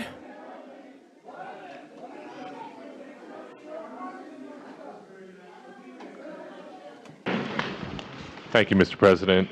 Can I ask whether you discussed at all today the case of Gautam Adani, who's one of the wealthiest men in Asia and perceived as an ally of Prime Minister Modi? Prime Minister Modi, have you asked the president to take action on that case? Thank you. Arun was correct. Firstly, India is a democratic country, and our culture and our thought philosophy is Vasudhaiva Kutumbakam, which basically means that the entire world is a family. Every Indian is my own family member. And when it comes to such personal matters, leaders of two countries will not get together on that topic and discuss anything on an individual matter. Go ahead, please. Yeah, please. Sir, go ahead, please. Yes. He said it's just a little bit of bribes, okay? Why are you getting in the way? For you as well. But Mr. President, you have suggested, with regards to the Russia-Ukraine war, you've suggested several things that Ukraine should give up. The idea of NATO membership, territory that was seized back in 2014 by Russia. What should Russia give up? Russia has gotten themselves into something that I think they wish they didn't. If I were president, it would not have happened. Absolutely would not have happened. And it didn't happen for 4 years. If you look at what has taken place under President... The Adani case is that he got caught with hundreds of millions of dollars of bribes to basically dominate the solar energy sector. And it's one of those things that administrations do where they'll pull on certain... it's not because they want to follow the law or whatever, but it's because they probably wanted to add a pressure point. Ukraine, and when you look at the mess that they're in, it's got to be ended and it's got to be stopped. Now, Russia's taken over a pretty big chunk of territory, and they also have said from day one, long before President Putin, they've said they cannot have Ukraine be in NATO. They said that very strongly. I actually think that that was the thing that caused the start of the war. And Biden said it, and Zelensky said it, and I think that was one of the reasons, one of the starts of the war. But from long before Putin, they said you cannot have You cannot have W Ukraine foreign policy going expert in was any way on. into NATO. Thanks, man. And I start from that standpoint. I think everybody knew that. I'm Now, sorry. I should have if a- said. I should have said that the American government and district attorneys actually do care about the letter of the law, and certainly will prosecute, especially foreign criminals, because they care about the law and not because they want to apply pressure that I am admitting I don't know what their true purpose was. when they're prosecuting the second wealthiest person in India. I know this from my own personal experience with how the American government operates against Turkey regularly. But I will say, as far as NATO is concerned, from many years before President Putin, I will tell you that I've heard that Russia would never accept that.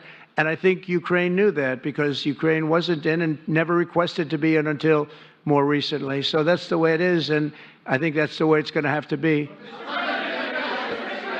Go ahead, please. All right, go ahead, please, with the tie. With the tie, yeah. Mr. President, yes, go ahead, please. This is Saurabh Shukla from News Mobile. Mr. President, you spoke about Prime Minister Modi as a tough negotiator. Who was a tougher negotiator today, and who has a better negotiating I'm tactic sorry. when it Okay, comes to... dude. The Indian journalists allowed into the room are hand selected by Modi's team, I think. It is insane. The questions coming from the white journalists, the Western journalists are also insane. But there is an additional level of glaze coming from the Indian journalists. How do you see... One of them didn't even ask a question. They just said, "You are the king of EV." What the fuck is going on in this room, man? Ukraine and Russia conflict. Well, I think we're going to have a very good relationship with China. I got along with President Xi very well until COVID. That was a bridge too far. But until then, I got along with President Xi very, very well. We were... That's because Modi has very never held a close press as conference? leaders Yeah, go. well, he still is not holding a press conference. You cannot consider this a fucking press conference. This is crazy. The CNN cut away from Speaking it. at the White House, answering reporters' questions right now. The Prime Minister... Would you have it different, like if you were president? Yeah, I mean, you're supposed to have it different, okay? What do you mean? That's crazy. At least to create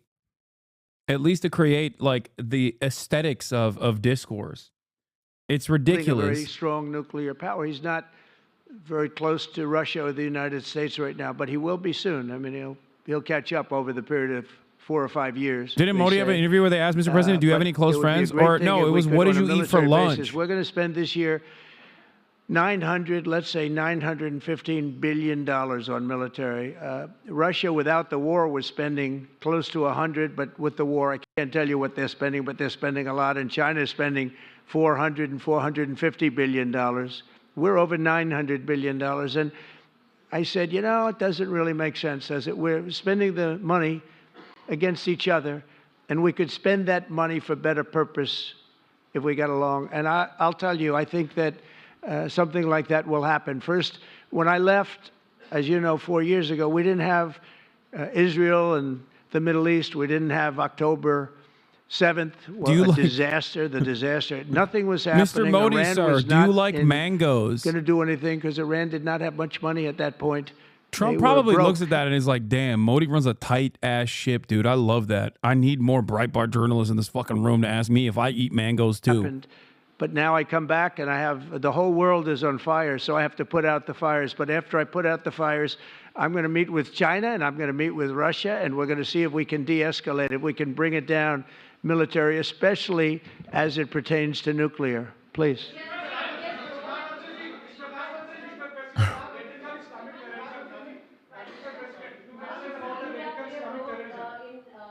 Mike, please.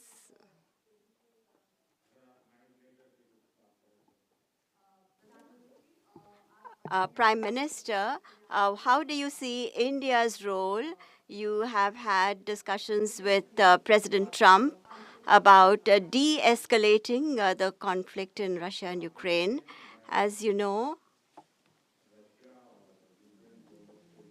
I have been in constant contact with both Russia and Ukraine. I have also visited both countries. And many people are mistaken and they feel that India is neutral. I would like to clarify, India is not neutral. We have taken a side, and we have taken the side of peace. And it is based on this principle of ours that in the presence of President Putin, I clearly said in front of the media that this is not the era of war. And even today, it is my conviction that solutions cannot be found on the battlefield. Ultimately, you have to come to the negotiating table. And India has constantly made efforts that there are talks that take place where both parties are present. It is only then that we will find a solution. The efforts being made by President Trump, I support them, I welcome them, and I would like that President Trump is successful as soon as possible so that the world is on the path to peace once again. Everybody, thank you very much. Thank you very much. And I very much appreciate the Prime Minister visiting our great country, and I do really appreciate it. We have so much in common, and all we want to do is have peace, and we want to have strength, and we want to have lots of different things together. But the relationship with India and with the Prime Minister has never been better. Thank you very much. Oh, they definitely have a lot in common. That much is true, baby.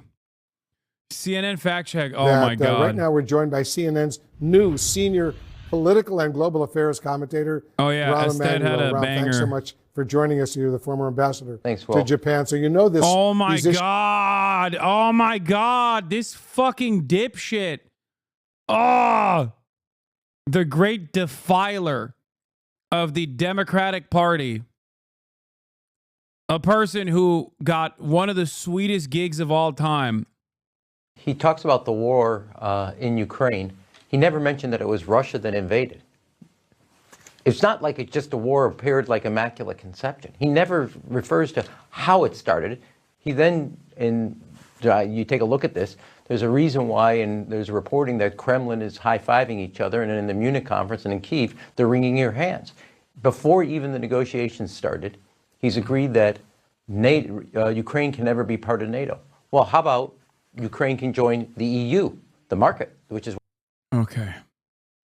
In Japan, he was kind of great because he just made Twitter posts in Japanese about how great trains are.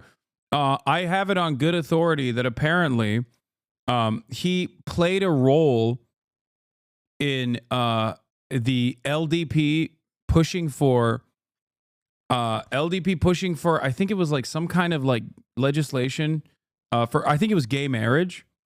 When LDP was pushing for gay marriage, he came out and he tweeted about it saying like, finally, Japan is actually, doing the right thing about gay people or whatever. And all of the opposition parties used that as a reason to tank it. Like they were like, oh, look, see, this is like American woke culture. By the way, speaking of American hogs dominating discourse all around the globe, this is also a major point of contention, even in a place like Japan, which I would say is, for the most part, servile to American interests. What? I'm literally a JCP member? Is this not true? Carrie Hartline? This is what I've heard from, well, not JCP, obviously. JCP is pro-trans and pro-gay rights. But people outflanking the LDP were using Rahm Emanuel's, or the far right in Japan were outflanking the LDP on gay marriage, using Rahm Emanuel's statements to say American woke culture is ruining Japan. There's also a really funny story about Ubisoft that I haven't talked about yet. Remember the original reception to Ubisoft? The new Ubisoft Assassin's Creed game coming out that's going to be finally featured in Japan, and the main character being a very famous black figure, Yasuke. So initially, it was received as a positive thing in Japan, except after all of our hogs basically destroyed the brains of the Japanese hogs that were already brain destroyed. Sorry, I'm drunk in the morning. Of course you are. You're in fucking Japan. Everybody in Japan is drunk all the goddamn time, no matter what point of the day it is. But anyway, so this is yet another testament to how, like, even the likes of Asmongold, for example, can corrupt the minds of the Japanese right wing. They have their own version of far-right hogs in Japan. Remember, Twitter is very commonly used in Japan. As a matter of fact, there's a higher percentage, if I'm not mistaken, of Twitter users in Japan than even the United States of America. And for that reason, Japan has also become increasingly more right-wing, far-right, on Japanese Twitter as well. And one of the things that they are claiming now, and this is really funny, okay? One of the things that the far right in Japan was claiming, the Gamergate Andes of Japan were claiming, is that they actually put Yasuke in to the video game so that they can claim, the Western powers, they can claim that Japanese people also did slavery to black people, so that they will force the Japanese government to pay reparations to Black Lives Matter and black people and allow black African immigrants into the country. And that is this massive 5D gambit, this 5-dimensional chess play from Ubisoft to bring in unlimited immigration of black people from Africa by claiming that Japan did chattel slavery and pay reparations to black people. The force Japan to pay reparations to black people like they pay to Korea over the comfort women situation, which they also claim is a lie, that it didn't happen. Wrap your fucking head around that, dude.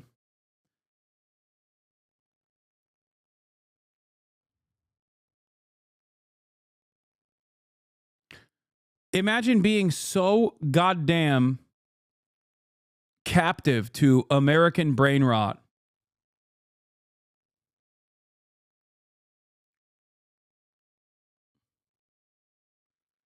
that you turn around and get mad about a cherished figure in Japanese mythology, okay? Because Americans decided to get mad racistly about it.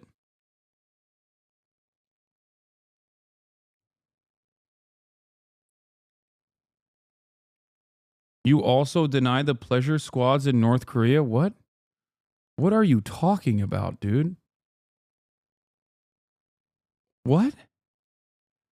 Or Japanese history, sorry, not even mythology, but you don't know what you're talking about? I don't know what I'm talking about. Okay. If you say so, chatter. Why is it that nobody ever fucking says classic just making stuff up? Why is it that nobody ever says, like, why I'm wrong? They just simply say, you're wrong, and then they unfollow.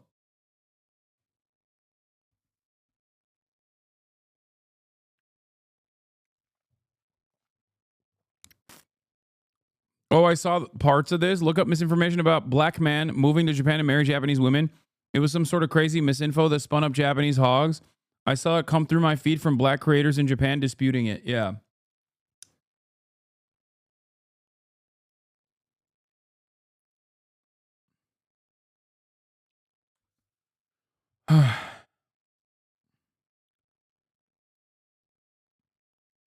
Even the issue of like transphobia being a problem is like the Japanese right getting their notes from our hogs. Isn't Yasuke like a super niche figure that has very little history? Average Japanese person never heard of him? No, no, of course not. Are you kidding me? Yasuke has been in very famous Japanese works throughout history without any sort of fucking, any sort of problem, any sort of friction whatsoever. What are you talking about? No, he is not like a random super niche figure at all. He is very well known. He's been in many different animes. No, this only became a problem because Americans made a big stink about it. Bro, what the fuck is up with the Japanese right-wing hogs hating Kurds? Oh, that's another very funny story. Yasuke was not a samurai. Do some research. Oh my God. Okay, he was a retainer, dude. Oh my God. Shut the fuck up. Okay? The notion that he is not like colloquially regarded as a fucking samurai is also a new phenomenon. Shut the fuck up. He has been depicted as a samurai a million times over.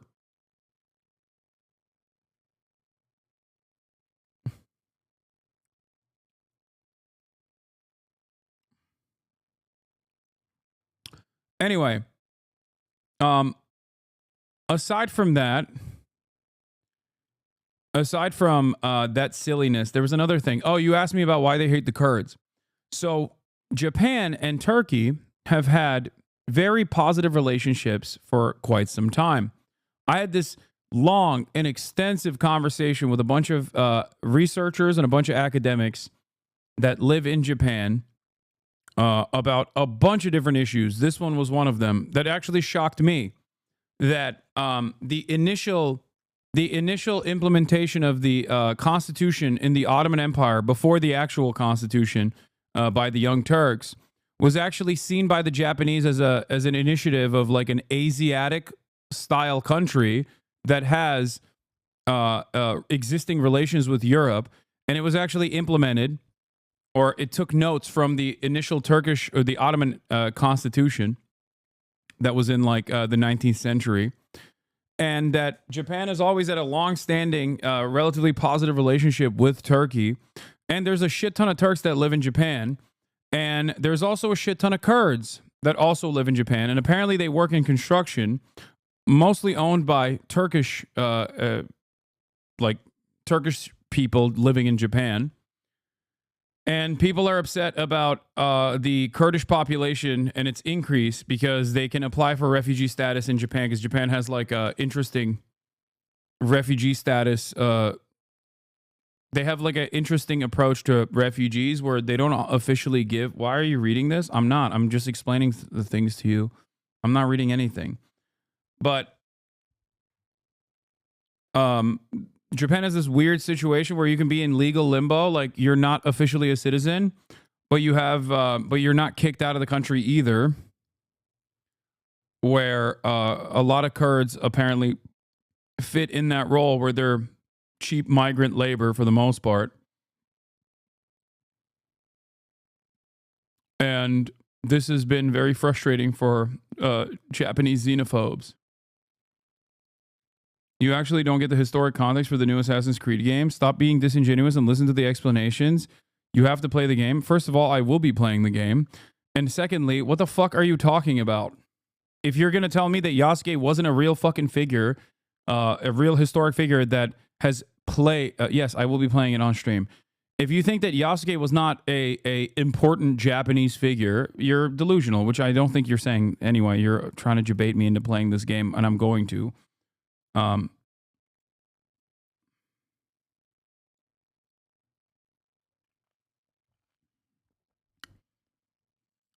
Yes, when the game comes out, I will be playing Assassin's Creed.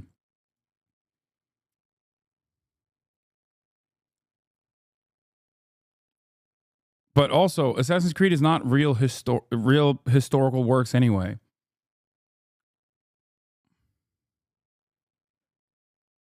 Anyway, but yeah, people are very anti-Kurdish in Japan. They think Kurds are coming to, steal their jobs, which is kind of funny.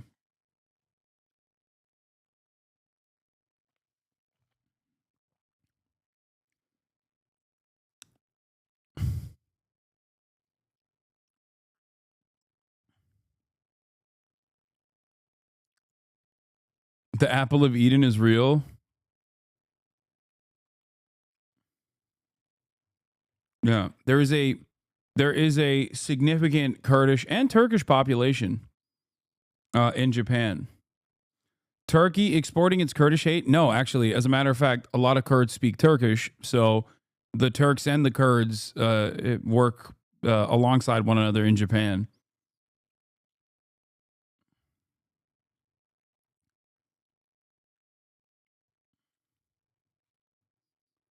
That's why there's so many fucking doner shops in Japan. I frequented one of them, if you remember, and made Miskif eat doner, even though it was very good doner.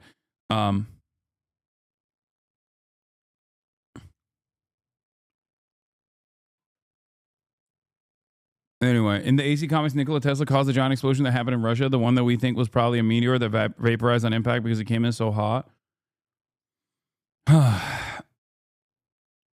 The Ottomans and the Japanese fought together at one point. Ertuğrul, launched in 1863, was a sailing frigate of the Ottoman Navy. While returning from a goodwill voyage to Japan in 1890, she encountered a typhoon off the Kushimoto coast of the Wakayama prefecture. It subsequently drifted into a reef and sank. The shipwreck resulted in a loss of more than 500 sailors and officers. Ali Osman Pasha, the rear admiral, also died. Only 69 sailors and officers survived and returned home later aboard 2 Japanese corvettes. The event is still commemorated as a foundation stone of Japanese-Turkish friendship. Japanese-Turkish friendship is very real, and it fucking shocked me, okay? Here, I'll give you another fact. Many of you probably didn't watch the Fear End episode where I dished out some of these facts. Did you know that Soapland used to not be called Soapland in Japan? Soaplands, for those of you who don't know, are places where prostitution is semi-legal, even though everything you can do up to the point of the sexual act is considered legal. The sexual act for pay is illegal, but the Japanese government overlooks that fact and says, oh, the sexual acts are happening because they fell in love with one another, right? Now, soaplands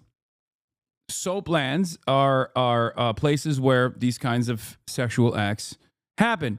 Before they were called soaplands, they used to be called Turkish baths. That's right. And then the Turkish government was like, we don't like that you're calling your brothels Turkish baths. So they forced, by utilizing the good longstanding relationship that they had, they changed it. They got the Japanese government to no longer refer to them as Turkish baths, but instead as soaplands. That's where the name Soapland comes from. Isn't that crazy?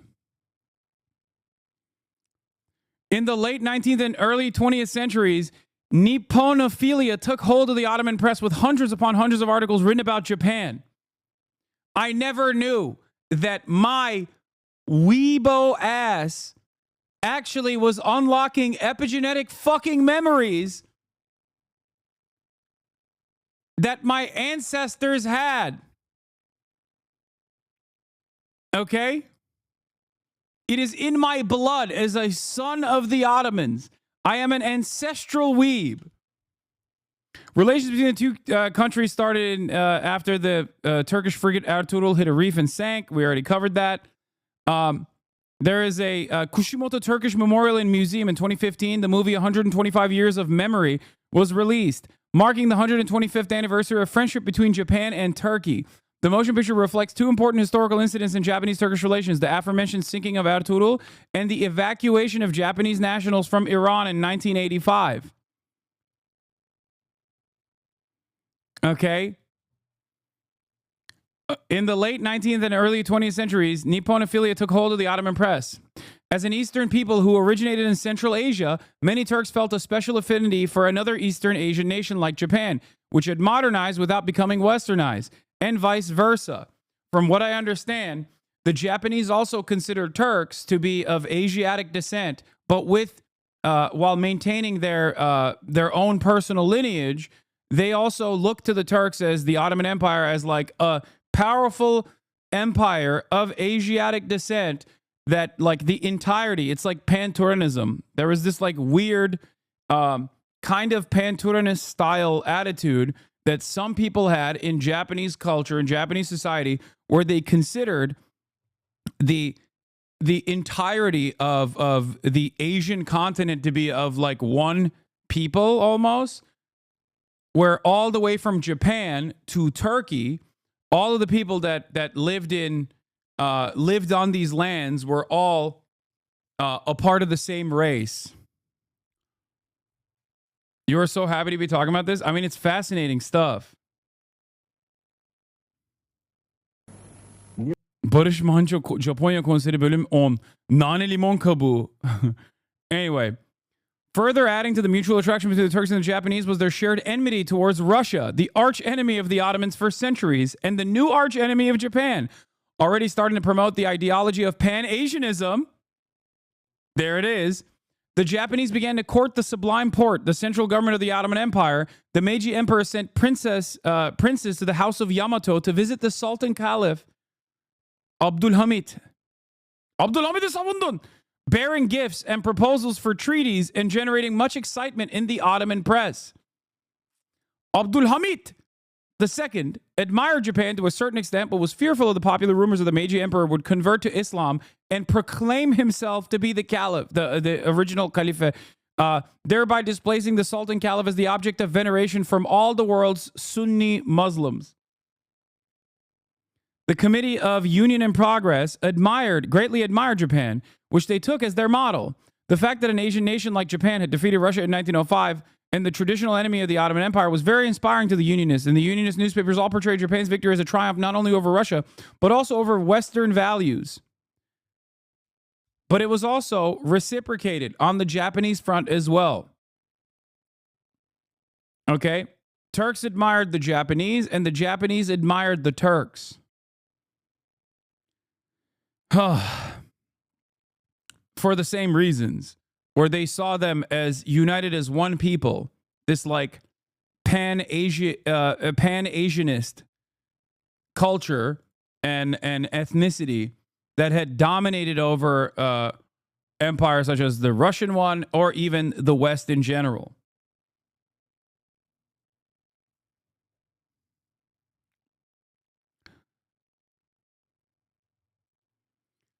Anyway, and it's partially because the Turks initially come from the Asian steppe, right? The Turkic peoples span across the entirety of the vast state. Okay?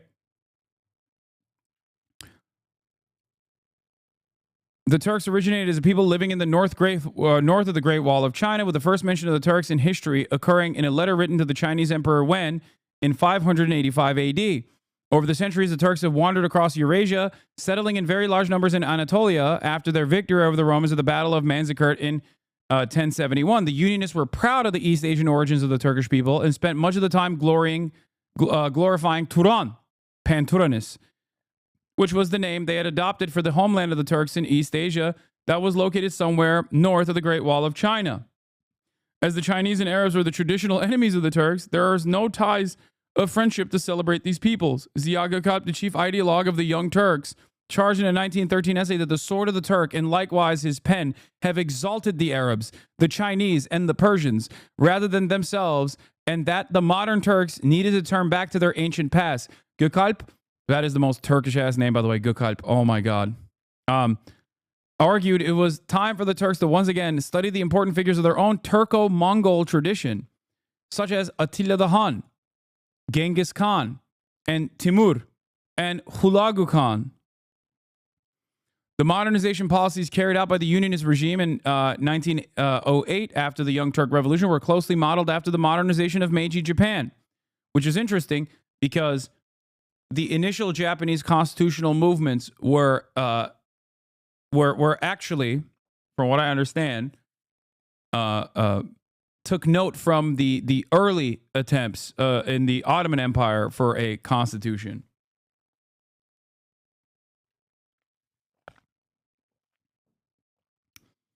Why are you so fascinated by this fascist drivel?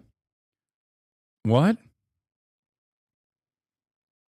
How could I not be fascinated by like weird ass parts of Turkish history? Like, what do you mean? Also, I'm making light of the silliness in terms of like Pan-Turanist attitudes, but it's still historically relevant.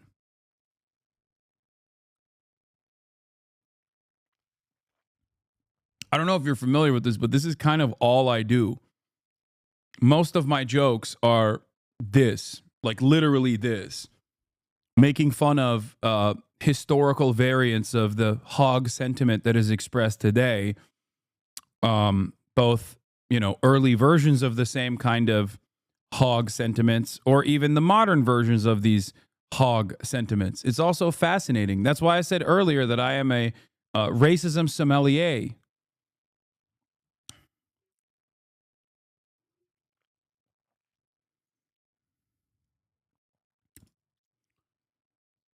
Anyway, but that's the fun stuff. Following the founding of the Republic of Turkey, diplomatic relations were established in 1924 and the first embassies opened in 1925. The first Japanese ambassador to Turkey was Sadatsushi Ushida, who later in 1926 proposed and established a Japan-Turkey Society, a nonprofit organization aiming mutual exchange between Turkey and Japan. During the 1930s, Japan engaged in a secret attempt to create an Islamic state in Central Asia with Japanese backing, with the Ottoman Crown Prince Shehzade Mehmet Abdülkerim as his sultan in the Kumul region. The plot failed to materialize. Now, this is the other thing that the Japanese imperialists did with regular frequency. I've talked about one version of this, which was operating under the notion that Jewish people were special money people, magical money people. They wanted to take all of the Jews and basically build Israel, but in Manchuria. Like, because they had a bunch of colonies at this point. And what does a colonial superpower do? What does a colonial regional power do? They establish non-ethnic subgroups within an area that they are seeking to dominate, because those ethnic groups will obviously be servile to the interests of the colonial superpower.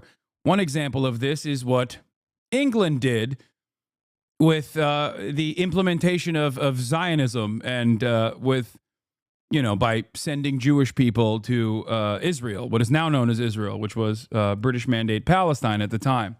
So they kind of just got there before the Japanese could ever implement it. Anyway.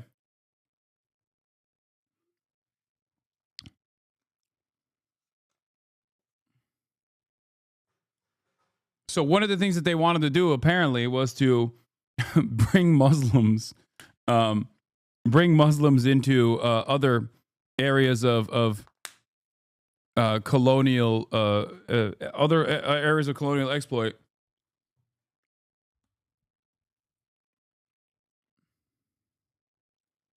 What is this? The article was talking about Ottomans' occupation of Arabia and its historical problems with each other. Also, I don't like the Ottomans. Lamefeao. Pan-Arabia would never join in their dreams. Who must go? Arabia won. Yeah. Classic. Classic Arab sentiment. Not going to say anything, but it doesn't seem like the Western allegiances have proven to be good. Okay? I'm just saying, Ottoman Empire, significantly better on the issue of Palestine than what these Western dogs have done. Okay? Classic Mamluk defender. That's all I'm saying. I'm not holding on to old gripes like many Turks do to this day, by the way.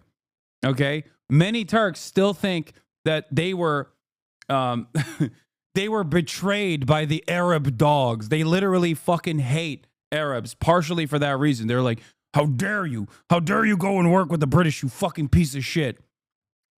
Is the attitude. I don't really give a shit. I understand why, Arab nationalism chose to do that. It does, however, feel like it was not the best gamble. All I've heard from the last 30 minutes was that the Turks are Chinese.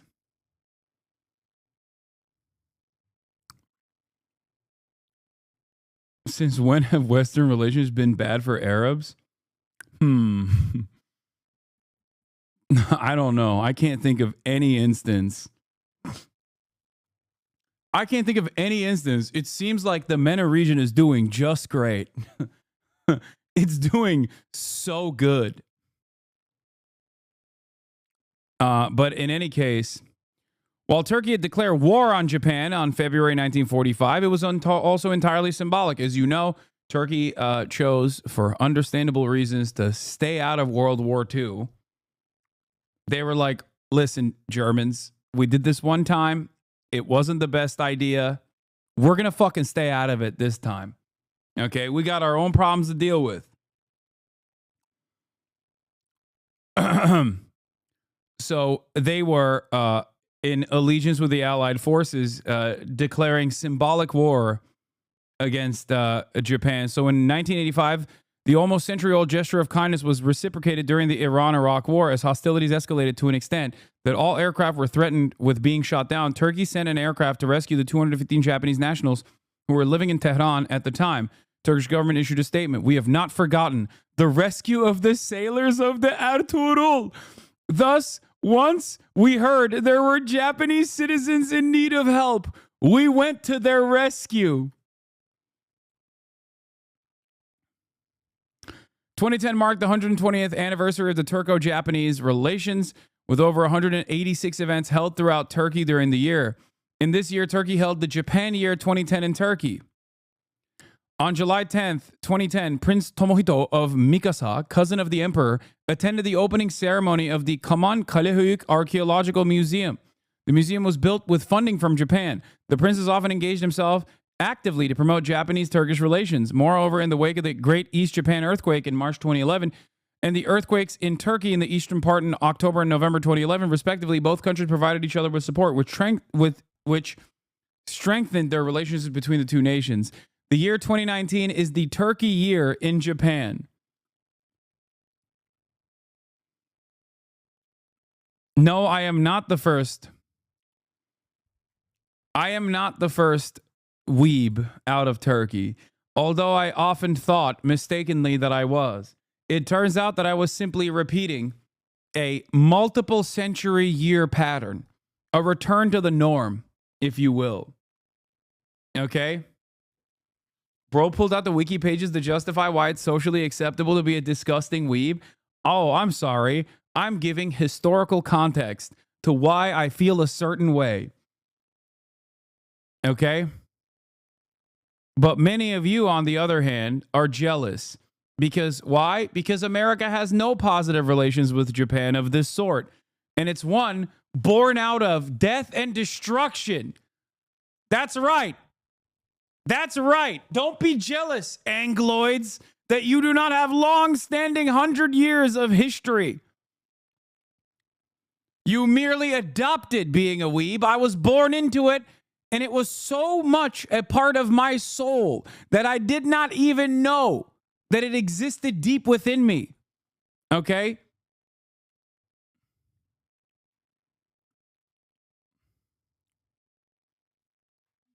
We of the Chinese Haas head delegation find your warmth and proximity to Japan, given our people's shared historic overlap, alarming. Okay, fair. I can't be too much of a weeb because I also am a Sinobu as well.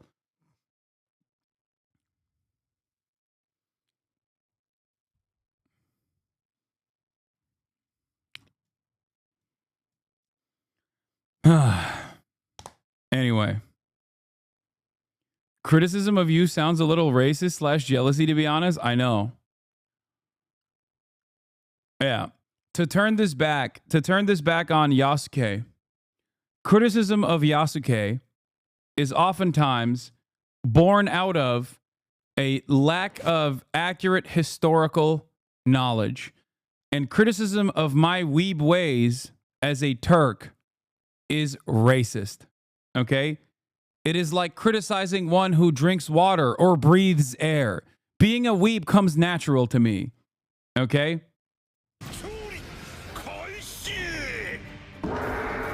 Turkish doner kebab and Japanese anime? Kebab-da!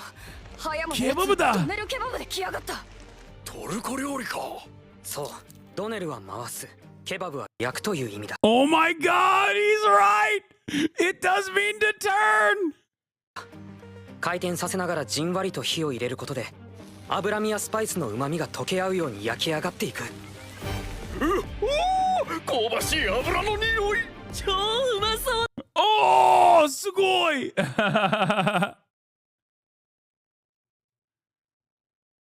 Kakui doner kebab. Anyway, have you not seen Food Wars? No. Don't show this to Panturanis. It will destroy the Turkish-Japanese relationship. I mean, yeah. I know this is also a dark chapter in the Turanist Japanese relations. Okay, but guess what? You know who actually came? You know who actually said, "You are brothers. You must not fight"? God. That's right. What happened? What happened in the Mongol invasions of Japan? Famously, what happened? Typhoons. That's what. Twice. Not once, but twice. Because God said, "You are brothers. You must not fight one another. I will punish you." Divine intervention.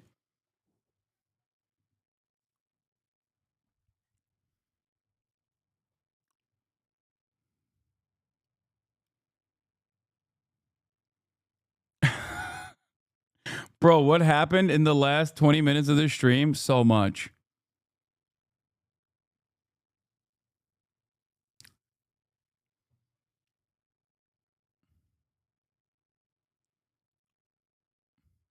The Mongols eventually took over Japan, but it was mostly through sumo wrestling. Can we move on to a different topic? This must be hard for the Greek viewers. Yeah, hard because they're jealous because they don't have any fucking similar relations with the Japanese. God told the great Khan to put down the sword and pick up the donar knife.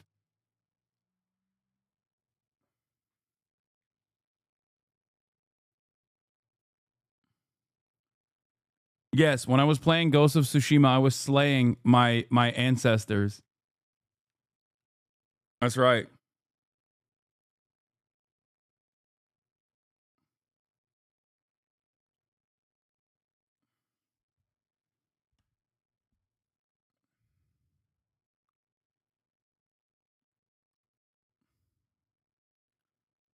What? Japanese guy visits Istanbul for the first time?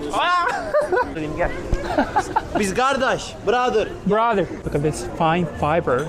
It's from a chicken breast, I guess. What is that? Hello guys, I'm George. I'm in Istanbul, Turkey. Yay! Istanbul is the largest city in Turkey and the 5th largest city in the world by population. It occupies 2 different continents. One part lies in Europe and the other part lies in Asia. Alright, so let's explore European side first. And first things first, let's get some Turkish coffee. Let's go! Dude, this is the most insane thing. I talked to Mr. Arthur about this off stream. He unironically tried to claim that donar was actually a German invention. I'm like, dog, do you know what the word means? Like, it's a Turkish word. Germans are so crazy, dog. They are so fucking crazy. Yeah, by the way, this is my official bid for the Wasian committee. Turks are the original Wasians. Okay? Turks are basically Wasian by origin. Every Turk is technically Wasian when you think about it. Okay? Ebesini sikerim onun adres ver. Amele yanı.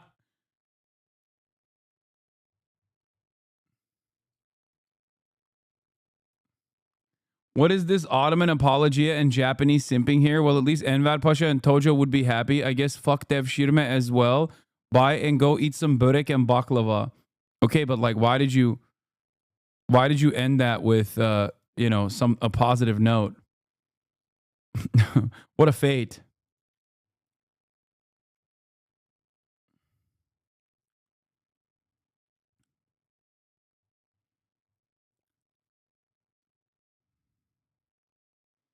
There's a place called German Donar Kebab in the town center here, bro. I'm going to lose my mind.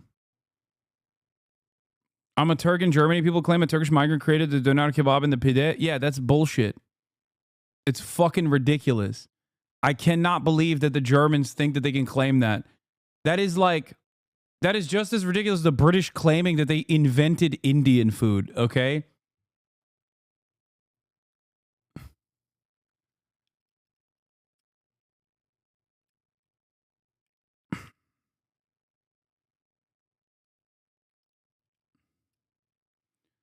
It's so funny because I looked at the historic origin of the word doner and like what was considered doner, and it spans, and I kid you not, it was more than 1,000 years ago. Okay? Like the first mention of doner is from like 1014 or something. Okay? That's how insane it is. The motherfuckers are like, we invented that actually.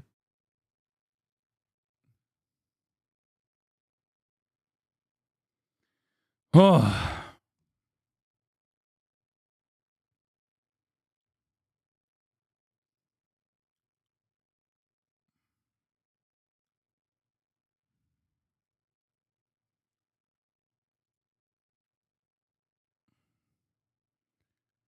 The modern sandwich variant of doner kebab originated was popularized. This is a lie, okay? This was recognized by the Berlin-based Association of Turkish doner manufacturers in Europe, using the Almancı to continue this heinous lie. Okay? But yeah, the earlier method is like this, jaw kebabı. The earliest known photo of doner by James Robertson in 1855. Okay?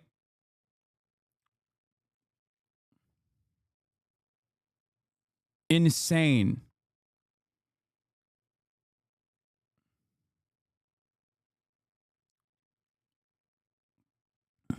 Where is the first ever mention of doner as like a slab of meat? I think is in like 1014 or something.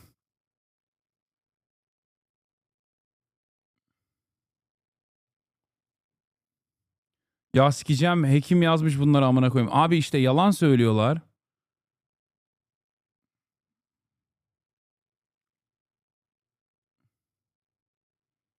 There's going to be a 2-hour video on you spreading kebab misinformation. Dude, are you kidding me? How does this photo not lead you to believe perhaps that Germans didn't fucking invent doner? This is like one of the earliest photos in general. And it happened to be a photo of doner.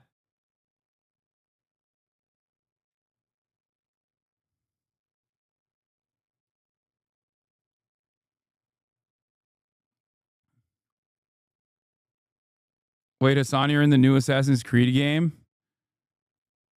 Hasanabi Yasuke replacer? Replace Yasuke with Turkish DEI streamer Hasanabi Piker. Good one, dude.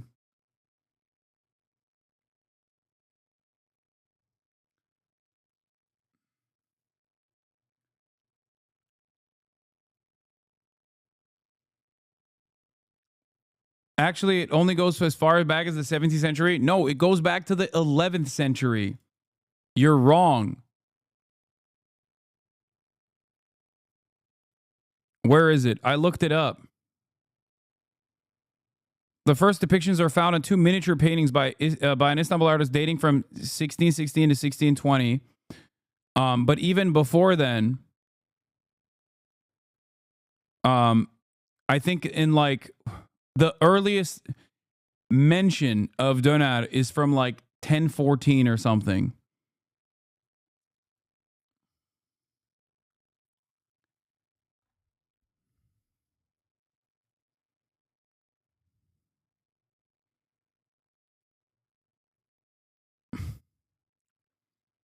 Yeah, there was no, listen, Istanbul in 1014 was not Turkish? No, it wasn't in Istanbul, brother. What are you talking about?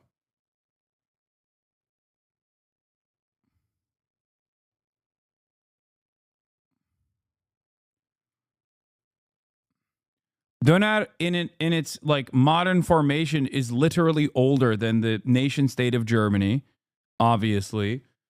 It's from a time when the Germans were fucking living in mud huts, okay? What you knew as the Germans when they were getting dominated by the Romans and being called barbarians, okay? Motherfuckers, the Golden Horde was was dining on decadent slabs of meat. Don't even fucking come for me.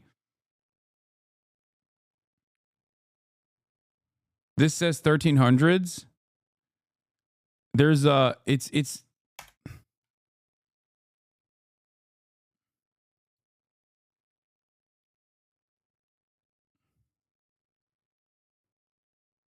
I don't know why it's not working.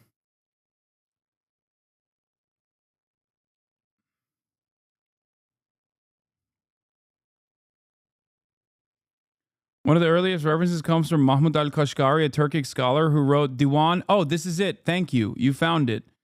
I don't know where this article is, but this is what I read. One of the earliest references comes from Mahmud al-Kashgari, a Turkic scholar who wrote Diwan Lugat al-Turk, Compendium of the Languages of the Turks, in 1072-1074. In this work, he mentions kebabs as skewered and roasted meat, indicating that the Turkic people had a long tradition of cooking meat over fire. That's where the origin, the earliest origin of kebab comes from.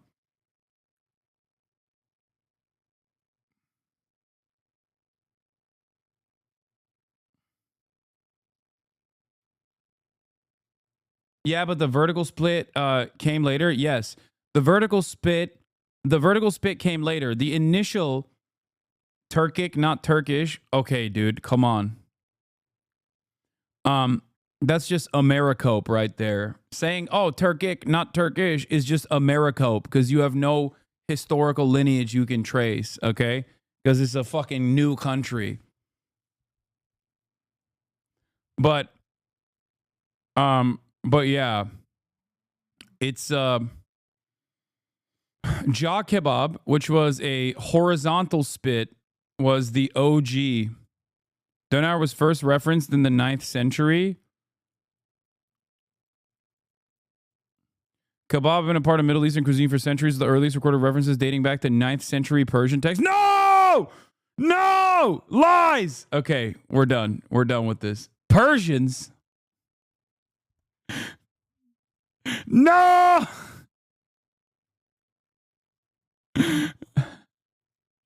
Cut it out. Cut it out. We're done. We're done. We're done with this. We're done with this segment. We've learned too much. We've gone too far. Delete the VOD. Delete the VOD. Zoroaster sends his regards. The first photograph was taken only 22 years before the photograph of the Donar.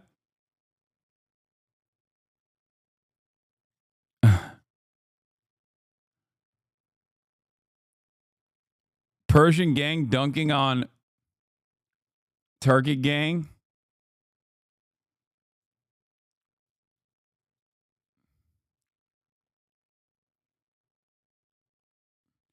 Yeah, Germans say that the doner is made with the specific bread, salad, etc. was first made in Germany, but the kebab and bread and sauce was invented only in the 1970s. Is insane. So that's bullshit. Yeah, it's fucking bullshit. It's just Germans. It's, you know what it is? It's no different than the way that these guys operate, okay? You know who else did that in Germany? A little known guy named Adolf Hitler, who felt embarrassed about the lack of German mythology, so he sought out different alternative mythologies, looking at runes and trying to investigate and unearth ancient relics to tie it back to like German culture and German mythos, okay? That's just Germans being German. We didn't have to go there. Classic, okay? Classic. That's it.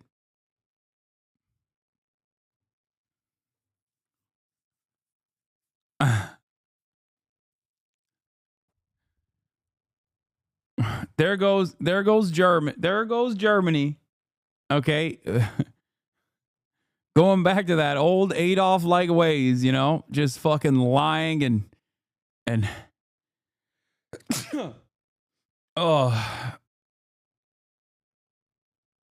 You are doing exactly this, but for Ottomans? I don't know what you're talking about.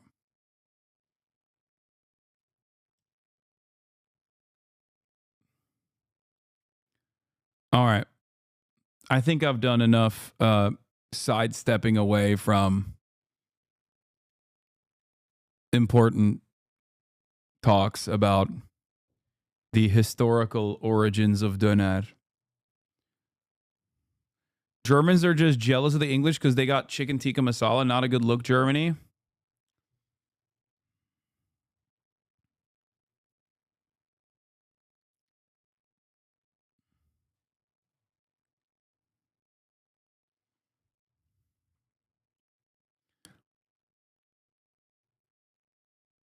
Floridians claim something similar because they try to say the Cuban sandwich was invented in Tampa.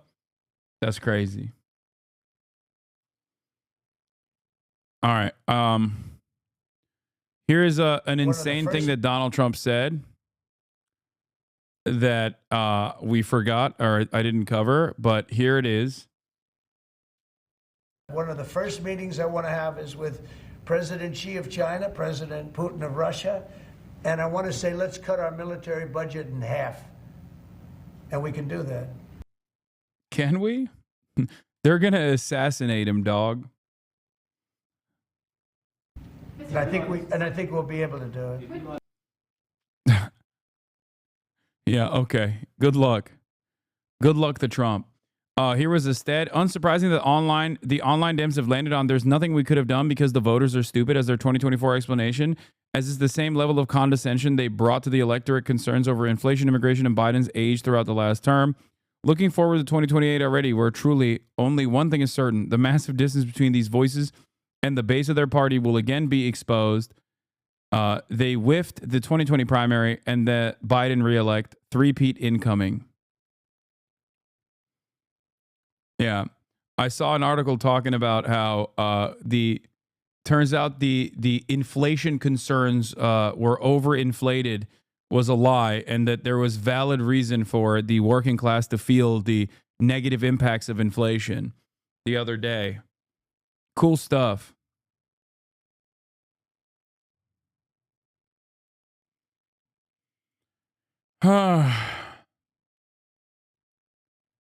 Very cool stuff overall.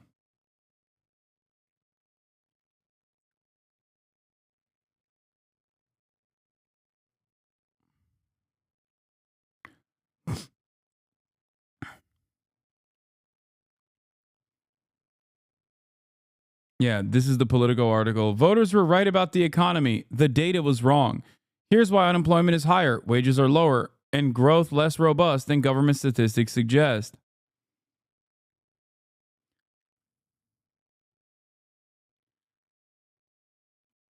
Not a surprise to anyone who was paying attention, and in my case, writing about it in 2021 and 2022. I think a lot of liberal econ discourse reaction is driven by fundamental snobbery and paternalism about the working class.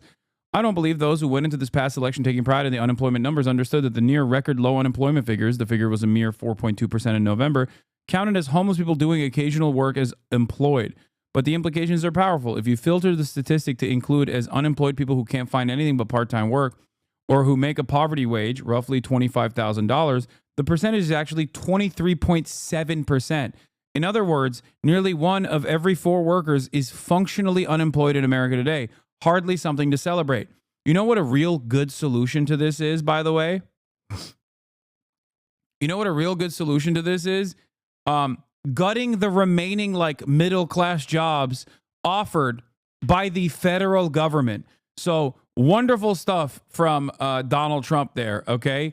Super sick. You should absolutely ignore any analysis from someone who argues the unemployment rate is actually 8x higher if you include millions of people who are not employed. This is a Fox Business level analysis. Energy bill increased by $100 for Alabamians because of Trump's EO. They received a letter informing them. Donald Trump promised that as president, he would drastically lower Americans' energy bills, but hundreds of Alabama residents are receiving a $100 surcharge on their energy bills as a direct result of Trump actions in the White House.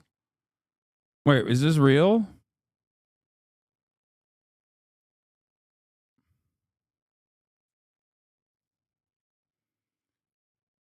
Has notified us the grant you receive is no longer valid due to President Trump's executive order to rescind funding behind the... Oh, because the grants were making it... The grants were keeping it affordable.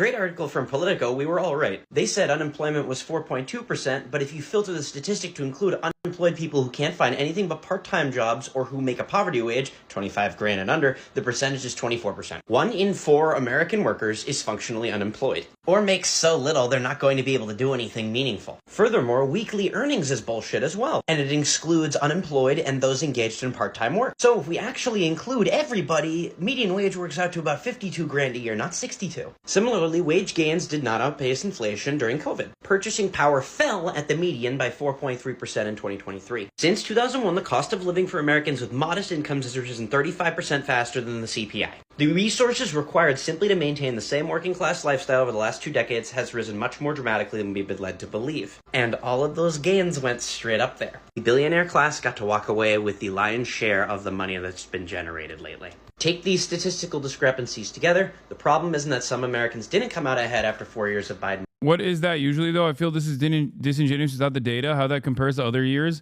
Yeah, except other years, people weren't feeling so hot about the overall circumstances either. That's my point. This is why I kept repeating to the people who kept saying, well, you don't understand, you fool, you simpleton, that the economy is actually on the up and up. That people were angry and resentful in fucking 2016. That's why they voted for Trump the first time. But for some reason, because of COVID, we turned around and decided, oh, the COVID recovery is here. As though it just like reset people's minds or something. It didn't. Especially paired up with the K-shaped recovery from COVID, it only accelerated the demise of the working poor. Also, the article is actually about the last 20 years.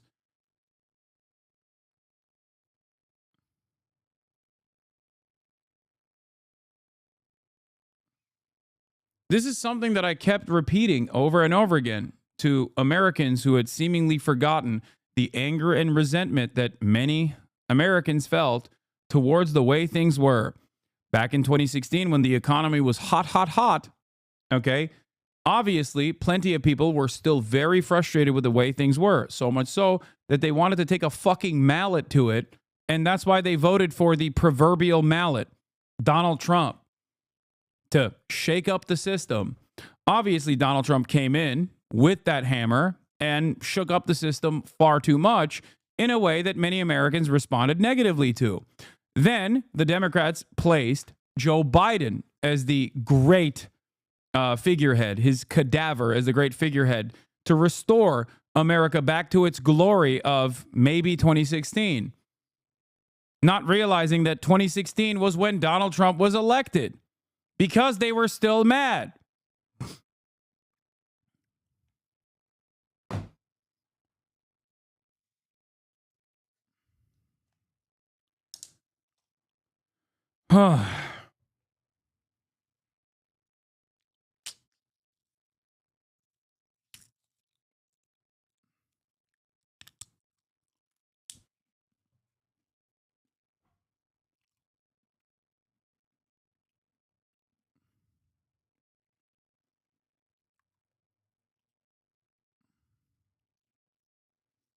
Anyway, Democrats predictably are going back to their old ways and thinking to themselves, the chart is the big gotcha. All the pedants are replying with, look, their own data shows that things are actually okay.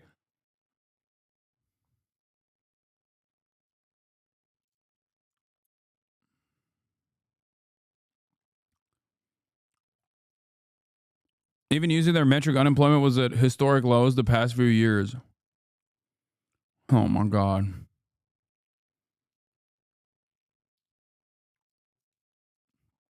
That's an insane thing to state.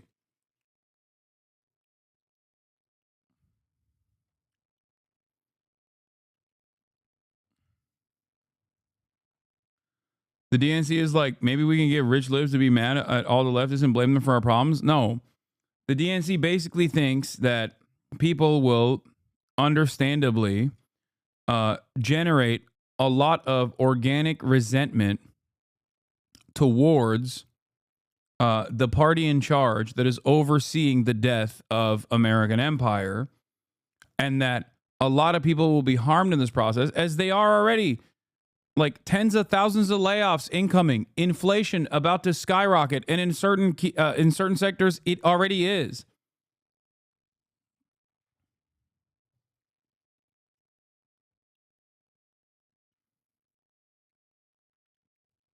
So clearly, when that is the regular order of business, yeah, I love that. No, actually, 25% unemployment is good if it's lower than 26% argument. Yeah. When that is the case, they're just basically relying on, once again, the Republicans fucking everything up to eke out a marginal victory over them because they are not invested in actually changing things. Okay?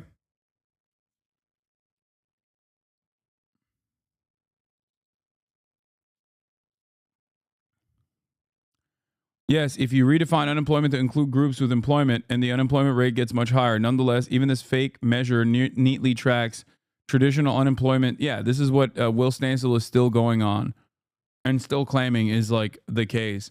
It's funny because Will Stancil style individuals will then turn around and make fun of Republicans when they demonstrate their clear idiocy. Okay? Instead of looking at this and going, okay, there is a tremendous level of Americans that are either completely unemployed or technically part of the employed workforce that are making less than poverty wages, or simply have part-time employment that is not a living wage at all. That is a fucking quarter of the entire workforce. This is major trouble. Okay? Instead of looking at that and thinking this is terrifying and we have to fix this instantly, you look at that and go, you fool, you simpleton. It's actually lower than it's ever been. It's great. Not recognizing why there's so much resentment and frustration amongst the working class in this country.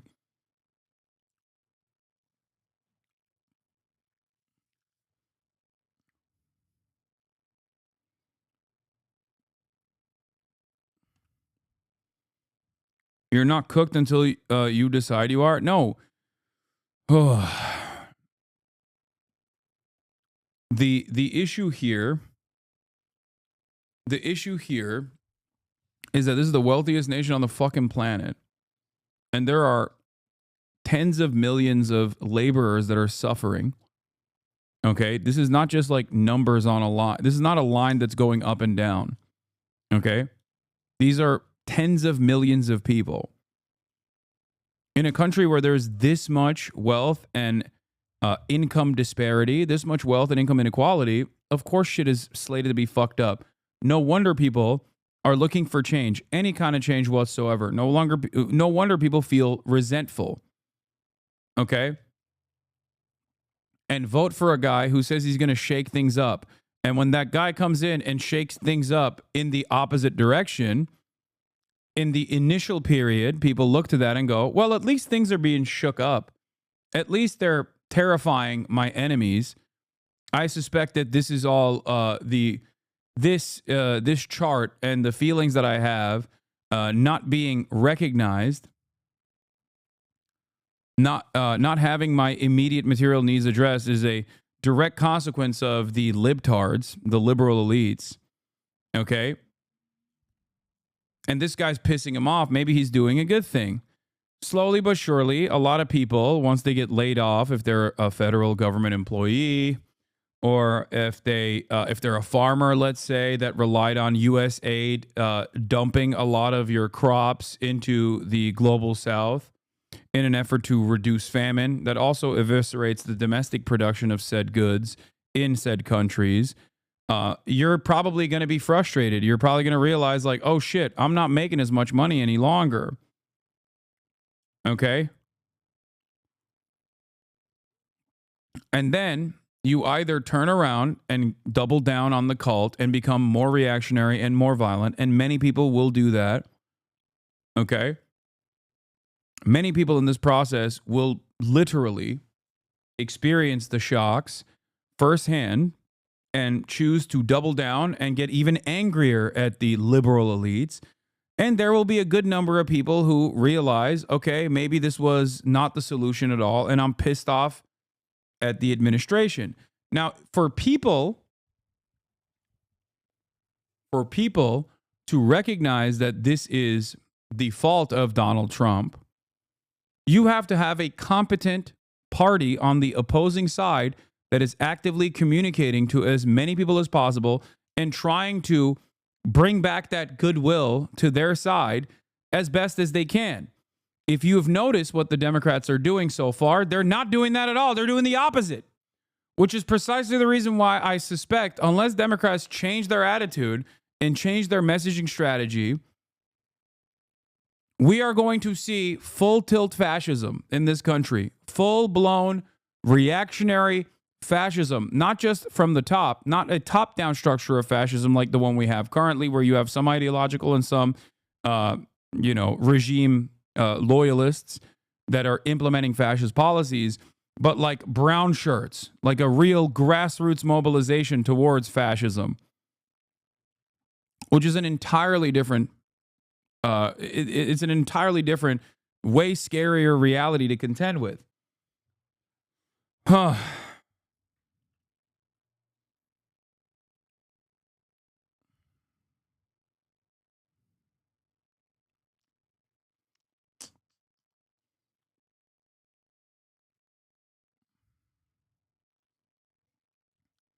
That's where we're at right now.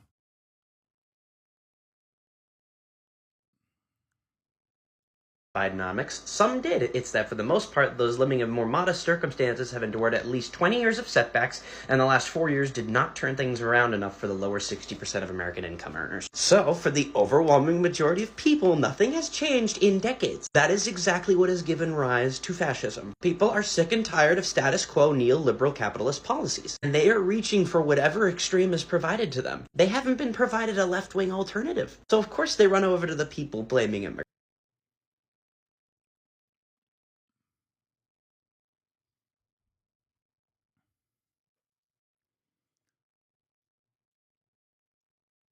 Anyway, there's a local media company that does Volksgemeinschaft style cocksucking of Trump and create a town square specifically to fight dissenters. This is in California.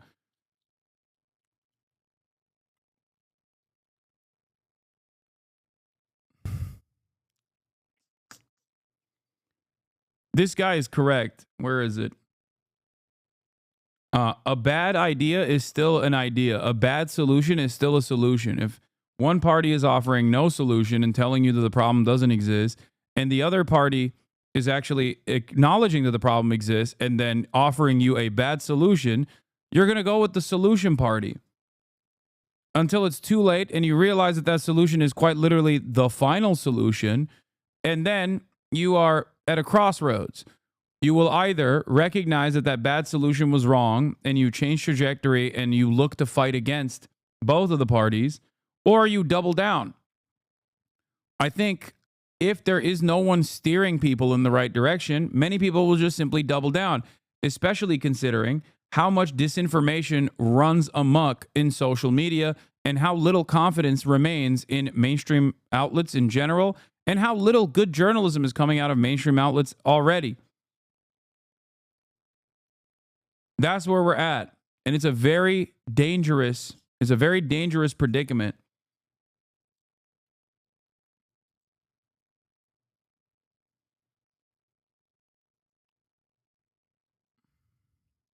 Anyway.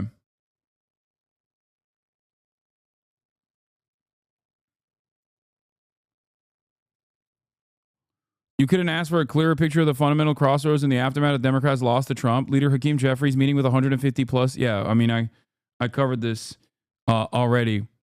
Bernie Sanders launched a national tour to fight oligarchy beginning this weekend in Omaha and Iowa City. Going to areas that swapped over to Donald Trump and talking to the people, meeting them where they're at. Meanwhile, what has Hakeem Jeffries done? Well, Hakeem Jeffries is... Hold on. Hakeem Jeffries has been spending all of his time sucking up the Silicon Valley oligarchs and telling them, don't worry, we will give you the unlimited amount of power that the Republicans have offered. Please do not change your support over there. Anyway, here's inflation rising. Rates, but at this point probably can't be lowering those borrowing costs for American consumers anytime soon because prices are just still rising too high. So what does that mean for you? It means your credit card interest rates are still where they are. They're high. Auto loans are still higher than you've known over the past few years. And you've got mortgage rates still about 7.1%. Those are probably not going down anytime soon. We know the egg prices story, Sure. that the avian flu, that is jacking up these prices. But other prices are rising as well. And that's after a period of decline in the Federal Reserve. It said, okay, maybe we can cut some interest rates. It thought it was like landing the plane of lowering inflation while not crashing the economy. So why are we going the wrong direction again? Well, now you have a new element, and that is the policies of the new president, and those are tariffs. Tariffs will add to costs for American consumers and for American businesses, and there's a lot of uncertainty right now about how that's going to look. You've got reciprocal tariffs the president says he's going to announce today. You've got 10% tariffs on Chinese goods. That's a 10% tax at the border that is already starting to filter through to companies who import goods in the U.S. and to retailers and consumers, and you've got threats of tariffs as well. So trying to figure out exactly what the cost situation scenario is going to be in the months ahead as you look at the new policies from this administration. The White House has said that they're going to unleash energy, and that's going to lower prices for everyone. But we still do have gas prices, energy prices, fuel oil prices. Those have been ticking up lately. The president has also threatened a 10% tariff on imported Canadian oil. That, of course, could add to the prices that drivers pay, especially in the Midwest, if that happens. Again, the tariff scenario is sort of hanging over everything here.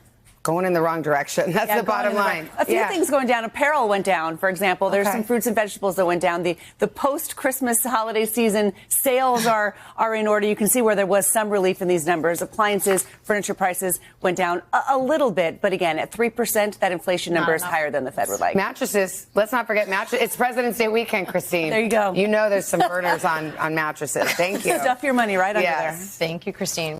Hey, thanks for watching. And don't forget, you can catch the Today Show every morning on NBC or take Today when you're on the go. Just follow the Today podcast on. New report says that It's really interesting that now the guys who say inflation is not up to the president,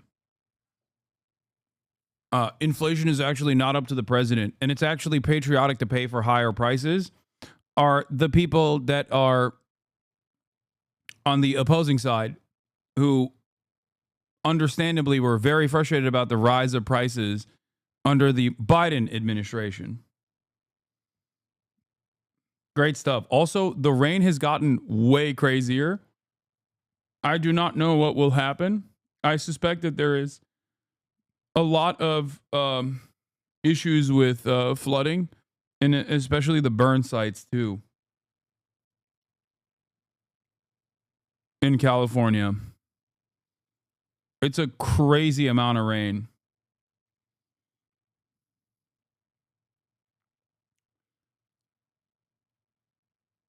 I think we need to get over calling out the right-wing hypocrisy because it's not doing anything sorry. No, I mean, I think it's important to address the actual harm. Just as I did when addressing the actual harm, just as I did and address the actual harm being done when Democrats were in charge, I will always address the actual harm being done. Holy fuck.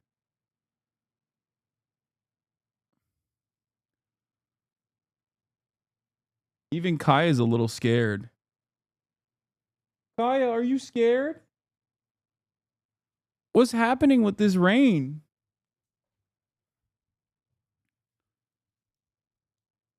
It's really not that bad. It's pretty bad.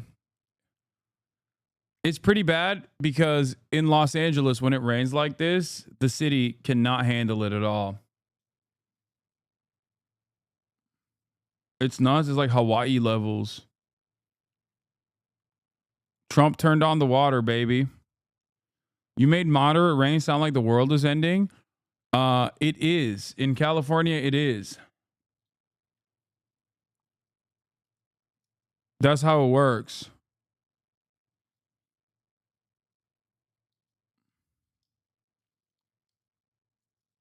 Like, did Reed Timmer say something? I just drove through downtown LA on my way home from work, and some parts of the freeway are getting flooded on the shoulders. Yeah.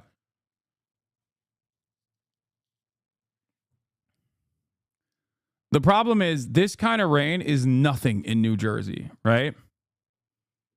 This kind of rain is nothing in many parts of the country. In LA, on the other hand, this kind of rain is devastating.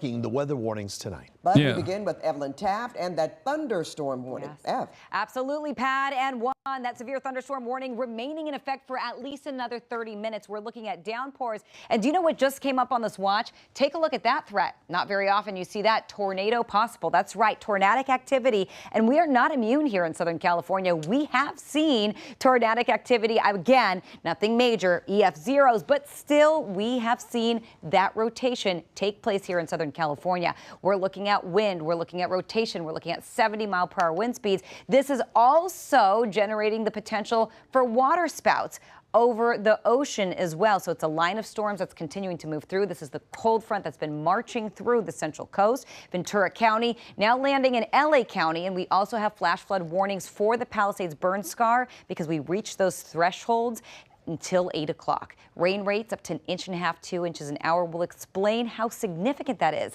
coming up in just a little bit. But with the rest of your forecast, I'm going to send you over to my colleague, Danny Ruberti. Danny. I have, yeah, my goodness. It's crazy the rain that we're seeing where you're showing it right now. And if you're not seeing that intense rain through Orange County and the Inland Empire, well, that cold front is making its way into those areas over the next couple of hours. So the rain that we're seeing right now through Los Angeles, Pomona, over into Torrance, this is that cold front that's going to be making its way into Orange County and into the Inland Empire. I want to zoom you into a couple different areas right now.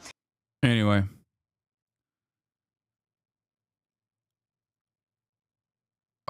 Oh, here's another fun little thing that happened also. NBC News has obtained a letter from then acting U.S. Attorney for the Southern District of New York, Danielle Sassoon, alleging that New York City Mayor Eric Adams' attorney proposed a quid pro quo to Trump's Justice Department. Adams' attorney repeatedly urged what amounted to a quid pro quo, indicating that Adams would be in a position to assist with the department's enforcement priorities only if the indictments were dismissed.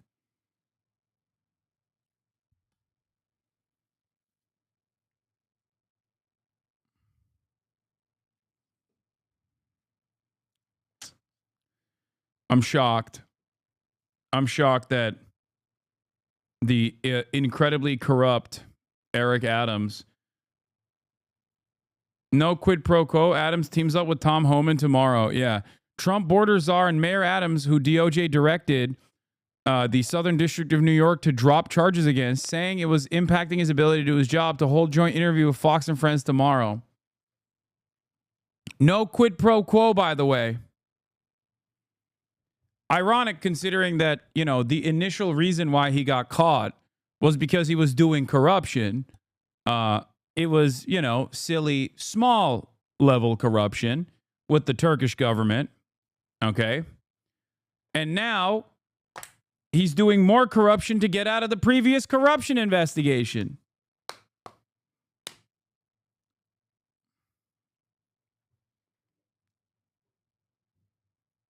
Is it just legal to do crime now? Is this where we're at? Yes.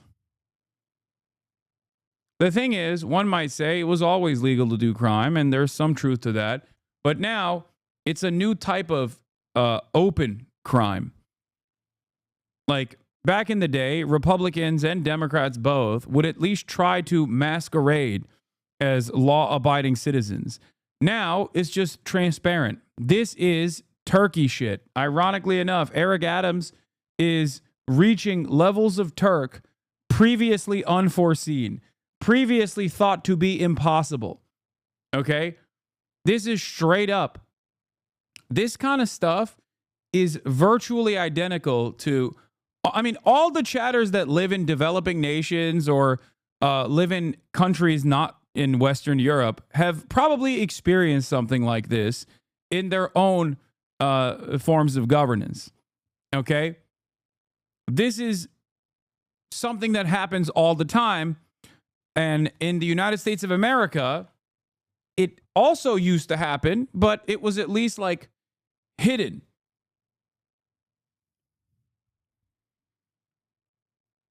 It was at the very least like hidden through complex legal and different kinds of schemes.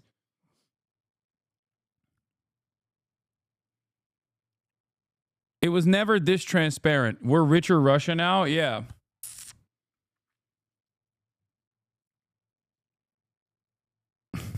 Great stuff. Oh.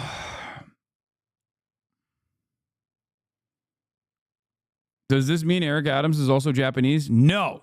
He's not even a real Turk, even though he's doing a lot of Turkish activities right now.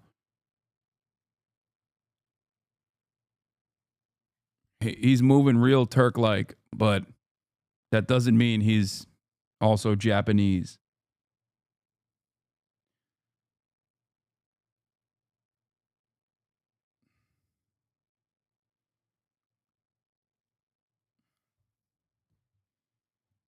What if he buys a Buduk katana? Maybe then. Why do you think there are no mass protests in the USA? Because people don't know where to get mad at or what to get mad at. They need leadership. They need someone to guide them. Okay? Most people don't understand that the problem and the pain that they experience, most people recognize the pain that they're experiencing. Okay? But they don't recognize where that pain is coming from, who is responsible for it. This is something that the Republicans are very good at channeling. This kind of anger is something that Republicans are very good at channeling. They'll say, oh, it's happening because of trans people, George Soros, undocumented migrants, and the like. There are also protests that are happening, but never to the same degree as like the mass mobilization that you saw with liberals and radical figures alike joining hand in hand in 2016, because most Americans considered Trump to be an aberration. Like they thought it was weird that Donald Trump became president. Now they recognize that he is the true face of American politics. So I think the Democrats played a big role in undermining grassroots mobilization by winning in 2020. That's what I think. I think if you are Gen Z, your first experience with hands-on politics was taking it to the streets for Black Lives Matter protests. And then you followed that up and you went out and you voted. You did everything right. And then the Democrats won. But what did they do with that victory? Who did they put in charge? They actively undermined the popular mobilization that took place. They destroyed it. So if that's the only experience you have with politics, then it's understandable that you're fucking black-pilled. Then, more radical politics still took place in times of genocide, again under the Democratic Party's leadership. The Democrats that were supposed to save us, Americans, from the treacherous nature of fascist politics that Trump represented, turned around and did a genocide. And when people said, hey, why are you doing a genocide? You're supposed to be the good guys. The Democrats arrested you. Showing once again, it's business as usual and you need to shut the fuck up. And then they lost. I'm not black-pilled, for the record, for chatters who were saying, are you black-pilled? I'm a leftist. I'm a leftist in the United States of America. Okay? All I've known is pain, struggle, and defeat. That's it. That should not shake your confidence. That should not undermine your interest in doing the right thing regardless. Okay? But if you ask me why there isn't mass mobilization taking place, these are the reasons as to why many people just feel like, what's the point? Fuck it. Kill us and get it over with. That's it.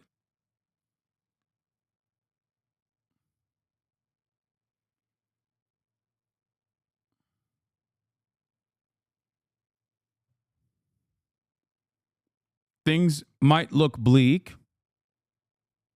but that shouldn't stop you from continuing to fight the good fight and do the right thing.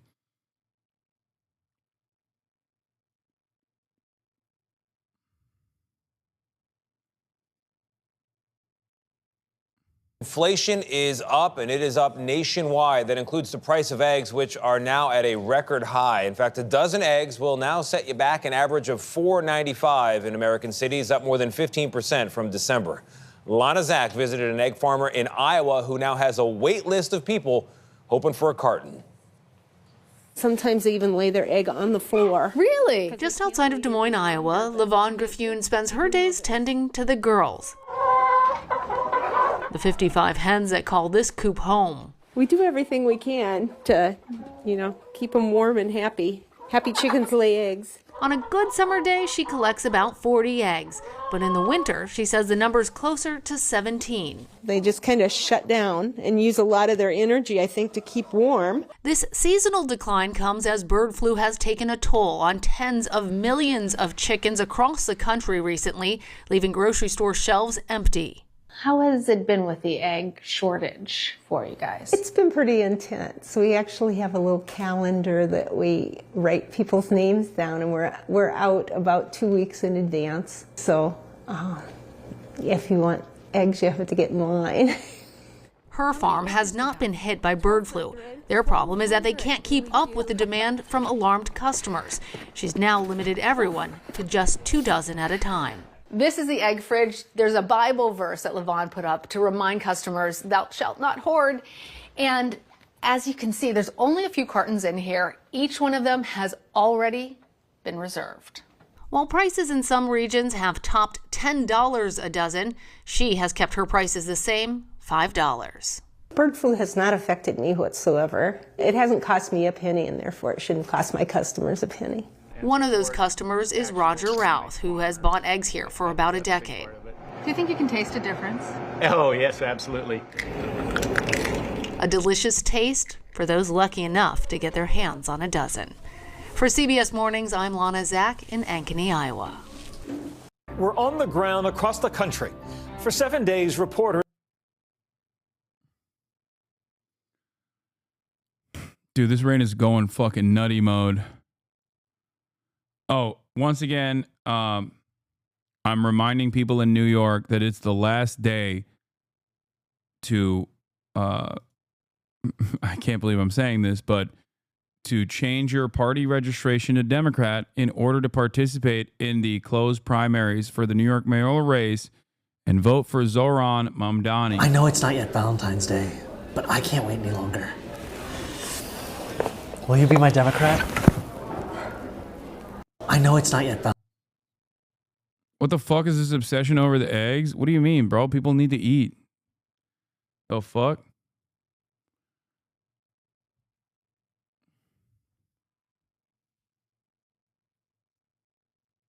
New North Star Radio. I'm not doing that. You guys can go watch it on your own time, okay? Love North Star Radio. Great videos overall. I'm not touching anything related to my former podcast co-host with a 1,000,000-foot pole, okay?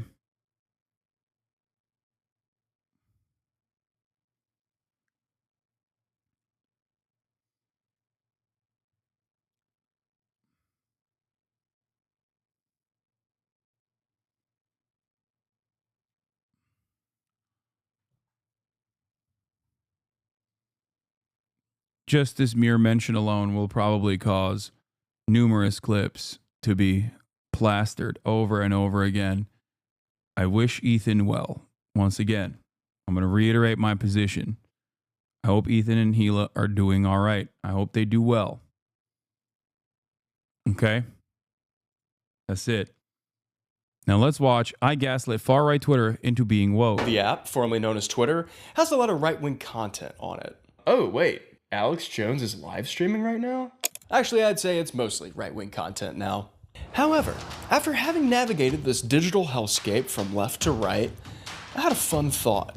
What if someone were to disguise themselves as a Republican, infiltrate the other side, and then with a few right-wing talking points sprinkled throughout, trick the far right into actually being a bunch of leftist progressives? The abolishment of Obamacare. Really, my goal is to just like break their brains. But I don't want billionaires like Bezos. And I'm getting a little triggered again. Hey, it's been a minute. And today, I'm gonna try to turn far-right Twitter woke. All right, time to create our brand new Republican profile. I think the best place to start with Piker. this is a good disguise. So what kind of Republican do I want to be?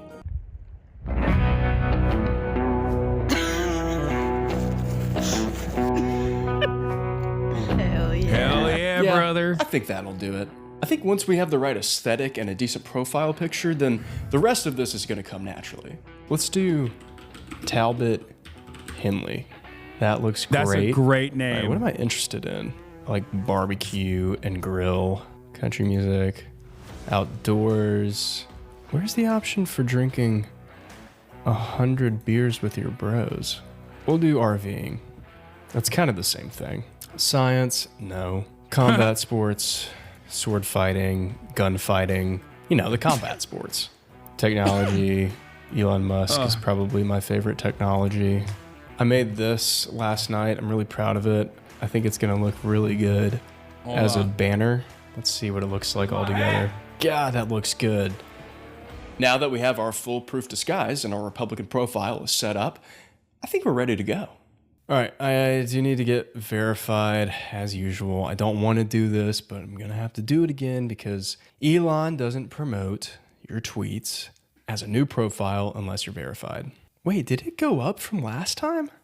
When I did this the other month, it didn't cost $22. It was like $16. You know what? I'm gonna try to do this without paying for it. I don't want to give him any more money, but I need to concoct a strategic plan. How am I even gonna do this? That's I right, can't brother. just bust into Twitter, rainbow guns a-blazing, spewing a bunch of Marxist rhetoric. All of a sudden, wee woo, you might have noticed that we became an apolitical stream. All of a sudden, you might have thought that this was some goddamn pussy-ass libtard stream, right? Turns out, it's actually apolitical, baby. We ain't got no time for science and other gay stuff like that. Vaccines, hell no. It's time to not do politics. It's time to just talk straight facts, which seemingly comprised entirely of my feelings. But my feelings are facts. We're hooting and hollering. Let's take a look at what this young Jebediah had to do. So here's my plan. Step 1, quantity over quality. Tweet as much, if not more, than Elon in a given day. In my last video, we established that Elon Musk tweets about 68 times per day. But hold up, let's not forget to add the tweets from Elon's alleged alt account, Adrian Dittman, who tweets about 16 times per day. So in total, Elon's average tweets per day from all of the accounts that we're aware of is 84. All right, well, that's a lot, so I better start tweeting. An unlucky Lisbon Zoo visitor dropped their phone into the otter enclosure. Lesbian zoo? Step 2, build trust and build followers. Get the right-wingers over to my account. If my Twitter followers don't trust me and see me as full-on MAGA, then they're never gonna take my more woke take seriously. I need them to not only like me, but also agree with the majority of everything that I say. I would love to see a lib try to do this. Step 3, the old switcheroo. As I amass a bigger and bigger right-wing following, I'll start posting mega threads where I cover hot-button political issues that on the surface seem like your average right-wing tweet, but if you read in between the lines, you might find yourself a little closer to the left than you thought.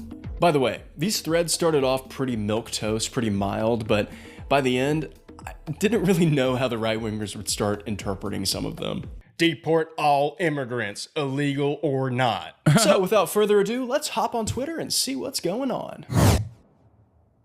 Make Europe great again. Mega. Yeah, why not? Make the world great again. Migwa. Now you may not be familiar with Migwa, but Surely you're aware of the MISA movement, right? Oh, you're not? Well, it stands for Make the Internet Safe Again. Because I'm not sure if y'all know this, but I can literally go to any data broker's website right now and buy anyone's data for just a few bucks. It's not even illegal for me to do that, which is insane. So that means it's completely on us to protect ourselves online. That's why I use today's sponsor, Aura. Aura keeps you safe online by doing all of the hard work for me. They track down all those sneaky little data brokers who are selling my info online and submit opt-out requests on my behalf. I don't have to worry about it anymore. Give Aura a few weeks and then search yourself on these sites and you won't find any of your personal information, which means less annoying spam emails too. While I'm off doing important things like watching sponsored segments of videos from my favorite YouTubers, Aura will continuously monitor the sketchy dark web and let me know if any of my personal information has been exposed. They're gonna let me know right away if anyone tries to use this info to access my credit or bank accounts. Plus, get this, they also give me up to $5 million in identity theft insurance, should the worst case scenario happen. On top of this, I use the Aura app, which has a VPN with 100+ virtual locations. Does your current VPN have all of these other features too? Probably not. You can go to my link, aura.com/benaminute, to try 14 days totally free. That'll give Aura enough time to track down those sneaky data brokers and find out if any of your personal information has been exposed. And thank you to Aura for sponsoring this video. Okay, where were we? It feels like counting down the days until Christmas. Oh wait, I mean the holidays. LOL. Okay, so with day one, I only had one objective, and that was to just fit in. This is California's insurance commissioner. He's gay. Oh no. Of course it is. Classic California. Pathetic. Yeah, I think I'm fitting in well. Greenland poll independence from Denmark. Independence 68%, stay Denmark 32%. Interesting. Let's annex. Hasan, stop being gay. Go find a hobby, please. I feel like being gay would be a hobby. Like sucking a penis. That's a hobby. You know what I mean? Well, you got an issue with that? Your dad didn't when he was sucking my dick. That's right. He liked that hobby, let me tell you.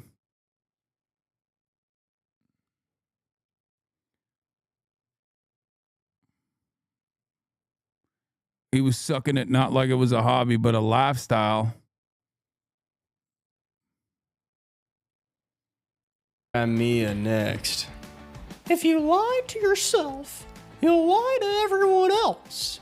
Well said. What should Congress defund? Everything except the good stuff.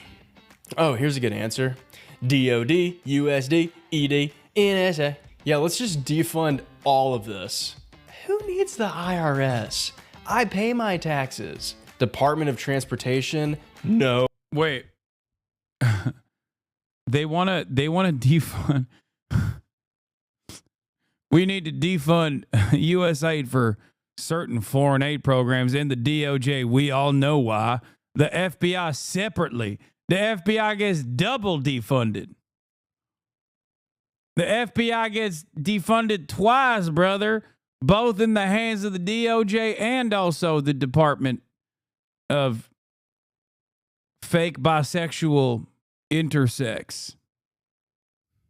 Oh, I've got a car, dumbass. I keep seeing my own tweets and I'm like, who is this idiot? Well, I'd say that day one was a success. I got 3 whole followers and no one even knew that I wasn't MAGA. I was fitting in well. You know, they may be a bit more inclusive than we give them credit for. Because with open arms, they accepted me for who I was. A cisgender white guy from the South. We have some things to look at. Because Talbot Henley, he just got 4 followers. While having 4 followers after day one felt pretty good, I knew that my account wasn't flourishing as quickly as it could. If only I bought that blue check mark. Well, I wasn't planning on paying for premium. But then someone from my audience, Ali Farid MC, gave me $20 to make a sequel to my first Twitter video. So thank you, Ali, for funding my beautiful blue checkmark. Cool. We bought it. All set. Great. Welcome to Premium. Happy to be here again. Now I know I have to wait a couple days. Hopefully it doesn't take too long. Gross.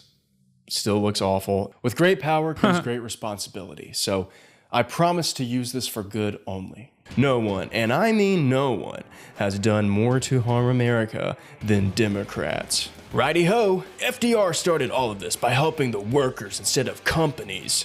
Dems suck. Okay, maybe not yet, but this is all part of a greater plan. And starting today, I was gonna start sprinkling some leftist dog whistles throughout my tweets. But not too much, because I didn't want to blow my cover yet. They're not ready for the full force of socialist Talbot. NGOs suck. Like, if I want someone to help me out, I'll ask my government, not some organization that doesn't know crap about diddly squat. I love the blockchain. But like, low-key, what the f is it? I didn't think I could support Pete Hegseth any more than I already did for Secretary of Defense. And then the Democrats aren't talking. I responded to Ben and said, he's the best choice to be in charge of the defense of this nation. Maybe he can finally bring down Halliburton and Raytheon with all his might. And by might, I mean AC-130s and ballistic missiles. I can't wait for people to start responding to these. Really, my goal is to just like break their brains. Because I want to make them think. I want to make them read these and be like, wait, I like part of what you're saying, but I'm not sure if I like the other part. But that thing Are does. hogs really dumb enough to take this bait? Yes. Yes. What do you mean? They're currently doing things that are entirely to the benefit of Chinese global dominance because they think Donald Trump is the great destroyer of DEI and woke. Also, it's not even just hogs. You can do this with like most groups, dude. Think about it this way. Whenever some dummy comes in here to chirp and says something that is like genuinely curious, or whenever some narcissist comes in here and uses emancipatory language, but what they're actually criticizing me on is not on the basis of any sort of progressive politics whatsoever, but simply because they want to be fucking annoying, there is at least 10, if not 100 people that immediately go, hold on, that chatter is cooking.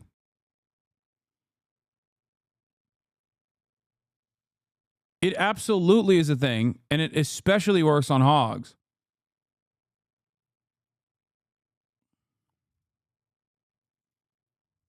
Does sound objectively bad. Huh, maybe people are lying to me? You've proven to the American people that you have what it takes. Godspeed, Pete Hegseth. He's gonna kill it. I can't wait. The military-industrial complex has gotten completely out of hand with the Biden's bumbling elitist policies. Amen. Jesus would have loved Pete. Damn, you're a good interviewer. Keep it up. He's the best. One of my favorite bald podcasters. Ooh, I got another notification. Me too. He's one of the good ones. God, everybody loves me. It's so easy to make friends on here when you're constitutionalist, anti-communist. Hell yeah. A dumbass. Does anyone else lose respect for a person after discovering that they have pronouns in their email signature or online bio? Of course, like my pronouns are he, him, but most people call me Talbot. You know, my God-given name. Jesus Christ, when does this wokeness end? What's up? It's day 3 and we have some updates to go over. So yesterday I decided not to record because I wanted to wait until my blue checkmark was approved. Well, it got approved yesterday around 4 p.m. And I couldn't really help myself but to just start tweeting right away. I ended up posting a lot yesterday. And I also decided to sort of rebrand Talbot Henley. Well, after posting a little over 100 times last night and this morning, I have gained... Okay, bro, you definitely were having too much fun with this, all right? Which I get it. It is a lot of fun to be a hog. I know that firsthand, okay? 44 followers, which is a lot. I didn't think I'd gain that many. Last time I did this with the how woke can I get until Elon bans me, throughout the 5 days that I did that video, I think I maybe got like 14 to 20 followers. I got to double check on that, but it definitely wasn't over 20. It was 5. I received 5 followers. Along with Talbot's soft rebrand, I also decided to tweak my strategy for getting new followers. I call this one the spray and pray. After following a bunch of right-leaning accounts, I would wait on the following tab for a right-winger to tweet, and I would be the first one there to reply. It didn't even matter what the reply was, as long as it was something MAGA, then usually that did the trick. It is so easy to be a right-wing grifter, and you can have the dumbest takes, and someone's gonna like it. Oh, again, Jesse Lee Peterson is the living proof of this, okay?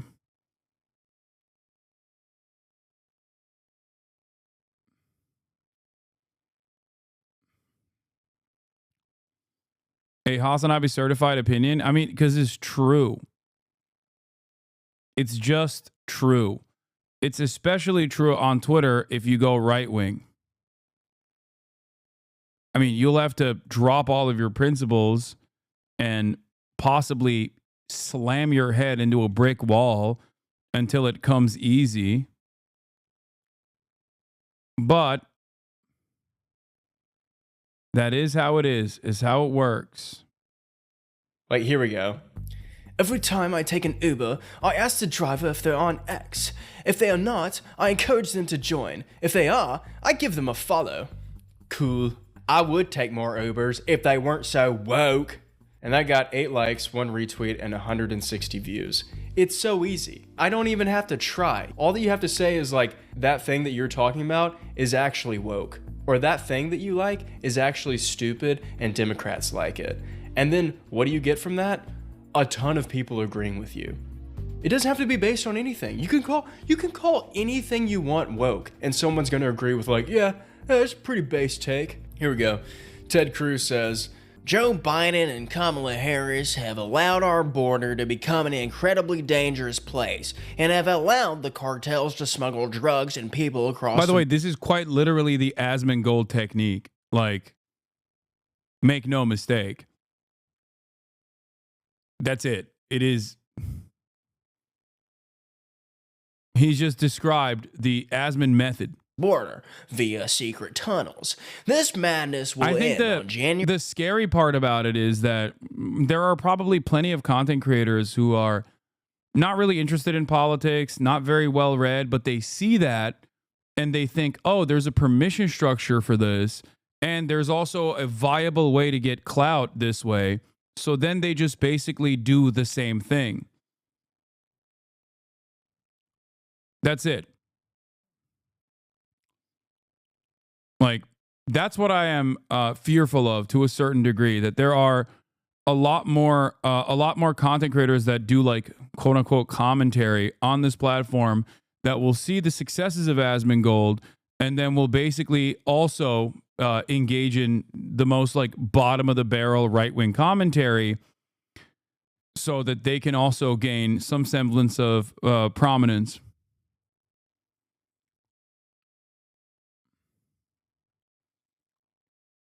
You can see it. Asmon will say something and he will look at chat to check the reaction and either double down if it's positive or sidestep if it's negative.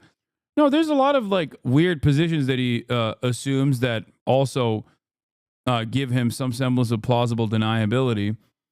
But the top line is the Trump agenda is great. He's saving the country. And I think other content creators notice that. They take note of it, like React content creators. You know, people in the commentary sphere on Twitch, and they probably go, well, I want to do that too. I want to get fucking, a shit ton of viewers.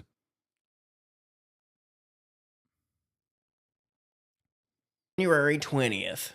I responded and said, there's so much fentanyl smuggling that they even got whites bringing it across now. Biden has let this get out of hand. And that got 2 likes and 20 views. Yeah, basically everything that I comment or reply to gets like pretty decent views and some likes. I was gaining new followers left and right, but mostly right. So now it was time to finally start the gaslighting them into being woke process. Now here is where my MAGA threads come into play. Now if you don't know what a MAGA thread is, That's totally fine because I actually just made it up. I looked at ways to increase engagement and get a lot of people looking at your account fast on Twitter. And one way is to write longer tweets. So this is what I decided to do is my MAGA threads. Trump will bring back strong American workers. Brandon and Camellia have always loved Bezos, owner of the WSJ. Or should I say SJW? Oh, that's a good one. Bezos is a prick who only cares about money and building a rocket that's bigger than Elon's. Ha! Good luck with that, you bald freak. Well, one consequence of Bezos only caring about turning a profit is that all of his Amazon workers are worse off due to his greed and ineptitude. Okay, too Amazon many big warehouse words. workers and delivery drivers have to work grueling hours. Too leftist. Barely get time for breaks and are Laying it constantly on. being monitored and watched by Big Brother Bezos. Okay, brought it back. Well, Trump plans to stop this with his new Amazon Workers United plan.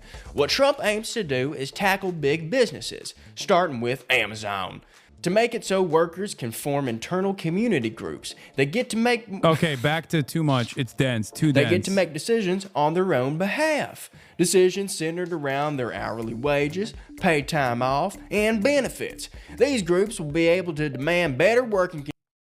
No. It's too wordy and too coherent.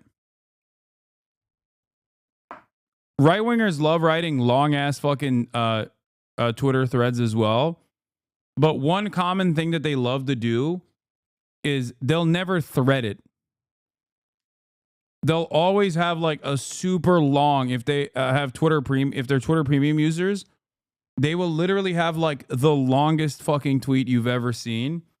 But even then, you have to have a lot more misspellings, a lot worse grammar, and also, never use like an Oxford comma, obviously, duh. That's ridiculous. That's the gayest type of comma that you can use. But you also have to keep it super simple. You have to keep it incredibly simple. Okay? Conditions and negotiate for higher pay. And there will be nothing dumb Bezos will be able to do about it but accept their demands. This is what smart Republican regulation looks like. And the thing is, too, this will barely impact Amazon's bottom line because they make way too much money already. And who cares if they do end up making less? I don't know about you, but I don't want billionaires like Bezos buying up more media companies like the Wall Street Journal and turning them into liberal bullcrap propaganda. Bezos will finally be forced to bend to Trump's will through his plan to give power back to workers. I, for one, can't wait. Everyone hop on board the Trump train. Let's ride this baby into the new age. Hashtag Trump 2025. Real quick, before we get any further, I want to make a disclaimer. By doing a Southern accent and portraying myself as a Republican Southerner, I don't mean to loop all Southerners or those with that accent. Oh my God. Oh, everyone is such babies, dude, on the liberal side. It's just like... into one generic... Dude, you don't have to do that, man. It's fine. Everybody gets it. ...camp. I was raised and currently live in a small town in the Deep South. So in terms of right-leaning... He just did a trigger warning for comedy depicting...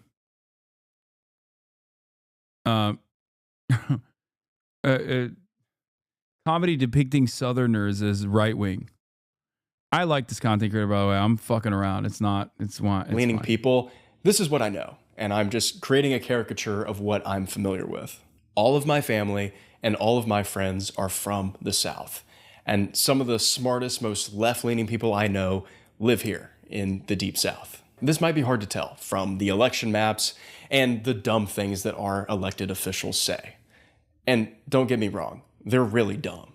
So I want everyone watching this to know that there are a lot of progressives down here doing incredible work to actually help underprivileged communities and the South as a whole. It's not all racist MAGA folks, even though there's a lot.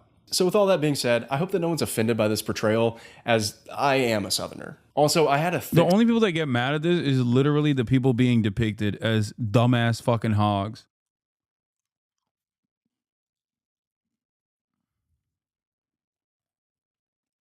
most people from the deep south that are leftists unironically will joke about this in the same exact way. Southern accent as a kid. What's up, guys? Today I'm going to show you how to get your own custom theme for your Xbox. See this thing back here? Right now I just have one of the default ones. Needs to be said because dumbass libs who say cut female off the southern states unironically think this. Yeah, they're stupid. They also don't realize that. They also don't realize that like a massive chunk of the black population lives in the South. That's the other side of the story. Anyway, let's continue. So who's to say I don't always talk like this? Okay, well, the MAGA threads were out there, and so far, I think they read pretty well. All I needed to do now was continue to grow my following by replying to as many right-leaning tweets as possible. Last time I recorded, which was a little less than 24 hours ago, I had about 44 followers. Well, now I'm up to 122. And I have tweeted in the past 4 days 264 times. We're putting up some Elon numbers now. I wanted to show everyone my best performing tweet. It actually just got a like. So John Kennedy, senator for Louisiana, who also believes that if you ever need help, you should call a crackhead. Ironic because he's a Rhodes Scholar, by the way. One of the best examples of a very well-read, very racist Republican who LARPs as Foghorn Leghorn. Like, unironically. Look, if you hate cops just because they're cops, the next time you get in trouble, call a crackhead. But he said, President Biden is using his final days in office to rub salt in the wounds of the American energy sector. He's ignoring the will of the voters and making it harder for President Trump to revive our economy and defeat inflation. I love you, John Kennedy. And it's gotten 1,500 views, 25 likes, and 1 response from Doog. So yeah, Talbot Henley is kind of becoming a little Twitter famous. This whole right-winger Twitter thing is a walk in the park. In just 4 days, I had gotten a ton of new followers. So you know what that means. Time for a brand new MAGA thread. Super PACs are lame and outdated. What's the first thing you think of when you think of President Trump? For me, one word comes to mind: spry. Unlike most politicians in the swamp hell they call DC, Trump is energetic and light on his feet. He's not part of the neocon old guard. He actually has new, innovative ways to run our government more efficiently, and he truly tries to abolish all that is outdated. Trump has made it apparent that super PACs are lame and should go the way of the dodo. It's ridiculous that Kamala's campaign received billions of dollars of donations from a bunch of elitist libs who only care about making the country woke. George Clooney. If this was a little bit wordier, it would read like a fucking ACP poster, like a MAGA communist. Although, Brownie, additional points for Kamala. That's amazing. Oprah. In all of my years, I never done thought about Kamala. Disney, Tim Apple, pro-Israel lobbyist group J Street, and so many more liberal losers. You know where President Trump got all of his donations from to win the election? From his supporters and from his own damn wallet. That's how you fund a campaign. I can't think of anything more grassroots than that beautiful campaign of the century that Trump ran in 2024 and won. It's time for the super PACs to end. If more Dems are able to get a ton of money from whoever they want to fund their elections, then what will come of politics? Every single lame loser candidate they put up will be bought and sold by the highest bidder, aka big woke business and elitists. I don't know about you, but I don't want Bob Iger at Disney influencing my politics. If you have money and you run a business, get the hell away from my policy making. Leave it up to actual competent leaders like President Trump and Elon Musk to make those decisions, not dumb knuckleheads like Leonardo DiCaprio and John Bon Jovi. You're entertainers, not decision makers. Go back to your Montana mansions and mind your own damn business, you idiot libs. Welcome back. Today is the final day. It is January 19th. TikTok was banned last night. Tomorrow, Trump becomes the 47th president of the United States. And today is our final day of posting on Twitter. I currently have 312 followers. Yeah, that's funny that when he went super woke, he got 5 followers, even with a premium account. But when he went right wing, in a matter of days, he got 300 followers. It is so transparently slanted in the right. Oh my God, dude. It is straight up. Like, even though a lot of it is probably bots, one must ask the question why it's so simple to at least create the impression that you will be favored if you go right wing, that you will get more followers if you go right wing. So I have a lot to update you on. And I didn't tweet at all this weekend. And let's just say a lot happened while I was gone. So where do I start? Okay. I reached out to Dave, who has this account. He basically shouts out other MAGA creators on the platform. So I DM'd him. He responded, and he gave me a shout out. First one on the small account boost is Talbot Henley. And in a matter of about 25 minutes, I got like 200 new followers. Talbot was on top of the world. And after being backed by 300 new patriots, he felt invincible. But just like Icarus, maybe Talbot too was flying a little too close to the big, beautiful MAGA sun. Someone called me out as a troll, and this didn't feel good. Wait, So, Ian Bremmer? Ian Bremmer isn't even fucking right wing, isn't he? He's like a liberal. Ian Bremmer is like a foreign policy NatSec liberal. Past 5 days, I've tweeted a lot. I've replied to a ton of different tweets. Yeah, he's like on a this centrist. platform, and I kind of lost track with everything that I said. I sort of blacked out for 5 days and woke up today, and now I'm sort of reaping everything that I sowed. So I started getting a lot of notifications. He's a never Trumper. Yeah, okay, my point. You basically said NatSec liberal. A NatSec centrist liberal. You literally just repeated that. When you say someone is a never Trumper, that's what it is. The other night, and I was kind of confused as to what was going on. And I realized that Ian Bremmer, who has 800,000 followers, tweeted about Talbot Henley. He said, "There's a right way? Congrats, Talbot Henley. You're hashtag troll of the week." And I thought, God, I have no idea what I said. And so I clicked on this. Biden noticing the United States is becoming an oligarchy right at the end of his presidency is very convenient timing. And I responded and said, "They make the word oligarchy seem so scary. I'm all for it as long as it's done the right way, not the Russian way." And yeah, he saw that. This got 22,000 views.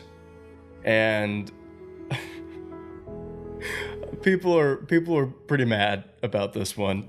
So I was worried that one of my new 300 followers, who are definitely on the right. Yeah, and also the troll of the week wasn't him outing you as a leftist, like as a secret leftist. I think he was just saying that it made me laugh. It was the stupidest comment that I've gotten. Would see Ian's tweet and realize that I was called out for being insincere. But once again, most hogs fucking hate Ian because he is, once again, a Republican, but also a Republican in name only, a rhino, a never Trumper, a centrist libtard. Yeah. See, what you're supposed to do in the situation is double down and call him a libtard in response. Being like, "Oh yeah, god dang liberals like you, never Trump Republican, rhinos like you don't understand what is in the heart of a true patriot. Of course you'd call me a troll. This is why Trump won, because of your ineptitude. Democrats never want to hear from the voters like myself. Important voters, special snowflake voters, double down." Or a troll. But it's fine. No one noticed. And people are still following me. Well, no one cared. I guess as long as you're a white guy with a red hat, you can fly as high as you want in this country. The abolishment of Obamacare. Let's face it, no matter who you ask, they all say the same thing. Hasan, a hog would never say ineptitude. True. Ineptitude might be too big of a word. Care doesn't work. While the Affordable Care Act and Medicaid can be quite helpful to a lot of Americans who don't have access or can't afford health insurance, Obamacare was a terrible and vain idea. One of the weirdest parts about Obamacare is most people don't actually know who it's even for. With a name like Obamacare, you would think it was health insurance that was directly made for Democrats only. Who the hell would name health insurance after the worst president in our country's history? Besides Brandon's, of course. Well, Trump plans to completely ban Obamacare, and in place, he should implement a well-thought-through, actually helpful Trump aid. Trump aid will start where Obamacare couldn't, with negotiating better deals on prescription drug prices from Big Pharma. Okay, not Instead bad. of you having to pay for your prescription drugs, Trump aid will cover the cost. All of the Obamacare funds will just go straight to Trump aid to pay for it, so it won't even come out of your taxes. Free healthcare from Trump that we don't even have to pay for. Trump aid should also abolish the privatization of hospitals and health organizations.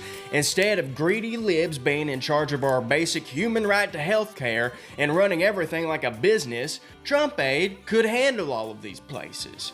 Completely Trump run. That means that when there's emergencies and you or a loved one have to go to the hospital, there will be no insane, unexpected, woke charges. Also, all of the doctors will be he, him, and she, her. None of this other private healthcare bullcrap pronoun stuff. Get pronouns out of healthcare and let's abolish the lived-up privatization of healthcare. Not even Who else she, would be her. all for something like this? I don't want no female nurse. I don't want no female doctor. That's DEI, brother. Only he, him doctors for me. I want a man touching my butt. Otherwise, it's gay. That's from President Trump. Let the Trump aid flow. I think this one's gonna do well. Oh, someone already responded, I think. All right, I'm about to schedule my last MAGA thread for tonight. Oh my God. Coming soon to a city near you. Mass deportation airlines. All right, well, I was gonna wait, but that deportation airlines thing just kind of pushed me over the edge, so here we go. MAGA thread, the final one. Deport all immigrants, illegal or not. Mexicans, Venezuelans, Muslims, Chinese, Armenians, Koreans, Germans, Italians, Irish, British, Scottish, Scandinavians, extraterrestrials, Welsh, Australians, Anglo-Saxons, and especially South Africans. All must go. Get them the hell out of here. Besides stimulating our economy and culture, what are they even contributing to this country? Not much. It feels like every day more and more immigrants are flooding into our beautiful bastion of liberty, and they are ruining everything that America stands for. Trump's plan to deport all immigrants, illegal or not, will be incredible. Not only will it be the largest deportation of a population since some European country did it in 1933, but it will also fix everything that's wrong with the USA. That's right. The fewer people that live here, the more things will be available to actual Americans. More homes, more food, and more jobs, all while decreasing the bad things. Less pollution, less lines at the grocery store, and less infertility. America will be back to what it was supposed to be, prior to the illegal Portuguese coming in ruining everything in 1492. Trump will bring things back to how they were supposed to be. No immigrants. This country will be beautiful once again, and I, for one, can't wait to go back to Ireland. See y'all on St. Paddy's Day. Well, yeah, that's it. That's my last MAGA thread. Let's see how that one does. I am going to get off of this awful website for the rest So did he actually end up convincing any Republicans? I'm confused. The day because I can't take it anymore, and I'm getting a little triggered again, and so I'm gonna check back and see how these perform at the end of the day. Maybe I'll check back tomorrow during the inauguration of Donald Trump. That might be fun. Or maybe I just won't check at all. Maybe I'll just delete the account.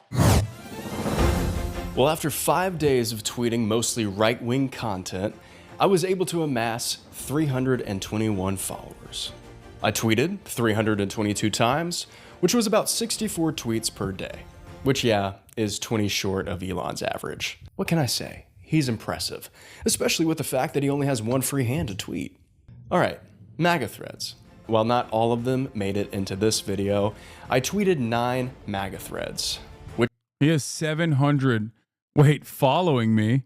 798 798 followers. I think he should tweet more. Like he should have done this for longer. Which in total received 2,332 views, 63 likes. Talbot, and 3 of course replies. I follow you. My most popular thread was Try doing this with oh fuck, I accidentally banned the creator of this video for a week. Okay, I unbanned you, Talbot. I apologize. I was just trying to move you over here. I banned you because you're a goddamn Republican. Sounds gay and woke to me. I'm in. Try doing this with left-wing content. Law would be so hard. Of course I follow you. I follow the enemy. I wish you did it for longer. I wish you did it for longer.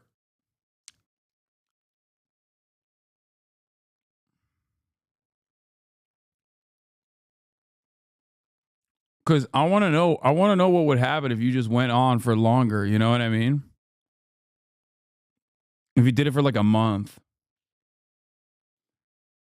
Hasan, that's just a chatter who changed his name. Wait, no, I don't think he's a chatter who changed his name. No, this is the actual creator.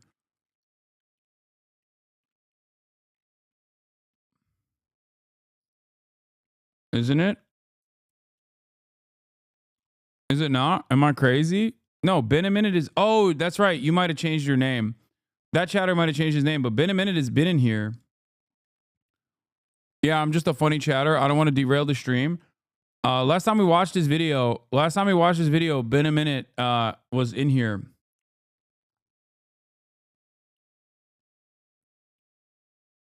But he doesn't have like a Twitch account either.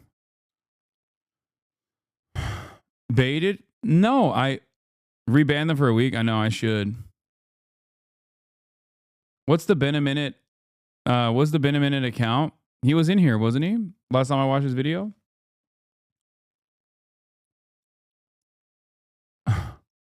Gods, seize him.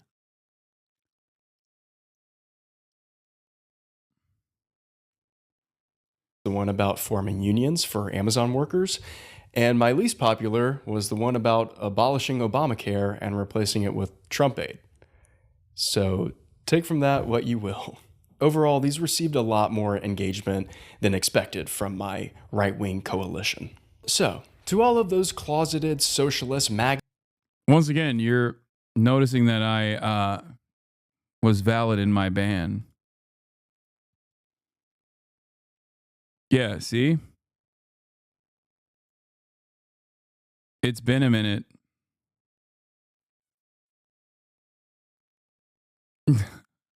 Svetlana kind of bad, not gonna lie. Timed out for 1 second. What do you think the running narrative from the Dems will be in November when Biden loses in a landslide?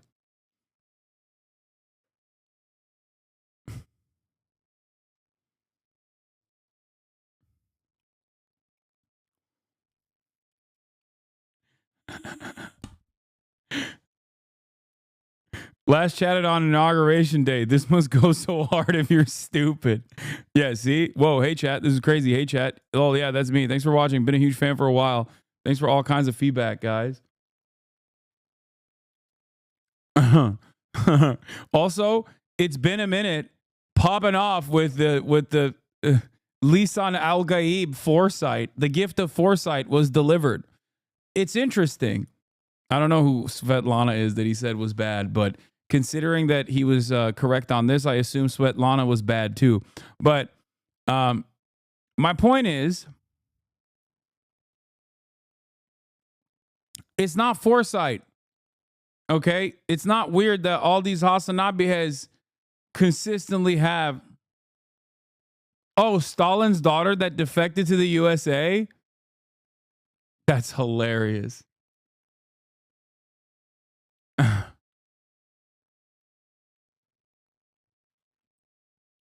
I mean, he's right. Yeah. Okay, maybe maybe not. Maybe she wasn't bad. I don't know. Maybe there's a different Svetlana.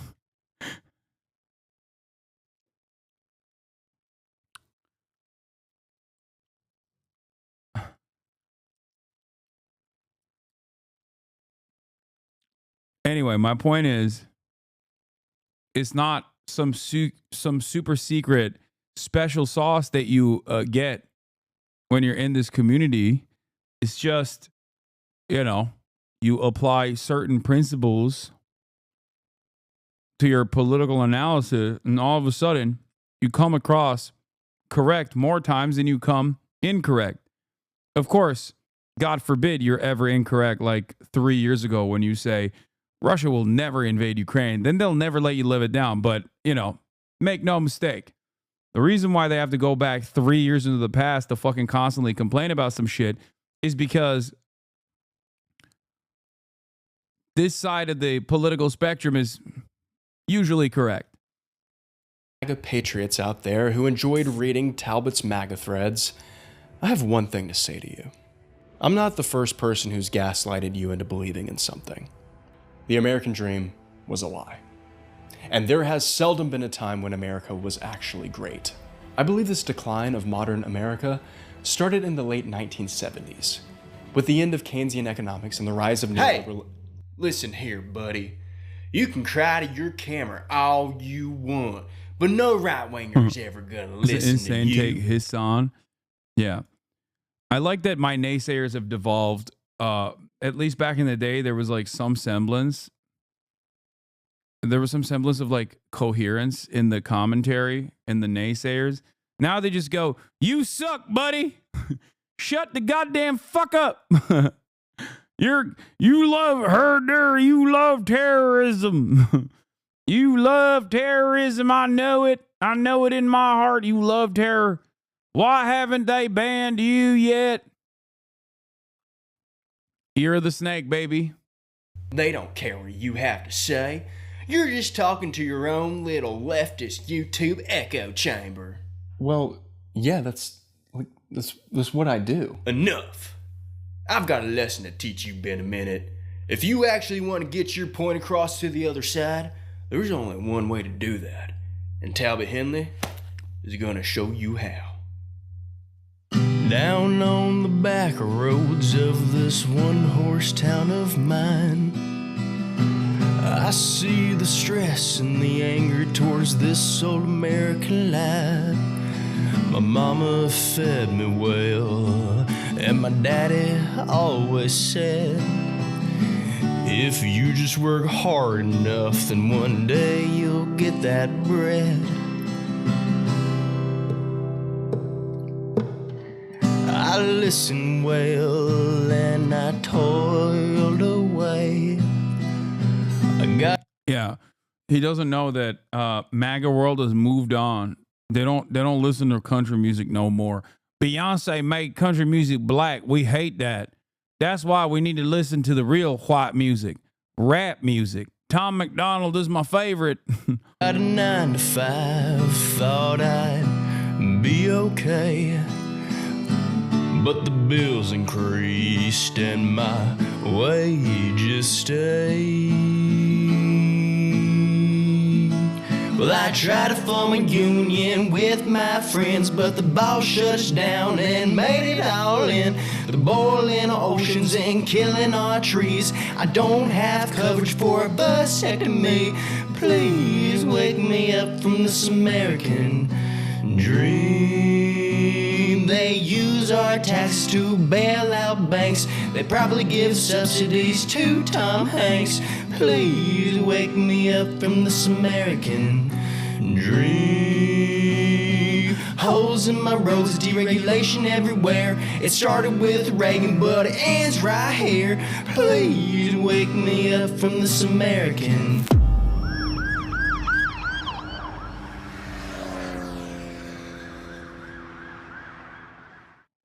Oh yeah, and I almost forgot. Elon Musk is a not app.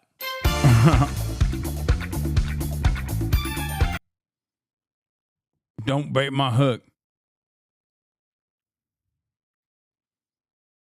Have you seen the new Doge government website? It's so ass. It looks like it was built in 15 minutes. No, I haven't. Misgift Japan update.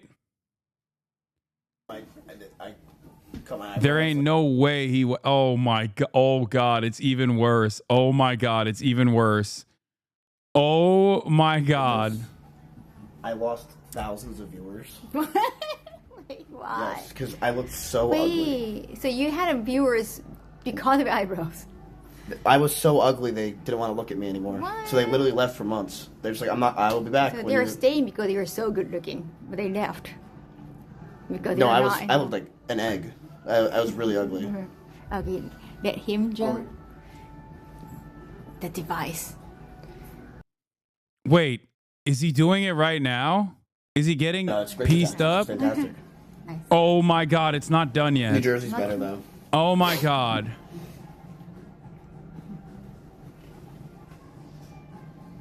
Goodbye eyebrows. No, eyebrows gonna stay, just not too many of them. What? No, they're gonna trim and maybe do some Brazilian wax. He's so fucking on the cooked. baby hair. Oh dude, this is gonna be amazing. 小さい毛とか脱毛ですね。なるほど。 Bro's been there for hours. I mean, I know, I was there. Oh wait, Hasan here? Hasan. Yep. Hasan said keep going. Keep going, Miz. It looks great.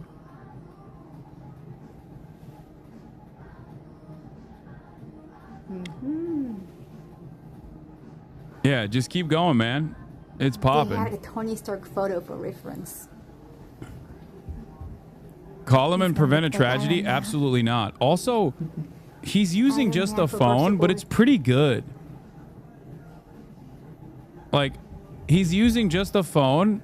Hasan, I'm turning 18 again.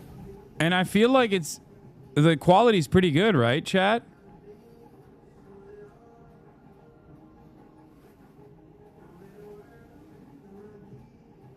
One more photo. Does Iron Man say like I'm Iron Man? Isn't that just for Batman? I'm sure he said it before. Better than yours? Okay, I don't know about all that. Maybe we know he's Iron Man. But I bet his shit F's a lot. Oh, he's checking. Wow, look how cool you are with all the white lines. Bro, I suspect that the Japanese AI has never seen eyebrows like Miz's though. Look at the camera.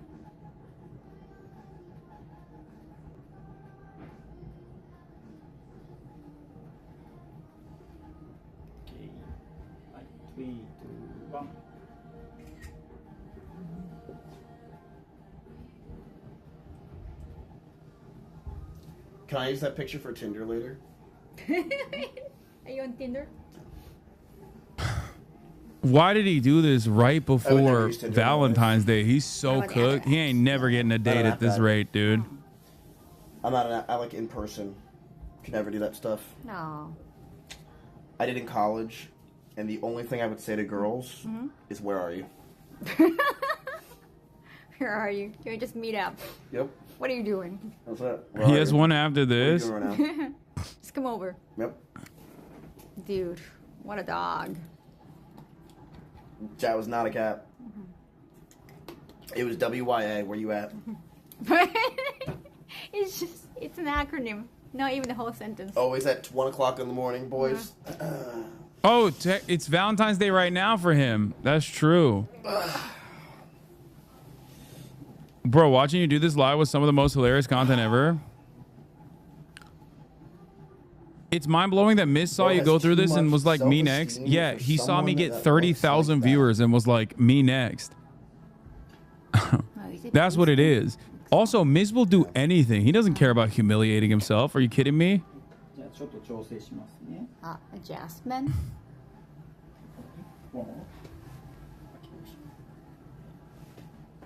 Honestly, they fucked your shit up. Honestly, it took a while, but I think it's coming in nice now. What happened? You just came in, chat? This is happening. Designing eyebrows with AI. My shit looks fine now. He's gonna look like Tony Stark.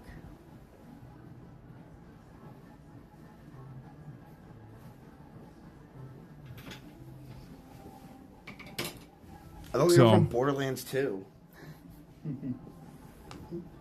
One more. Honestly, you looked pissed and it made it even funnier. I was. I care about the way I look. I care about the way I look, and I thought it was good. Content Demon Hasan. I knew. When they were talking about baby hair, they were going to fuck his ass up. But you guys forget the most key component as to why Hasan did not back away from that stream. Because it was the highest viewership he had the entire time he was in Japan. That's not true. That's not even remotely true. He could have been at a Yakuza finger cutting ceremony. That's literally not true. I was at 40K average when I was covering fucking news. I did IRL content because I enjoy it. I did IRL content because I think IRL content is good. I enjoy it. I get to share it with my community.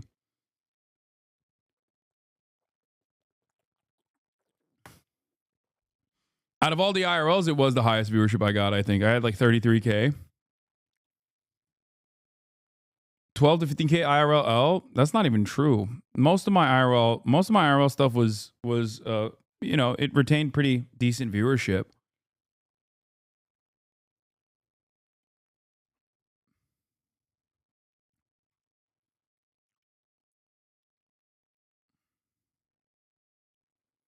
The problem is I have an audience that's old and they don't stick around, especially when it's not news coverage.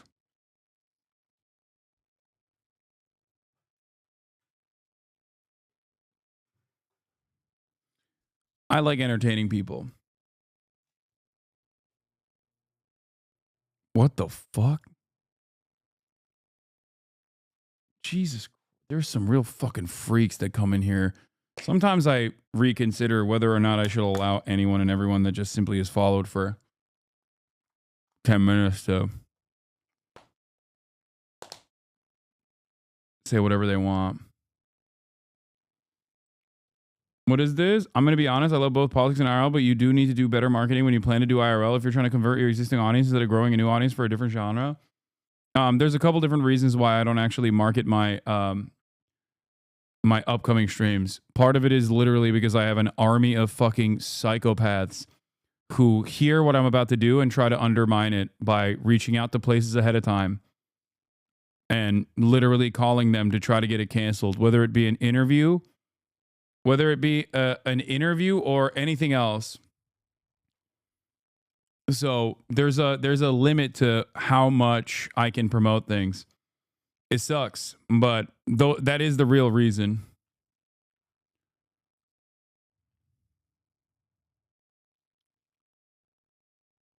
Cutting ceremony. If he had 80,000 people watching, he would have done it.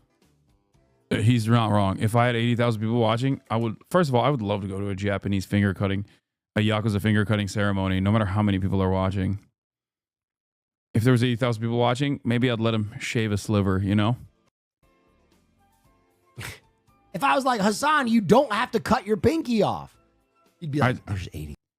I'd shave a sliver of it. 80,000 people watching. Not the whole thing. Kaya, place.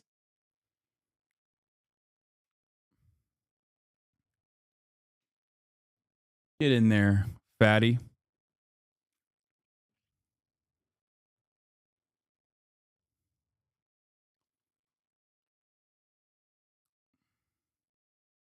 She's fat. It's true.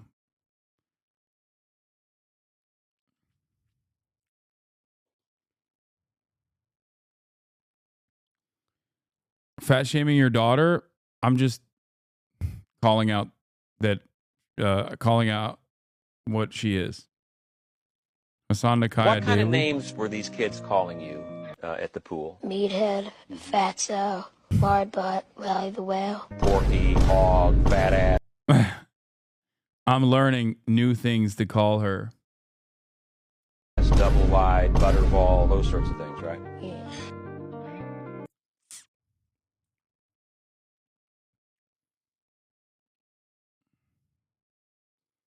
Oh my lord. It's like a predictable ending every time, so I don't really care for it. Yeah, chat is in shock. Nope. Never watched it. What about what's the I can't. Come on. I wanted to speed up. I really want to see how bad it's gonna be. Oh, you have Harry Potter. I want to see how bad it's gonna It's be. unpredictable. It also makes me kind of jealous. Like watching him in Japan, hanging out with Kaho at places I went to, making content that I made already. It makes me a little jealous. I'm not gonna lie, because it reminds me of what I used to have. God, I really just gotta live in fucking Japan, honestly. That's what I gotta do.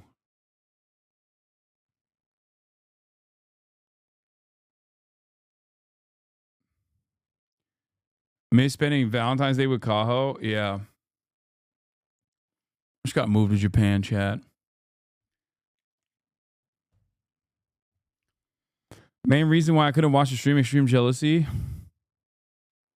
You're rich, brother. You can do whatever you want. Yeah, except if I lived in Japan, I wouldn't be able to do political commentary. Consistent. Oh, it's effing a little bit. Oh, yep, that's right. No F's on my end. Oh, it's coming.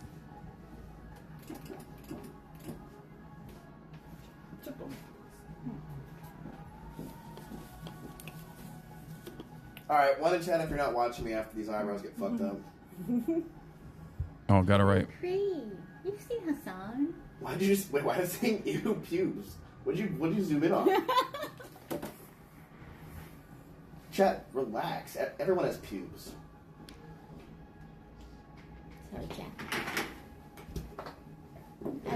Where is Felix? Gaming when? Where is Felix? Which Felix? Are you talking about Biederman? He doesn't live in LA anymore. Relaxing. You might hurt a little bit. What are you saying? Brazilian wax on a baby hair. What? Yes. Okay.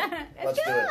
Okay. Woo, woo, woo. Okay. Do you mean PewDiePie? I don't know where he is. You might hurt a little bit. Somewhere in Japan, living his fucking best life. That's gonna hurt. So That's where much. PewDiePie is. Yeah, this is a moisturizing cream. Miss, do you want to see that latte art cafe later on after lunch? Bro, I thought it was my washing machine making those noises for a second. So comfy. So look at that confidence you're gonna experience later on. That's cute. That's gonna take away some pain. From the I was like, damn, I don't remember fucking putting clothes in the laundry. I got a ghost. Kawaii. You. What does desu mean? Desu means it's just being polite. Oh. Like, oh, it's nice. Okay. Should I be polite? Might be best, yeah, to be polite. But to be polite, I guess you have to like pronounce so many words, the more syllables. So cut it out. The more polite, the I can't longer wait. the sentence it has. I can't wait. Rip that shit. Is it hot? Okay. Okay. Is Kyle being paid to be there? I don't know about Miz, but She does it for the love of the game. For me. じゃあペーパーを貼って。 Oh, it's coming. Oh, it's coming. Rip that shit off, baby. Rip it off, baby. Okay. All right. You want to count down? Can you count down? Okay. Okay. 3, 2, 1. Are you okay?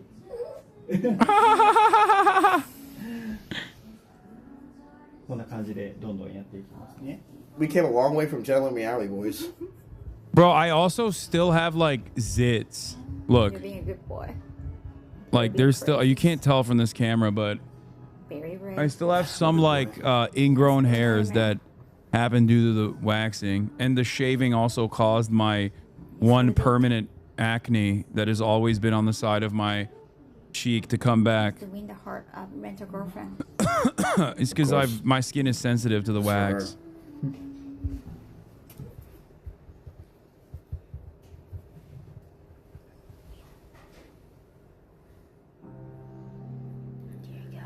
Okay, 3, 2, 1.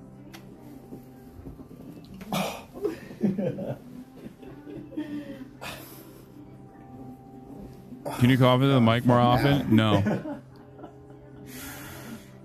You're doing great. Can't do it too much. How are you guys? Oh my god, the back of his head. Oh my god, why did they do this? Bro, why are Japanese beauty people just basically going, yeah, we'll make you look like a fucking British person? Why is it that like they have one speed? They're like, oh, Westerner? Okay, here's the hairstyle that suits you best. It's gonna make you look British.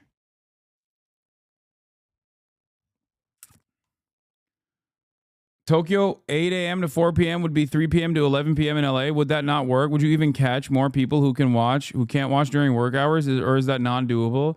No, it's not doable because 11 p.m. in LA is the dead zone. Okay? A lot of people don't realize this. But when you're streaming at 11 p.m. in Los Angeles, you are literally streaming to water. Okay? 11 p.m. in Los Angeles is you're streaming to water. That's it. You're streaming to the fucking ocean. That's the issue.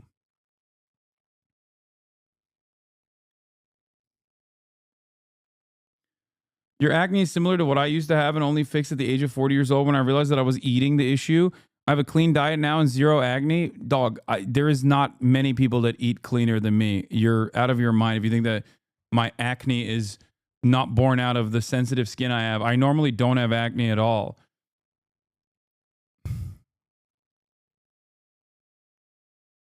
It's crazy. What's the most painful thing you have ever experienced? Like surgery or... Most painful thing I ever experienced?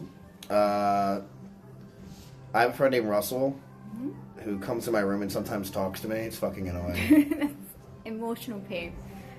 I think he was asking for physical pain. Physical pain? Yeah. The hair pain? Yes, Wilnev has no viewers famously. Your disclosed reasons are pretty bad. And I like pain. Dog, why? Why do you like? He streams to an entirely different market than I do. That's number one. And number two, why? Why do you guys think that I, a person who is like quantitatively been one of the top content creators on this fucking platform, like why can I not know what I'm talking about? Like what? Why is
would bet that I have more people employed per capita in this community than any other content creator on this platform that makes that has like 20,000 live concurrent viewers or more.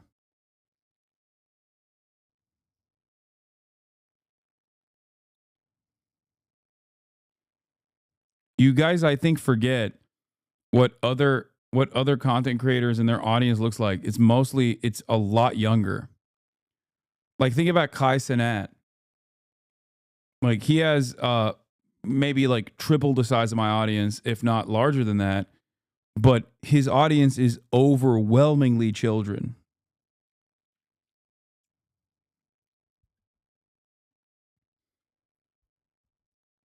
Overwhelmingly. Like, very young. Bro, when I was in Japan, a Marxist literature professor came up and stream sniped me. Like, she was a Hasanabi head. Like, what are you talking about? Like, there is a lot of highly educated and people with jobs in this community. Asman has the highest wage garnishment, though. I don't think Asman has a lot of job retainers. It was on Will's stream. I think. That's the hair. Chat, that's a lot of hair. Don't act like I'm sensitive. wow. It actually hurt. Wow. Oh, wow. That's a big chunk of hair. Chat, it was a lot. Wow. すごい。大丈夫? 大丈夫 means like, are you okay? Am I okay? Yeah. No, I genuinely like pain. Have you ever watched the Hasan stream? Yes. I'm sorry. Wow. But I know he's watching. Son I of know a he bitch. just probably went.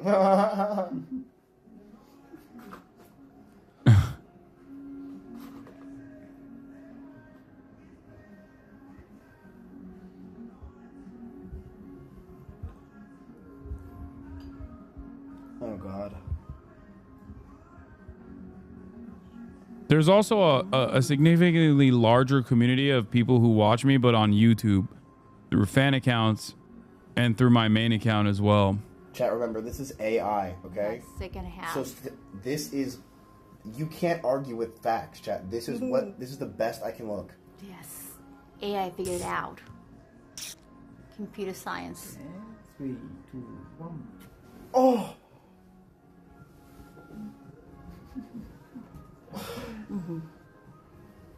It's not as bad as the last one. No, Does Miz just copy everything you do? Bro, he literally has the hurt same up, phone case I have. So the answer is yes.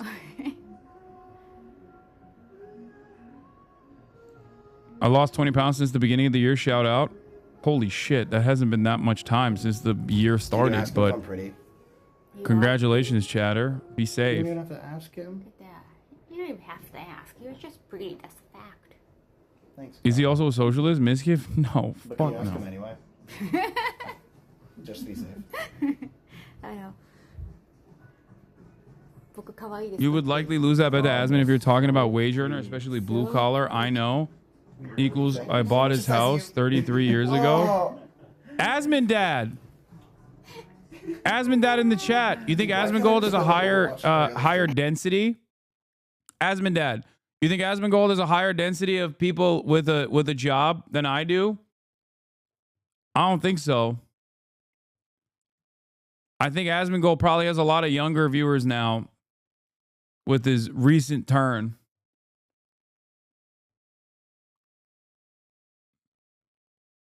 A lot of like Gen Zers with their first foray into politics that have been captivated by the Trump train. That was nothing. What just happened? What just happened? I didn't notice. Because he didn't make any sound.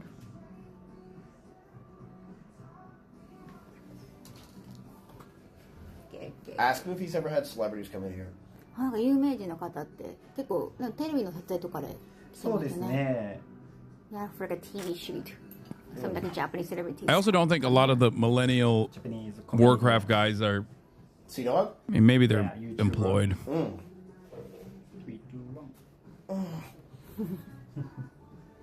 like morning. So many influencers. Oh, Yes, Asman dad is a Hasanabi head. That's real. I'm sure an influencer.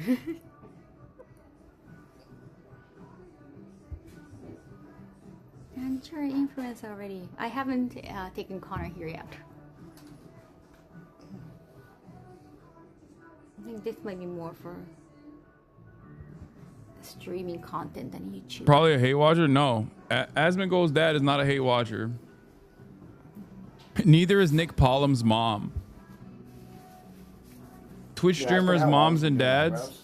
Hey, look, he's been following since 2022. Twitch streamers, moms and dads they're on the Hasanabi train. Oh, 3 years. Yeah, see? He's been following since 2022.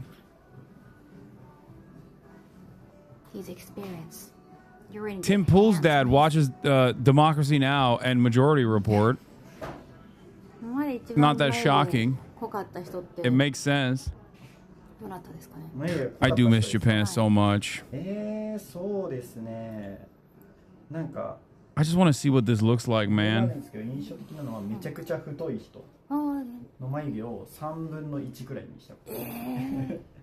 Yes.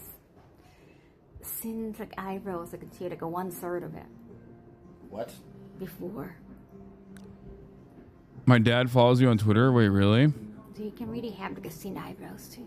No, I just want to see. I know it's going to take a long ass time for him to finish his work. He takes a long ass time.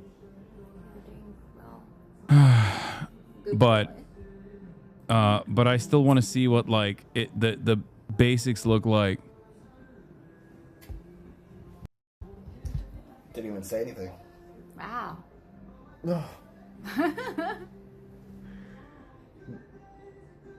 Move in with PewDiePie? Yeah, I'm sure he'll. My dad watches Asian Bunny X. Ah, a man with good taste. A man with classic taste. 彼でもこの間のハサンでもなく日本人の方です。あ、もっとそうですね。日本人。What's he saying? What? Hasan? Can you ask who has better eyebrows from your son? この間のハサンと、友達なんですけど、どっちの眉毛の方がかっこいいかって。もともと難しいな。もともと。でももともとの左右差が少なかったのハサン。Oh, the difference like between like two eyebrows. Like Hasan's eyebrows are more symmetrical from the beginning. My dad was a Hasanabi head for years, but is an October 7 deserter and was devastating for me, Sag. That's crazy. Oh, it makes sense. How symmetrical they are? Bro, that's not fair. Hasan's symmetrical. でも違いがあるってことはその分 No. かっこよくなる変化量も大きいですよね。He's been fucking his hair up every year. I watched him stream LOL. That's good for content, right? Tweezers. Tweezers. Oh, fuck. Oh wow. I like tweezers. Oh my god, he's getting ready. His necks are getting ready. My rabbi father watches Sam Cedar religiously. He likes you but thinks you're a little loud. I mean, that makes sense.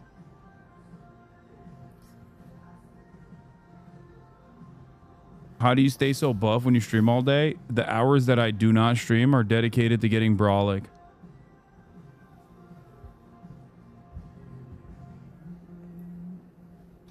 Is it painful, miss? Hmm? Is it like ticklish? No, that light just blinds me. Oh.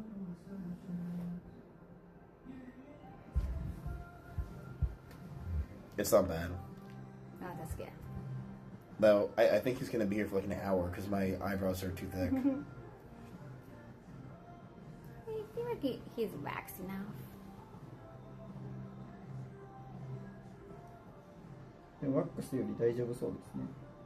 大丈夫そうですね。My dad watches Bad Empanada? That's crazy. 書いてもいるんですね。あ、これですか。はい。これでコーミングしてですね。He's combing your eyebrows too.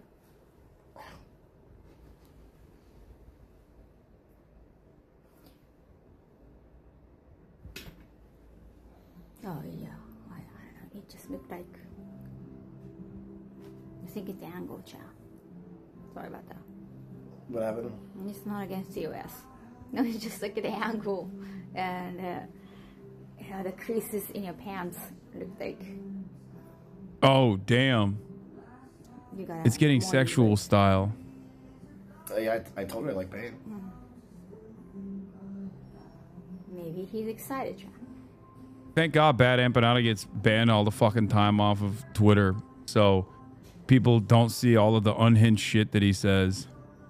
I think it's just a crease. So if you only watch him for Yeah, I don't want like his academic paper reviews or whatever, you're like, you get a very different impression. You coming?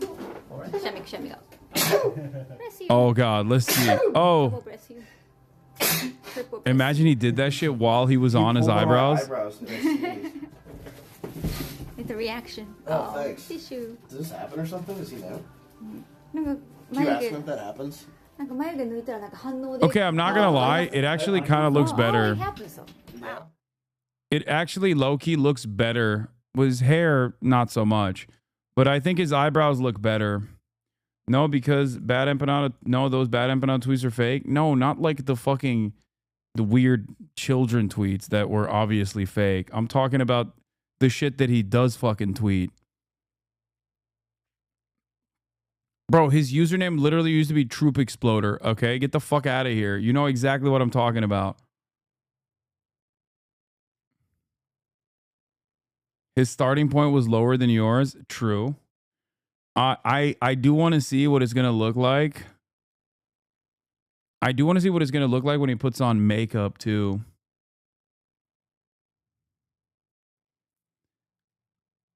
He shared how to build a Yasin 105. That's insane. That's what I mean. He looks more like Sam Smith. He gonna hate it.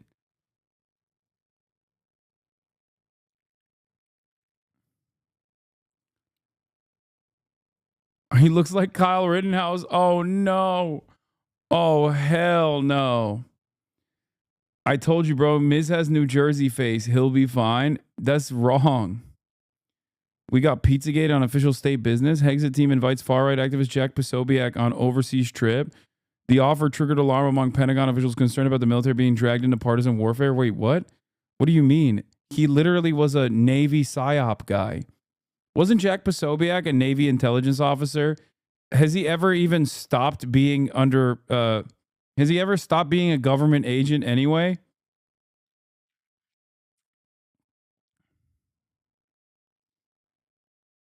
Like, oh man, I can't believe government agent Jack Posobiec is invited to a government trip.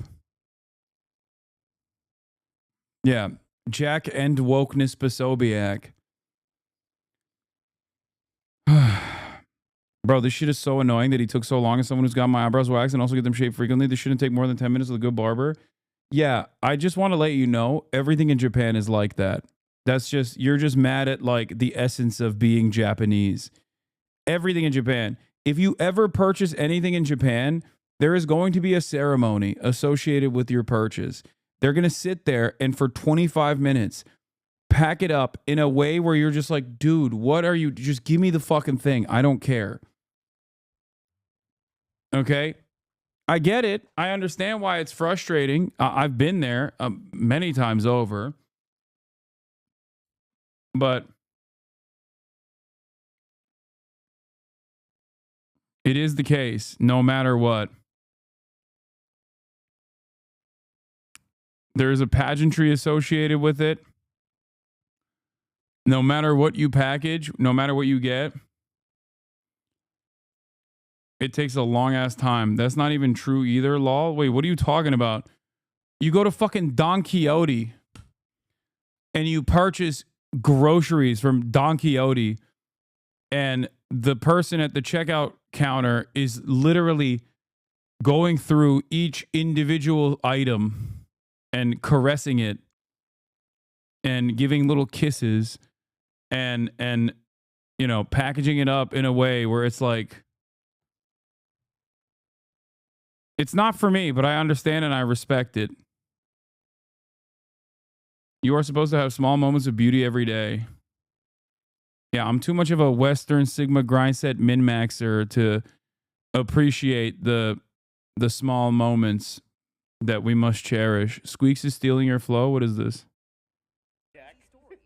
How are we supposed to get out of here if we don't start to trust each other? I don't need your trust. Oh, I did this too. I kind of need yours.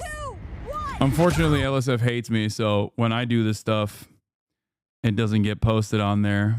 But We can't check. I took inspiration for this story from when me and my sister were younger. Look at all of this. It's amazing. I base the story around my dad. All I can do is write this Women characters equals DEI. Welcome to an episode of Where's a Woman? When I see woman on my screen, I have 3 little letters I can type. I don't know why I sound like that. Sorry, I can't resist. It's too fun. It's too fun. Look, it's crazy. Look. Estrogen. Someone just said estrogen. Hey, so I asked for Concord 2, not this DEI Crazy. slot. Concord? What's a women? We need a hentai writer in there. Women equals DEI. Yep. Trash. This is garbage. This is why I sometimes perhaps falsely suspect the Asmongold community of being much younger, because I don't want to imagine a group of 38-year-old WoW enjoyers who truly are saying things like that. Like, I just don't want to think of a world where there's a lot of like straight up adults that say things like that. I hope it's just like young boys that will inevitably grow out of. What? Donkey employees did not kiss any of my 3 Japanese real whole Anaholes when I bought them. Did I get ripped off? Yeah.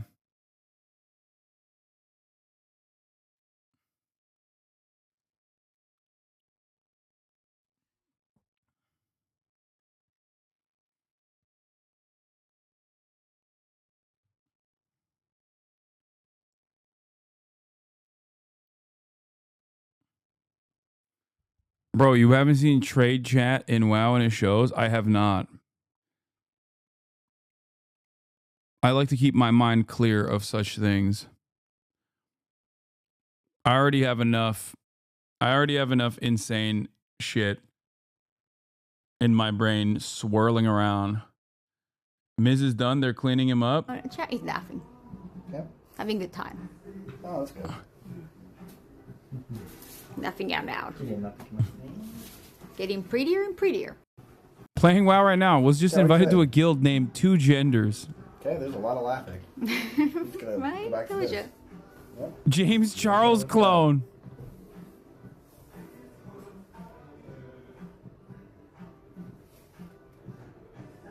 They're still trying to. Bro got Minecraft eyebrows.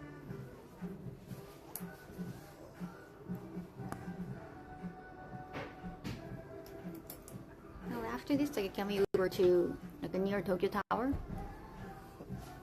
You want to go on top of Tokyo Tower? I'm down. Yeah, because that's the restaurant location. God, I wish I was in Japan still. How many people have told you that you look like Sam Smith? Half the chat. Like, you've been told before, right? Even like streaming days. No. No, and I started getting told that I look like Sam Smith when I got fat. He looks like Angry Now Bird. I look like Did you get fat? James Charlekiff. Okay, so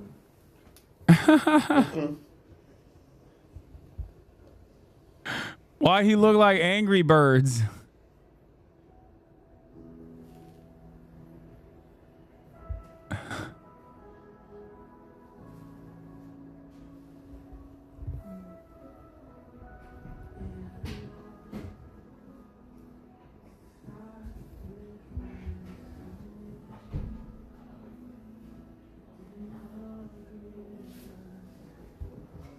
Wait, I'm gonna text him that.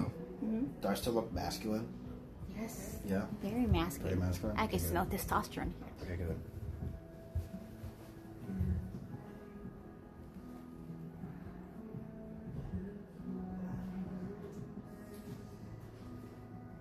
Just remember, he said I was masculine. You're kind of worried about getting demasculated. Yeah. Oh.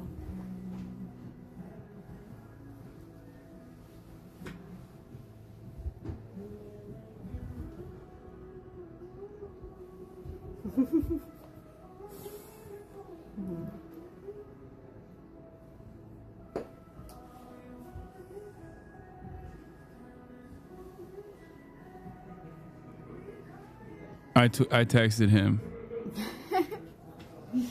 Yeah. Damn, your chat is funny. Let's see if he sees it. My guy's looking more beautiful and ephemeral than the glint of the first drop of morning dew on a fallen rose pedestal. Jesus Christ, dude, the glaze. Hi, bro, they're still there. Yeah, they're still there. That's nice. I think he's ignoring you. He probably has it on Do Not Disturb. Chad, I'm not going to listen to you because you don't know AI. I'll listen to this guy and Canute. You know nothing about this. Yes, artificial intelligence. The end of the shit.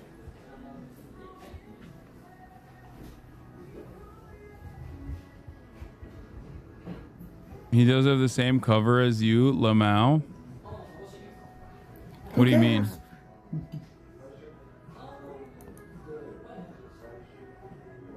Hasan's texting you?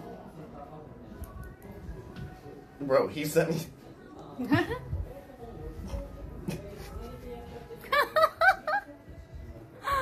Is that from Cartoon Network? No way. You're sending me Cartoon Network characters? God, it was so funny. Damn, don't make you laugh. You have to stay still. The Angry Birds. Oh no, he heard it. He knows what that is. Welcome, welcome. People coming in, joining the stream. He's getting the AI eyebrow design.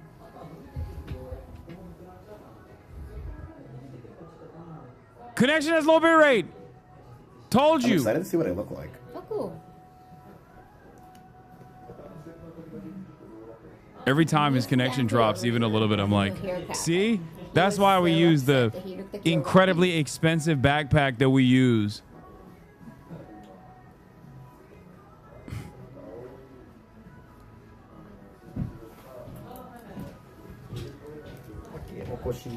Oh. Coming up. Wait, I get to see what I look like. Yay.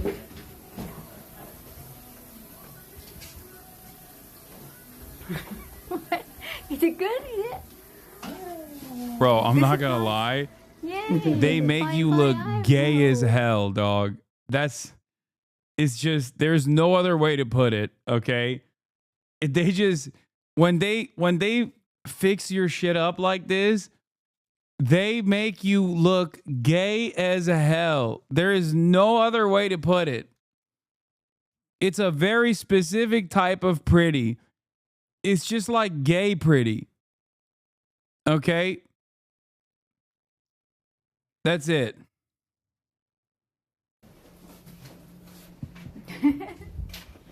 All right, check.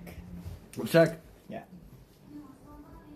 Average Lebanese guy in a Commonwealth country. Oh, he's checking. Oh, here we go. Much better. Here comes the extra hour of snapping pics.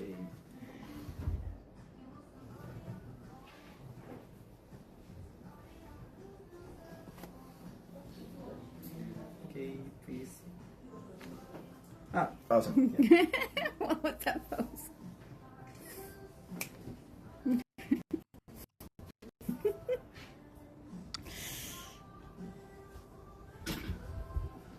One more.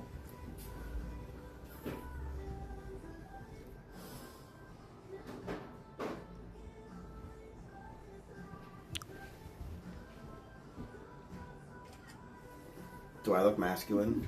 Just say metrosexual or manscaped sheesh.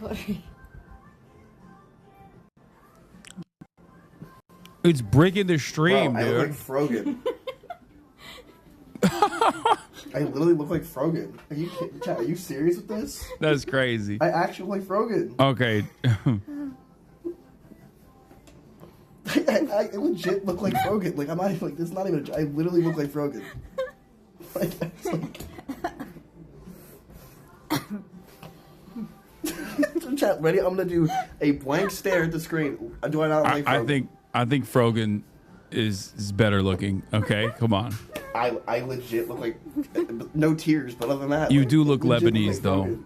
That is true. I think everyone that gets this treatment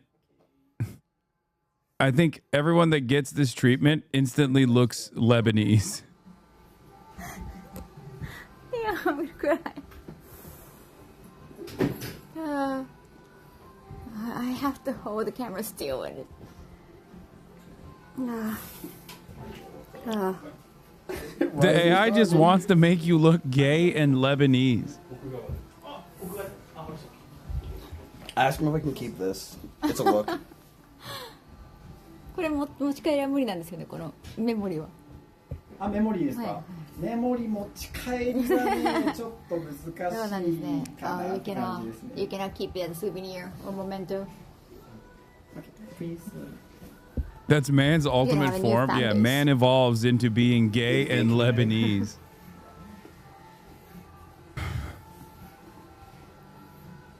Okay, please, appreciate.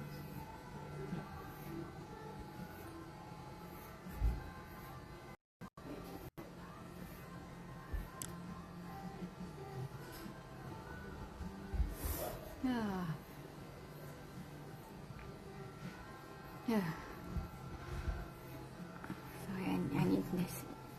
Regain my composure. Austin is final form. Austin does not look gay, nor does he look Lebanese.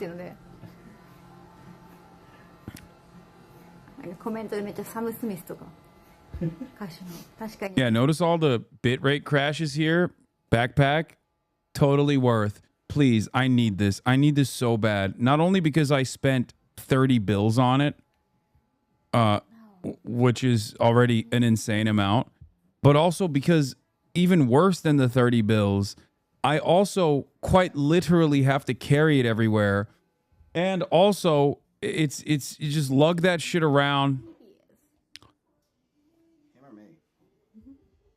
Lug that shit around non-fucking stop. That's the worst part about it, honestly. It's not just like the cost of it.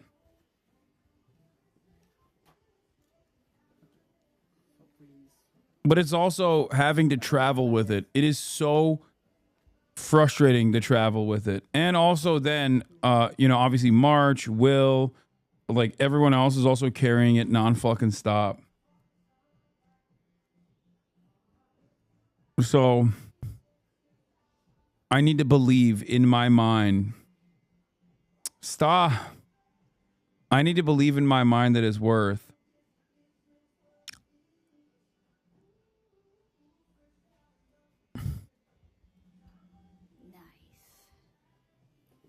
Miss looks so slay. You're so sexified, Miss. Black zip up hoodie ID, please. Yay. You just gave me Ray was hyping up the backpack quality. Oh, let's go. Bad. I hate not being able to pause. This is my worst nightmare. Oh, okay, it's done. Thank you for the Twitch Prime Cloud. The quality of this stream makes me want to IRL stream again so bad. Let's go. There you go. There you go.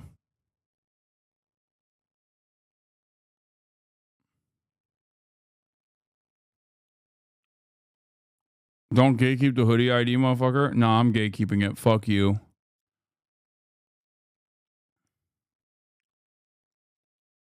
It looks high def the entire time. 30K for that is wild though, unless the camera and lens is a quarter of that. Nah, none of that. No, camera and lens is all no extra. No, dude, it's the fucking guys. It's a goddamn stadium backpack. You understand? It's literally a fucking backpack that like professional news broadcasters use. It has insane fucking. It has insane specs. It's got six fucking modems in it instead of the previous 4. Like, yeah, the White House broadcast with TVU. Well, I mean, I guess you mean like the older one, right? Like the other one that I used to have.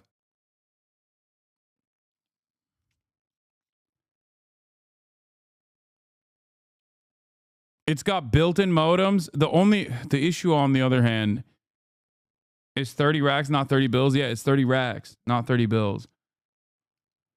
You can add additional modems onto it. 6 hotspots don't mean crap if they're all on the same or similar networks. Well, no, it does mean crap when it's all on separate networks. There's no...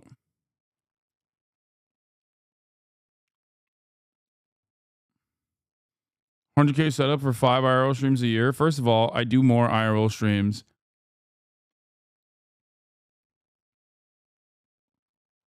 Y'all love to argue? Yeah.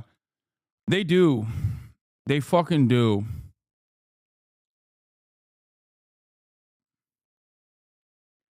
Yes, you can handle 2 cameras if you wanted to. There's so much.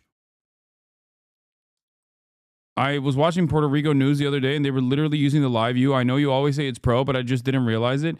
Yeah, many news broadcasters use my old equipment. They don't even use this new shit. Okay? The new shit that I'm using right now is even better than the old one, and the old one is still plenty good. But it certainly has issues. It has its issues like obviously. Yeah, I have better equipment than fucking CNN, okay? But one of the biggest problems is obviously battery life.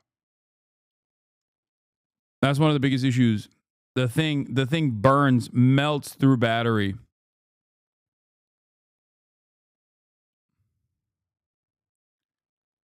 This is how you know people who don't actually watch the stream. Anyone who says we are a hug box never watches argue with you over everything. Yeah, that's true too.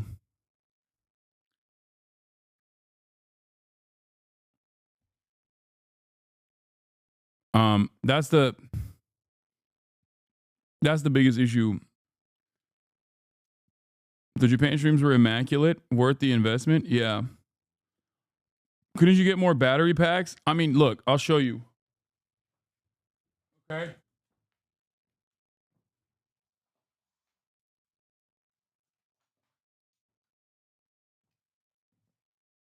These are illegal to travel with.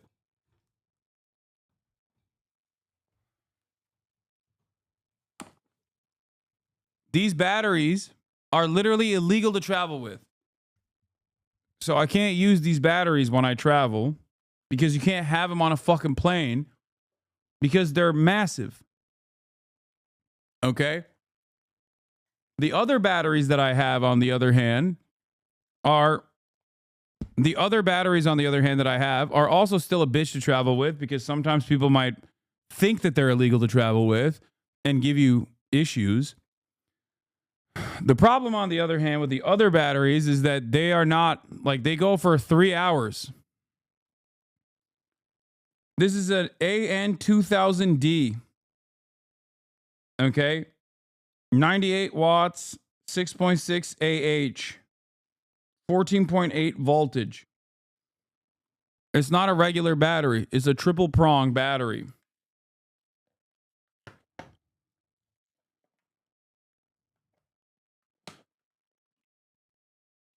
Okay?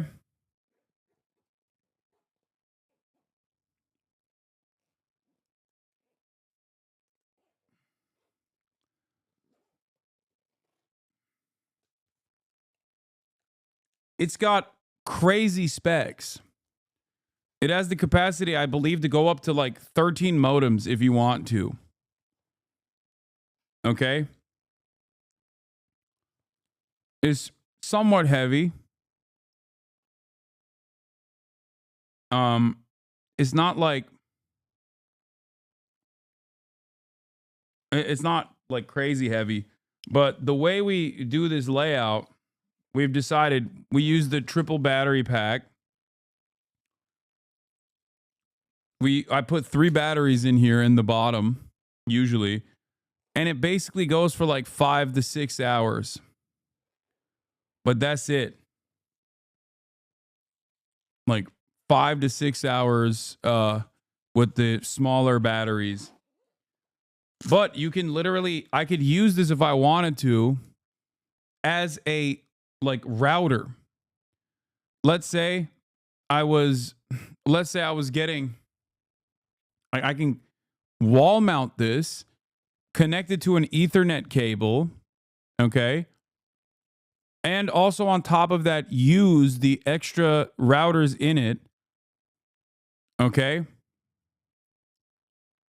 And then connect that with an Ethernet cable directly to my laptop and be able to basically get and basically do like a remote desktop stream everywhere.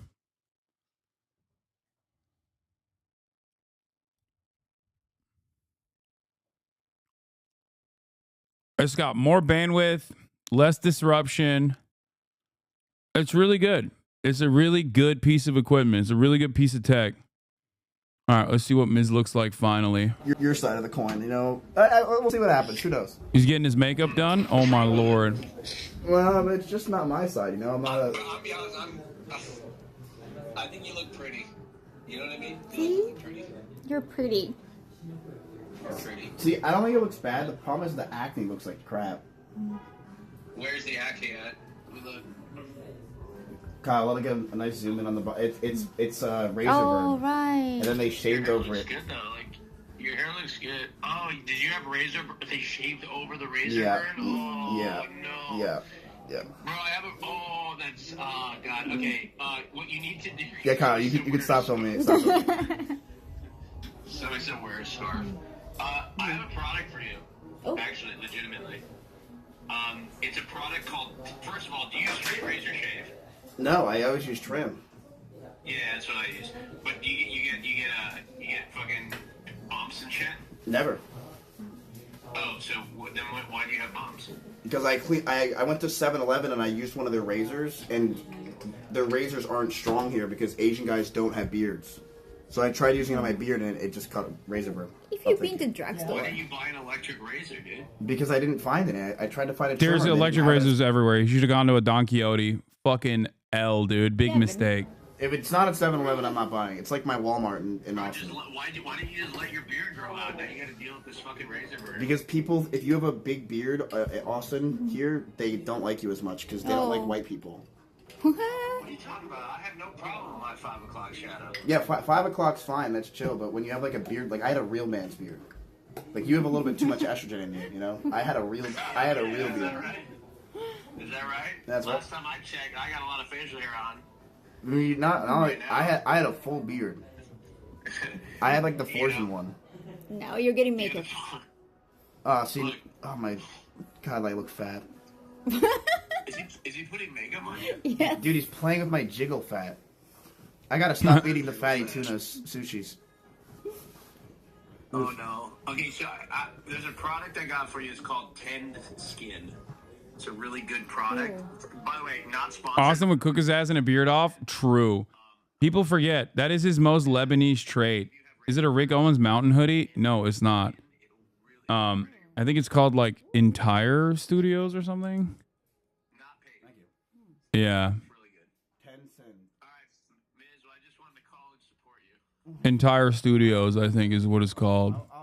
I'll be good. I'll let you know how that date goes. You know, we'll see. Because she might be the one. You know.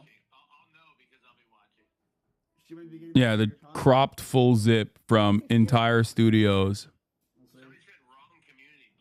That's it. There you go. I'm not gatekeeping. Well, my chat's. Bro thinks he's straight, so he has to take care. He doesn't need to take care of himself. No, my chat's already. My chat's just very pretty naturally. I don't need that gay cream on my face. I'll take my razor burn. Austin, you made him laugh. That shit ugly, not gonna lie. You made our I disagree. I don't think this shit's ugly at all. I like it a lot. Do it again. Okay. I'll see you later, dude. I'm becoming a. Is there an orange Angry Bird? Or is that just Donald Trump? I don't know. I think you're looking fresh. Bro, they're saying I'm turning into The Simpsons. It's not that bad. It's more like Oompa Loompa. I think you look very fantastic. Thank you. You're looking great. Believe me. Just a couple more shades. Can you recommend a dupe? I don't know. I think you're looking very good. Thanks for the support. Yo, they're calling me Millhouse. Oh my god. All right. Bye, Austin. Bye. Put glasses on, please. Unc, how you rocking that pushing 40? Folks. I mean, I'm I think I'm doing a pretty good job rocking it, pushing 40. Pretty good right now. I feel pretty good. You know? Bro crashed the site. Oh, you guys crashed it?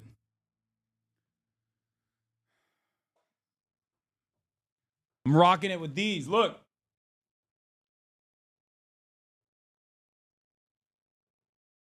Full fit.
There it is.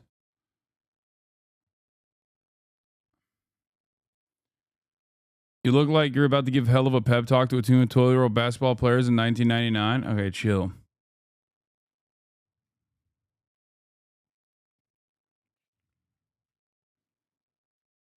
Looks comfy. It is comfy. Very comfy. Face up on the hoodie makes nice for a collar when down. Yeah.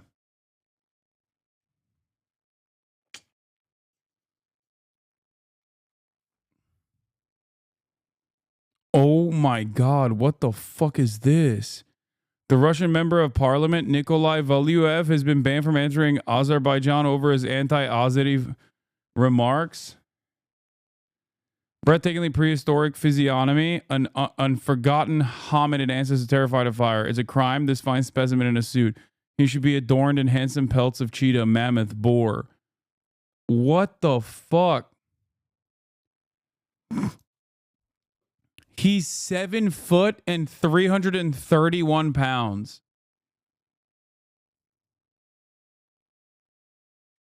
A former world champion? Oh my God.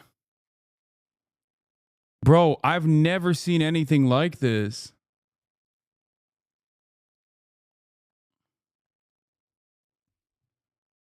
I mean, this person is like... Oh my God.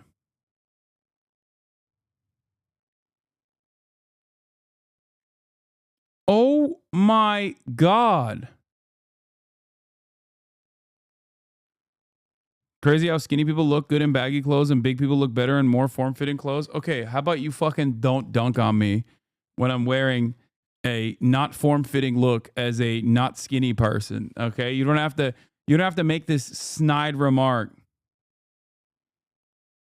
Okay? Right after I showed you my fit. But yes, you are correct. Skinny people do look good in big clothes. I unfortunately do not. This is him, by the way. Yeah.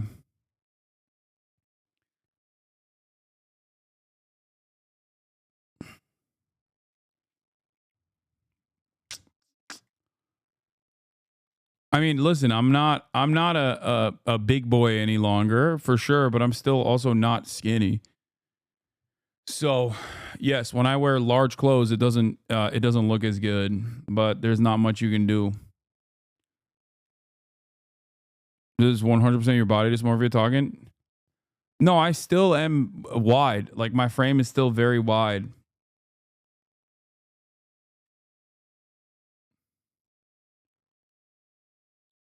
Your shirt has shoulder pads? No, that's just my shoulders.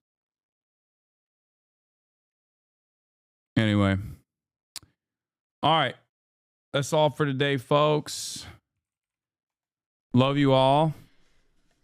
See you tomorrow. Happy Valentine's Day for those who celebrate.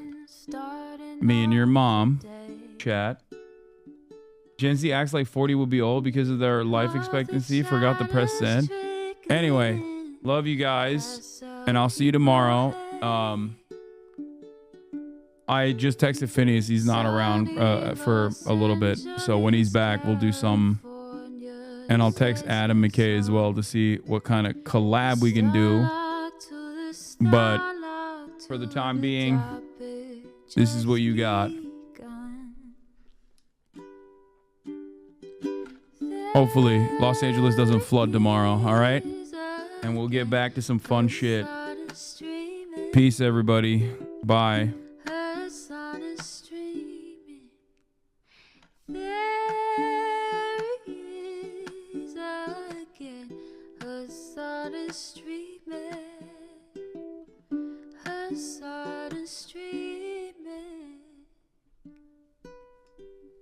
Reviewing the P.O. box, Uncle Uger's face.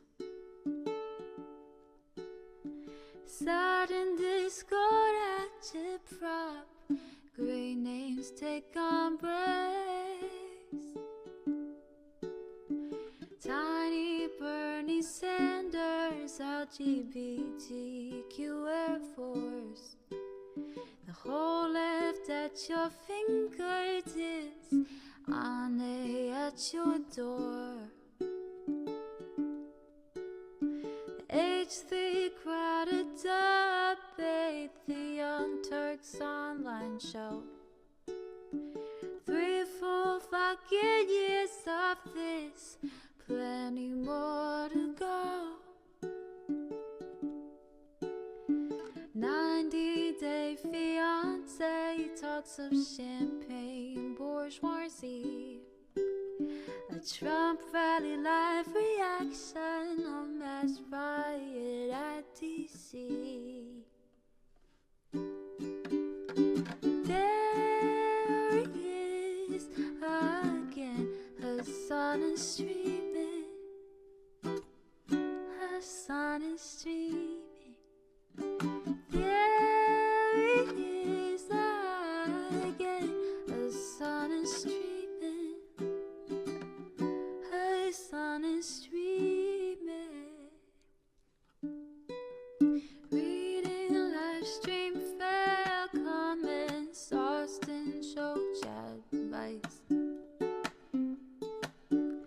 And all the ways the right-wing pipeline can suck you in a line. JCS react, Lord frame gets broken, cover blown. A full-blown mass pandemic monster streaming at your home. Total radicalization coming out to find the system you were taught to trust in was broken the whole time. All these daily streams, whether big or whether small, have helped me and so many find the meaning through it all. There is again, Hasan is streaming, Hasan is streaming. There he is again, Hasan is streaming.